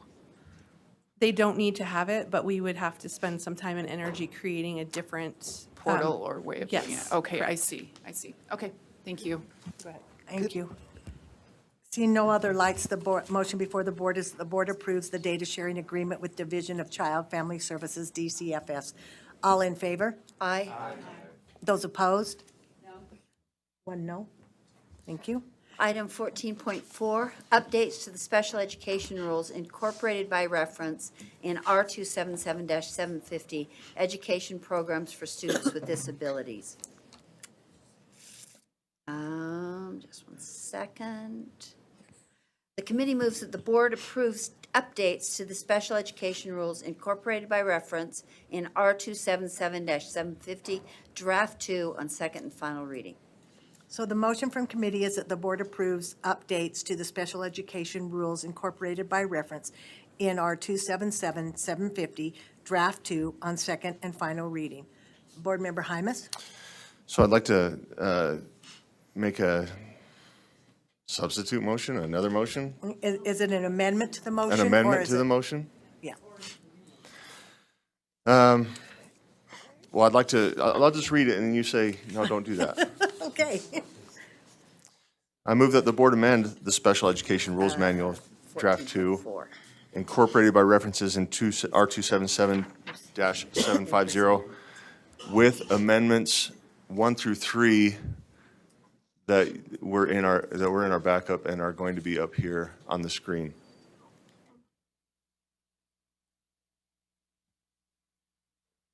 Do you have a line number on these? Maybe Angie has them. May I speak? Yes, please. So this is a manual that doesn't have line numbers, but if you look below in the shared doc, it shows it shows the page numbers that they're each on and what the amendment is. And it's also in a document that was uploaded to Civic Clerk. It's the last one in backup, just FYI. But it is a little different because it's not a rule, it's a manual. Emmanuel. Okay, thank you. I would need a second to continue. Second. Okay, I have 2 different seconds. Okay, would you like to speak to this and now go over each one of them and then speak to them? Yes, Board Member please. Hymas? Thank you. A point of clarification, Yes. a point of information. Are we going to vote on each one of them? Can we vote on each of them separately? We could, more Board Member Hymas, do you want to do one at a time since they're your amendments? Well, I'd love to vote for all 3 of them, of course. If somebody wants to make that motion, that's fine or I to think that make it's the going to motion end to up being divide. divided anyway, so Okay. could we do one at a time? I'm pretty sure that the second one is the one that's going to have some Okay, discussion. then let's read all 3 of them, and then if someone wants to divide it, they can request that. Okay. Go ahead, read your Okay. amendments. Sure. So the first one, simply, it was a specially designed instruction means, and there was a definition in the rules, and then I believe it's SB 134 said that specially designed instruction means something else. And so that's been simply updated, as far as I can tell. And and Leah, if, I'm not in a position to invite you to the table, but I know that we're going to But- talk to you. Miss Director Voorhees, would you like to come up? And I want to just take a second to thank Dr. Voorhees for spending some time outside of meetings and spending her time to discuss these with me. So will you read each amendment and then we'll talk about them? Yes. Does that make sense? Okay. Yes, So we got I to put them will. on the table. So the First Amendment then would be that we strike the original specially designed instruction that you can see up top, and then at the bottom, it would read, specially designed instruction means adapting as appropriate to the needs of an eligible child under this part, the content, methodology, or delivery of instruction. And then I, to address the unique needs of the child that result from the child's disability, and two, or double I, to ensure access of the child to the general curriculum so that the child can meet the educational standards within the jurisdiction of the public agency that apply to all children. That's the first motion. That's the First Amendment. You're doing The all three of First them. Amendment, thank you. The Second Amendment.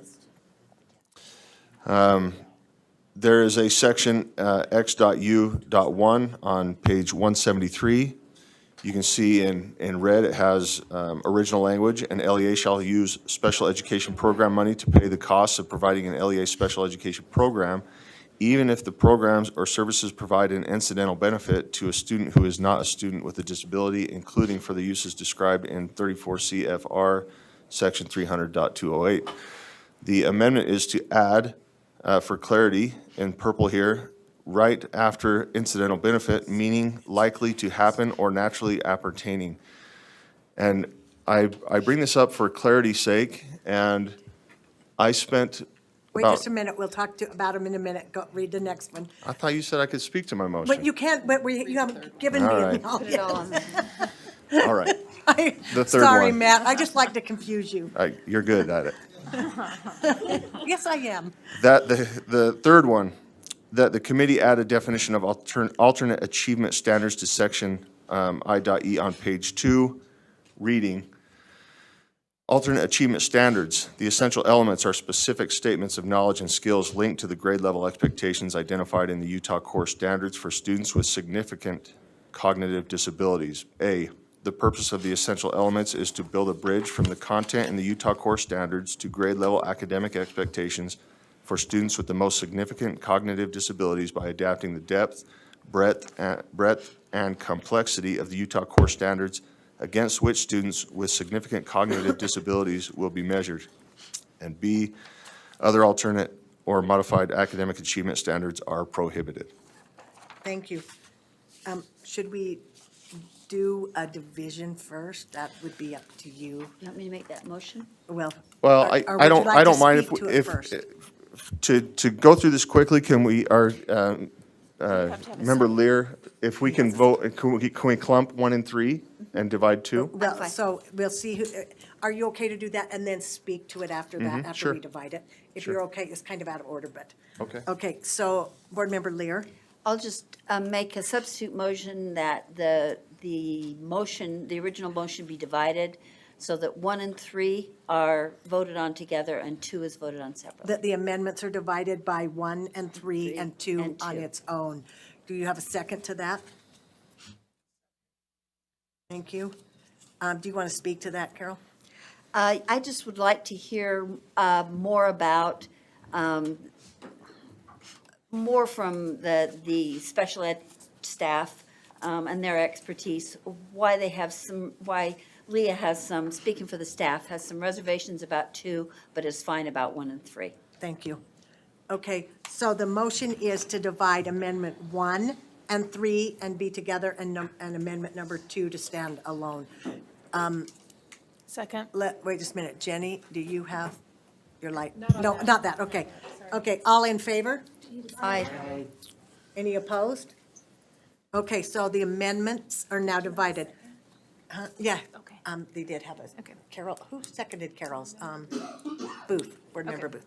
Okay, so we'll come back to you, Board Member Hymas, and would you like to speak to Amendment 1 and 3 first? Yes. Thank you. And I'm going to ask Dr. Voorhees to help on these, if that's okay. Great. So Amendment 1 and 3, Amendment 1, as I mentioned before, the original specially designed instruction definition did not align with what was passed recently in Senate Bill 134, so that's been updated. Go ahead. Thank you, Chair. Leah Voorhees, Assistant Superintendent of Student Support. So Board Member Hymas brought that to our attention, which we really appreciate. We missed that, fixing this definition in our original proposal to update the manual. However, when we copy and paste from Senate Bill 134 did define specially designed instruction the way the CFR defines it, which is what you see in front of you. So this is right out of the CFR as required by Senate Bill 134. Your previous definition in the rules manual then incorporated the definition as a subset of alternate achievement standards. So when we took away the original definition of specially designed instruction, there was no longer a definition in the rules manual of alternate achievement standards, which is actually required. If a state is going to have them, you need to say what they are, which is required in the CFR. So that's why then I asked to be able to add this new definition of alternate achievement standards so that we would be in compliance with Senate Bill 134 and be in compliance with the Code of Federal Regulations. Oh, I'm glad you said that. And Code that of Federal speaks to Amendment number 3 as well. And I want to Okay. thank Board So- Member Hymas for working on that with me. So you're comfortable with that discussion, Board Member Hymas? Yes. Okay, any discussion to amendment number 1 and/or 3? Board Member Earl? Yeah, so I'm just wondering, why did we add B on there? Are we having districts write alternate modified academic achievements? No, because in your previous rules, it was prohibited because it is actually prohibited by the federal government. So it's just restating the Code of Federal Regulations that the state and SEA has the ability to have a set of alternate achievement standards for students with significant cognitive disabilities, but one and only one, and no LEA is able to have anything except a state-adopted copy, or a Okay. state-adopted version. Okay, so this wasn't because people were writing their own, this was No. because Nope. they're saying only use your states? Only Okay. states Okay, I have just that was wondering right. why we had And to spell that states can out. only have one. Okay. Thank you. Board Member Lear? And I think she answered it, Dr. Voorhees, but the language that you've put into Amendment 3, is that directly from CFR? Or is that sort of a summary or compilation or? Chair? Go ahead. That is actually language that you have already adopted in the actual alternative achievement standards. In the foreword of the alternative achievement standards, that's the definition in the actual standards. So we've copied and pasted it now over into the rules manual. Thank you. So you've already adopted that definition All right. in the standards. Just moved it. Okay, thank you. All right, thank you. Seeing no more discussion, the motion before the board is to amend and have specifically designed instruction means adopting as appropriate to the needs of an eligible child under this part, the content, methodology, or delivery of instruction. I, to address the unique needs of a child that results from a child's disability, and two, double I, to ensure access of the child to the general curriculum so that the child can meet the educational standards within the jurisdiction of the public agency that apply to all children. And three, alternate achievement standards. The essential elements are specific statements of knowledge and skills linked to the grade level expectations identified in the Utah Core Standards for students with significant cognitive disabilities. A, the purpose of the essential elements is to build a bridge from the content in the Utah Core Standards to a grade level academic expectations for students with the most significant cognitive disabilities by adapting the depth and breadth and complexity of the Utah Core Standards against which students with significant cognitive disabilities will be measured. And B, other alternate or modified academic achievement standards are prohibited. Yes, and to strike the other language that is stricken on the, oh, you don't see that. And to strike the other. All in favor? Aye. Any opposed? Okay, the motion is now amended with 1 and 3. Number 2. Yeah, Go if I ahead, could Matt. speak to the second amendment here. So I spent about 45 minutes to an hour searching for a definition of incidental benefit, and looking for some clarity here, and I couldn't find any. So I know I worked with Dr. Voorhees on this, and we didn't go with a separate definition, but she inserted this in here and said, does this work? You can read that it says incidental benefit, parenthesis, meaning likely to happen or naturally appertaining, close parenthesis. It just offers a little bit of clarity when trying to figure out what that means. We've had instances in the past where LEAs have had confusion. I think this just kind of cleans things up for them. So that's why I'm putting this amendment forth. Thank you. Any discussion? Board Member Lear? And I'd just like to hear from Dr. Voorhees. Well, let me clarify something first. So, Member Hymish, your language is in the red and no, the vice versa. Vice versa. Matt's, or Dr. Voorhees' language or the SPED department language is in red, and you wanted to add the clarification in blue. Is that right? Is correct. As far as I know, the red has not changed from the rule book. The blue or purple or, So the blue is the only change to this? Yes. And then my second part of my comment is to ask Dr. Voorhees to speak to how you feel about, if you think it's consistent with special education requirements or not. It's kind of putting you on the spot, but does it Oh, comply? This language is not objectionable, Chair. I did share with Board Member Hymas that I had a concern about changing this language simply because in the discussions at the legislature when Senate Bill 134 was passed, incidental benefit was one of the major topics of discussion, and the legislators who passed Senate Bill 134 wanted the definition to match the Code of Federal Regulations. So that's my only hesitation. Thank you. So for clarification, the what is in blue, it causes it not to match exactly. Is that what you're saying? Correct. Okay. Okay. Vice Chair Davis? I would speak against this motion. I think, I don't know, when we were discussing this during last legislative session, I looked this up about 12 times. And every single time, the definition that I got of incidental was accompanying but not a major part of something. So that to me seems more like unlikely to happen, not likely to happen, or less likely to happen, but not, certainly not a naturally appertaining or a likely outgrowth of, special ed services being there.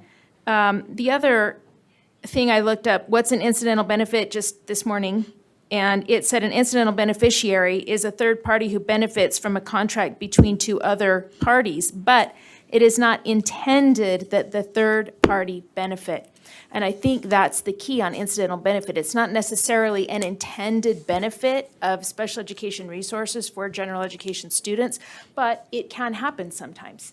So I don't think this language is, it really defines incidental at all, or incidental benefit for that matter. So I would just speak against the motion. If it does pass, then I would probably amend it to add this definition of incidental into it, unless we want to just, and I would suggest just going with what we worked out during the legislative session, which was just following the CFR language.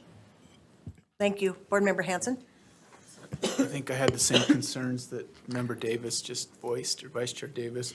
I think incidental is more like accidental, something that happens without trying and is kind of a byproduct of the system. And this seems more intentional maybe, or more like it's likely to occur as part of it. So I'd either leave the definition out or use the definition, something like was proposed on that one. For me, I don't know if it clarifies it and helps with some of the problems that we've had in the past in this area. Thank you. Board Member Straight? I would only be repetitious. Thank you.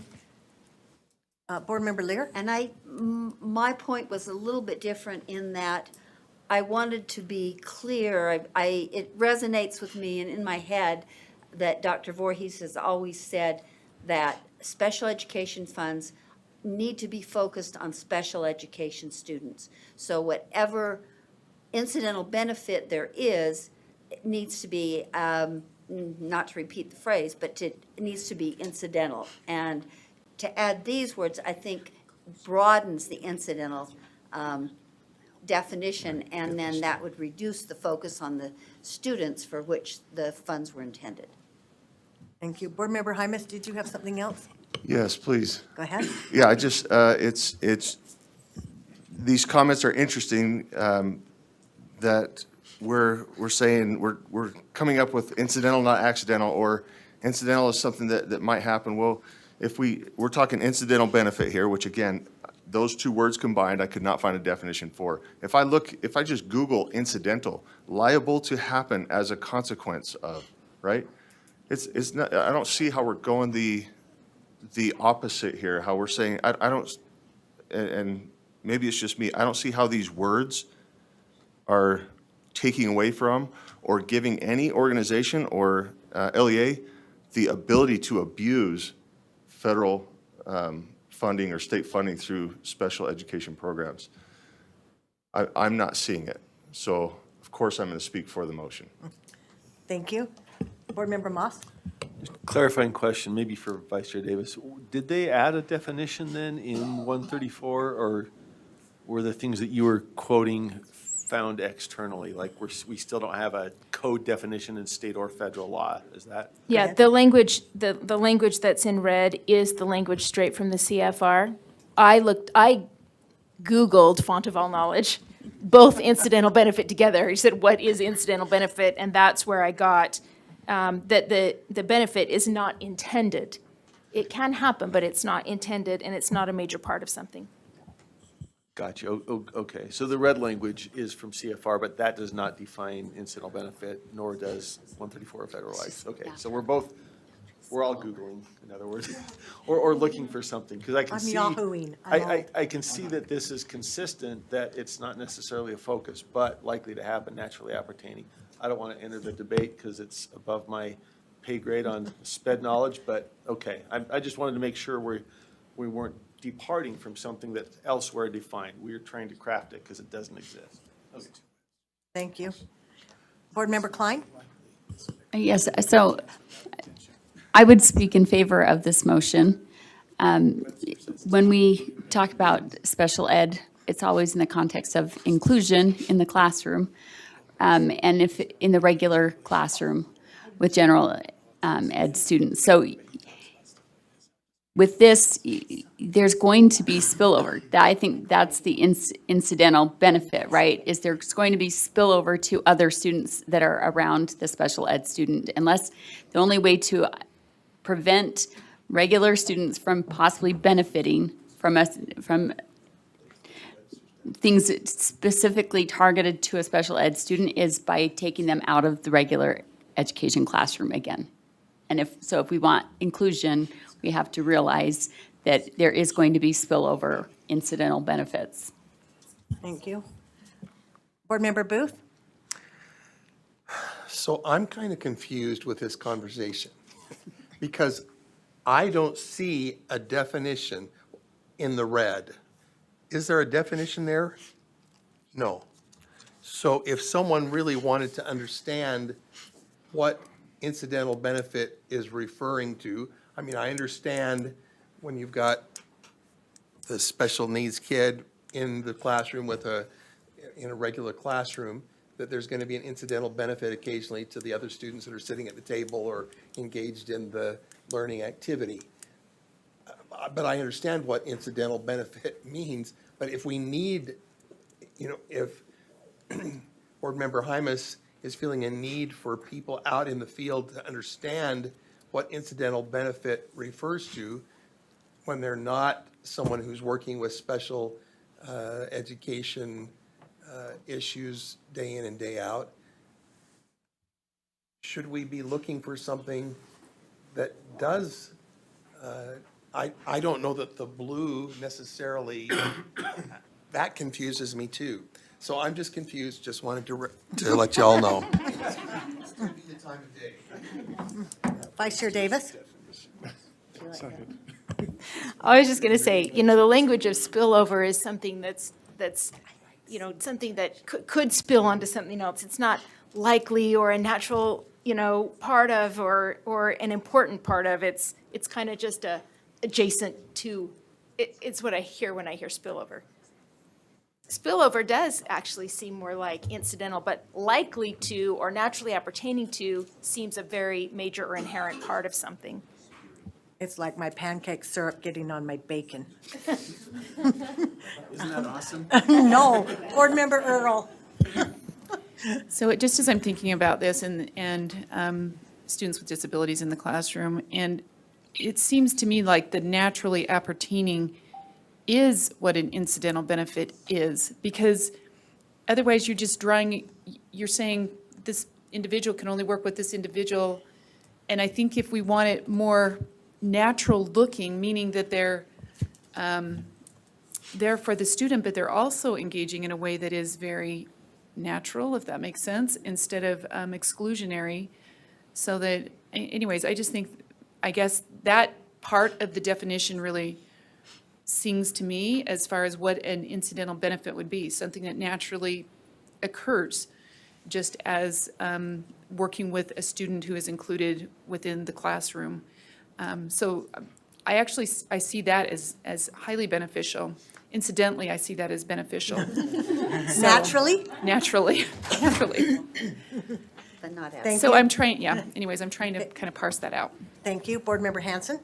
I'm just doing the same Google exercise that everyone's doing, but looking at Webster's, there are two definitions for incidental. The first one being likely to ensue as a chance or minor consequence, but then the second one occurring merely by chance or without intention or calculation. And I think we're talking about the second one, where the primary objective is to give services to the special ed kids, and by chance, other children may be at the table and get some help, but it can't be intended or likely to happen, because that's diverting special ed funds, and that's the whole issue that we dealt with here a while ago is that. So I think this just opens it up to that issue. That's the way I see it. Thank you. Chair Huntsman, sorry. Yeah, thank you. Member Hanson kind of took my thunder a little bit, but I'll use the analogy of pancakes, bacon, and syrup. The way this definition looks like to me, and if I wanted to be really creative, I can easily create, most likely going to happen or naturally happen if I create an environment over here, knowing that I'm going to have this other environment and it's like, for an example, I'm going to make my plate a lot smaller, or I make my pancakes a lot larger, and I put my bacon, but I don't want syrup touching it. I think with this definition here, I think it sets us up for some creative opportunities in the environment, in the education environment, to have that overlap. And so I think I'm just going to be blunt and bold. By design, I choose this, and it just accidentally happens or something. And that's what we're trying to avoid, from what I understand here, is that it may and can, but I think it opens up, personally, I think it opens up in controlling the environment of education to it's just going to happen because of the people that purposely control the two different environments as they merge. So I have a problem, a challenge with the way this is working. Thank you.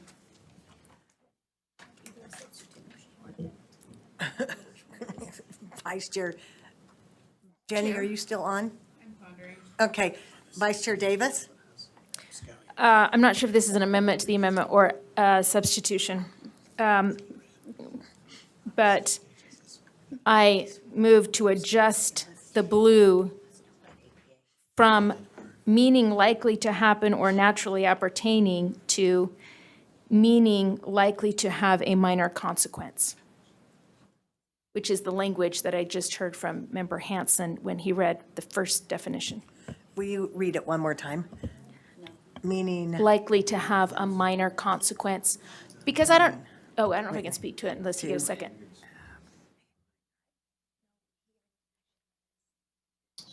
What is it? Probably not the language, just the process. or just a minute, I'm writing it. The second one is. Okay. Do we have a second to that, or does she not want to have a second to it yet? Okay. It fails for lack of Yeah, a second? so I have a different one. Okay. Actually, no, I don't. Member Hanson has a different one. Can you read Except it? he's not next. Well, I'll read it then. I move that the language be changed to Occurring merely by chance or without intention or occurring merely by chance without intention or calculation. Occurring merely by chance without intention or calculation. And I can second that.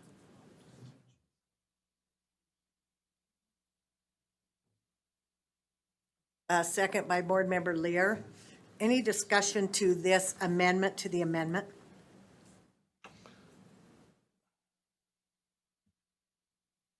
You can leave your light on. I know you're. I know. You can leave yours on too, Brent. But, okay. Can I speak to it now? No, you can't speak to it. Yes, go ahead. I just think if we're trying to add clarity, it's, this just really explains what happens. I don't think it's something we're trying to avoid. I just think it's something that happens, and it's not a plan designed to use resources for general ed students, but it can happen without intention or calculation. It can happen by chance, incidentally. Okay, and you're removing the blue, correct? Correct. Okay. Point of order, if the Yes. intent is to adopt the definition verbatim, there's an or, so by chance or without intention or calculation. Okay. That, we'll take that without objection. If that's the intent, That's fine. right there. Okay, so the amendment is to take out meaning like, oh, we didn't have that in yet. To replace the blue with occurring merely by chance or without intention or calculation. Let me see, Board Member Earl? No, this is a substitute motion though, right? This is an A amendment. substitute Okay. amendment. Okay. Okay, let me think on this. Board Member Straight? Yes, thank you. Just to give some context, and this is why I'm supporting this definition, at least for now, is last year we did oppose Senate Bill 134 as a body, and my recollection is that this very use of incidental benefit was one of the major concerns. Later, the board meeting after that, or legislative meeting after that, I believe it was Vice Chair Davis that had some words that made me feel more comfortable, and we removed that stipulation from 134. And I attended the next meeting where the sponsor of Senate Bill 134, this was discussed, incidental benefit was discussed, and my takeaway, my interpretation of what happened was that there were some assurances that what we were concerned about in our initial opposition was addressed, and we felt comfortable moving forward. And that's also why I supported 1 and 3, which was presented by Board Member Hymas. I would like to know any comment from Dr. Voorhees. Go ahead. Thank you, Chair. Again, I agree, the language is in an attempt to define, the language is fine. I think the process is what I have hesitation about, because the reason that Senate Bill, my understanding of the reason that Senate Bill 134 came forward was because you had defined incidental benefit in your previous version of the rules, and that definition, which was taken out, the majority was taken out of federal guidance, not out of the Code of Federal Regulations, but out of guidance from the Office of Special Education Programs, was less than, was objectionable to several parties. So my hesitation is in, again, trying to define incidental benefit, which the Code of Federal Regulations references, Board Member Booth, to your question. It references but does not define, hence federal guidance that did try to make it more clear, which is what you're trying to do. But you had previously done that. You had previously defined it. And as a result, Senate Bill 134 was passed to stop that definition. Is that accurate, Angie? So we've gone full circle. Yeah. So Thank you. But I don't think the language is objectionable. it's, Okay. I have a process. Vice Chair Davis? I have a process question for the chair. Would the process be that we would vote on this amendment, that if it gets amended, this would be the language if it passed? And then would we vote again to add any amendment in at all, or just keep the language as is? Okay, so we have to vote on this amendment to the amendment, and if it passes, then that would replace the blue. And then if it doesn't, then the blue would be there, we'd have to vote on that, the original amendment. And then if that doesn't pass, then we'd vote on the whole thing. So whether this passes or not, we're still going to vote to add anything in at all? Yes. So what we're voting on now is if something ends up being in it, it would be this second one if it passes. Okay. Yes. All righty.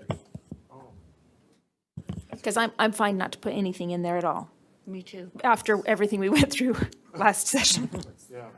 Okay, so the amendment to the amendment right now is occurring merely by chance or without intention or calculation. All in favor Aye.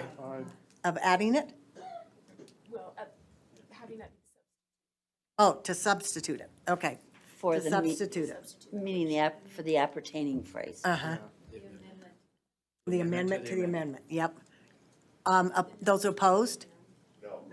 No. 3 opposed? Oh, 4 opposed. Okay, timeout. Okay. Those opposed, so she gets it. 1, 2, 3, 4, 5, 6 now. Okay. All right, so now the amendment is, yes, it passes. So now the amendment is on Amendment 2, this is now in there, right? Or we have to vote again, because it replaced that. It replaced that. Now we have to, okay, so it replaced the other language. Now we need to vote and see if you want to put it into Amendment number 2. So occurring merely by chance or without intention or calculation. All in favor? Aye. That would put it in the amendment. Yes. Okay, go, People are confused. okay, I'm confused. go ahead. I just want to be really clear that what we just voted on puts that language in to replace the blue. Yeah, we already But voted now that, we're voting to to have that, put anything in at all or not. yeah, right. You have this is the. So if we say yes right now, you we're have a voting motion, to an To amendment. put the definition in, which we got in trouble for last year. It's an amended amendment. okay? So now to add occurring merely by chance or without intention to amendment number 2. All in favor? Aye. Those opposed? No. Okay, So there'd be nothing at all. there would be nothing at all if you oppose it. Yep, these are the no's. 2, 4, 5. You're gonna, you want to keep it in? Stick with it. Okay. Are you confused? Okay, so. Right, because the blue part is all that we are voting on now to be the amendment. Oh, we But did. once that blue goes in, Yeah, it becomes all of the now it amendment. becomes all of number 2. Then we vote for the amendment. Okay, so maybe other Okay. people were confused. Let's try it again. Okay, can we start again? With Point of confusion on the table clarification. by chair, I'm sure. votes. Board Member Hymus? Well, I'm sorry, remember that the amendment was to add I'm not going to clarify anything, but the amendment was to add the blue to the red, which was already in there. So I don't know if we have to vote twice. We're just We voting don't. once. Because then the new amendment replaced the blue.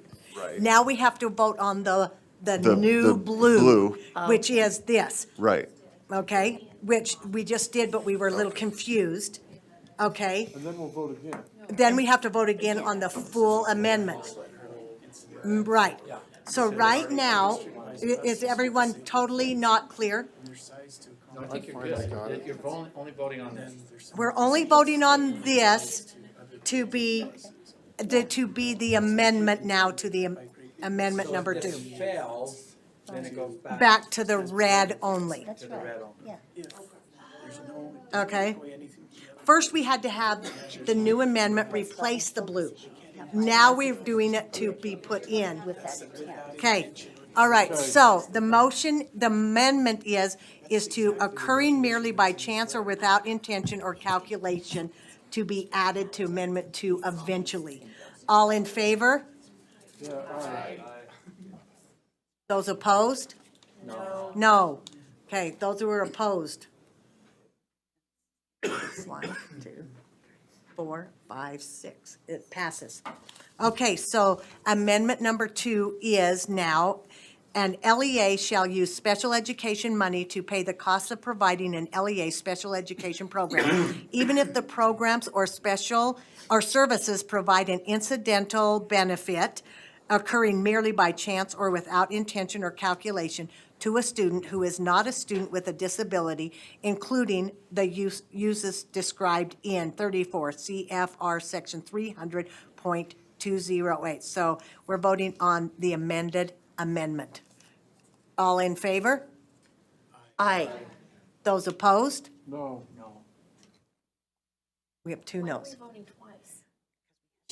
Because it had to, She said we had to. replace this first. It had to replace it. Okay, all right, so now we're done, right? Because the amendment, because 1 and 3 already passed. Yes. Okay, so now do we need, yes, now the final motion. Yes, so now the final motion is that The committee that moves. the board approve our 277-750 education program for students with disabilities, draft 2 as amended, On on second and final reading. On final reading, yeah. All in favor? Aye. Those opposed? Okay. 14.5, the committee moves that the board, this is R277-750, education programs for students with disabilities, an amendment. The committee moves that the board approves R277-750, education program for students with disabilities, draft 2 on second and final reading. Angie? Sorry, As amended. Vice Chair, the manual is draft 2, but the rule is actually draft 1, because all that R277-750 draft 1 does is incorporate by reference the manual you just So approved. without objection, we'll change that to draft 1 when I stated draft 2. Does anyone have an objection with that? So without objection, draft 1 on the manual. Okay? Thank you, Angie, for keeping me straight, because that takes a lot. So the motion before the board is that the board approves R 277-750 Education Program for Students with Disabilities, Amendment Draft 2 on second and final Okay, reading. One. Draft one. was the- Why is it saying, Because is that the one it's you're talking wrong. about? I think it's That's the wrong. one you were talking about, not the other? Jenny, you have your light on. I'm just trying. Wrong one. Vice Chair Belknap, the first motion you did on the manual is correct. That was fine. Okay, You're done. sorry. Now we're on the rule that incorporates the manual by Incorporates the Thank you, it reference. was written wrong. Okay, so let me read It that is again, written please. That the board, the motion is that the board approves R 277-750 Education Program for Students with Disabilities, Draft 1 on second and final reading. Seeing no discussion, all in favor? Aye. Those opposed? That passes unanimously. Go Item ahead. 14.6, R277-479, funding for charter school students with disabilities on an individualized education program, IEP. The committee moves that the board approve R277-479, funding for charter school students with disabilities on an individualized education program, IEP, Draft 1 on second and final reading. So the motion before the board is that the board approve R 277-479, funding for charter school students with disabilities on an individualized educational program, IEP, Draft 1 on second and final reading. Board Member Earl? I just want to make sure I'm clear on this. I'm sorry I didn't get to the end of this meeting. It just is to create a smaller time frame for for charters in order to qualify for the funding. Is that what I'm understanding? Leah, can you help us again on this one? Yeah, I'm not. I just want to make sure I understand what the change is for our charters and why, so I do Funding for apologize. charter schools with IEPs? Go ahead. Thank you, Chair. Leah Voorhees, Assistant Superintendent for Student Support. So the changes in this rule are copies and pastes from the changes made in Senate Bill 1, or House Bill 113, which updated the funding formula for all students with disabilities. So it changed two things, and it does apply to both charter school, this piece applies to both charter schools and to districts, which is, we used to do a 5-year average starting 2 years ago. We're moving the average up to 4 years, starting 1 year ago, for the count of the number of students with disabilities to be able to then use to fund the programs. That applies to both. The Okay. thing that does not apply, and I think this is what you're asking, but let me clarify if it's not. The other thing that it did was, if a school district had a significant difference in the number of students with disabilities in their district from year to year, because, for instance, it was a small school district and one family with several students moved in or out, that could change the prevalence rate, then that would change the funding formula. And so one of the things that this rule did was then increase, there was a cut score that the district was paid on the growth, either negative or positive growth of the prevalence of students with disabilities. Growth was capped at a 12.18%.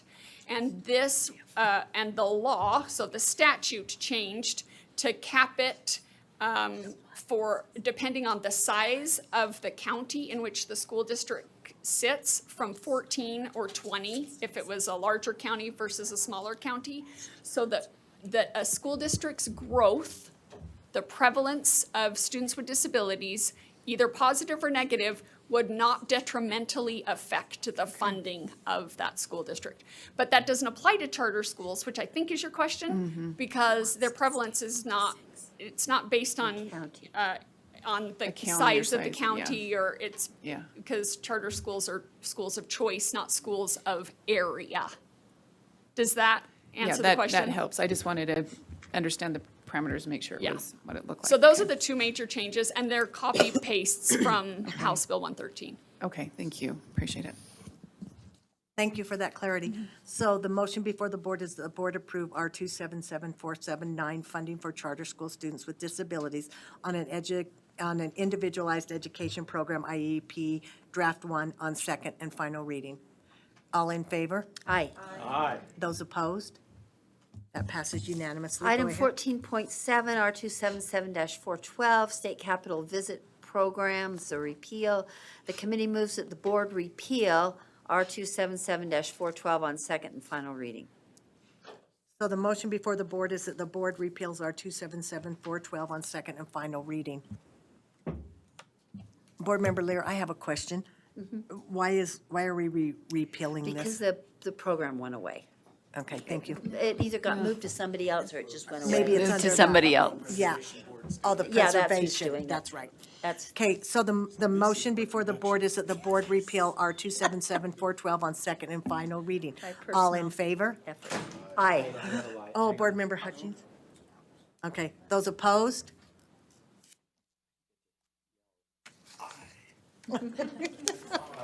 And that completes our work. Thank you. Board Member Hutchins? I move we adjourn. That's non-debatable. We'll consider ourselves adjourned. No? Adjournment doesn't take it, it's 6 o'clock, so. Well, it's 3 minutes to. Well, it's 3 minutes to. So. Well, it actually doesn't, but I can go ahead and adjourn it since it's 3 minutes to. So the chair will consider this meeting adjourned. Finance, remember, we're early. We're early? Early.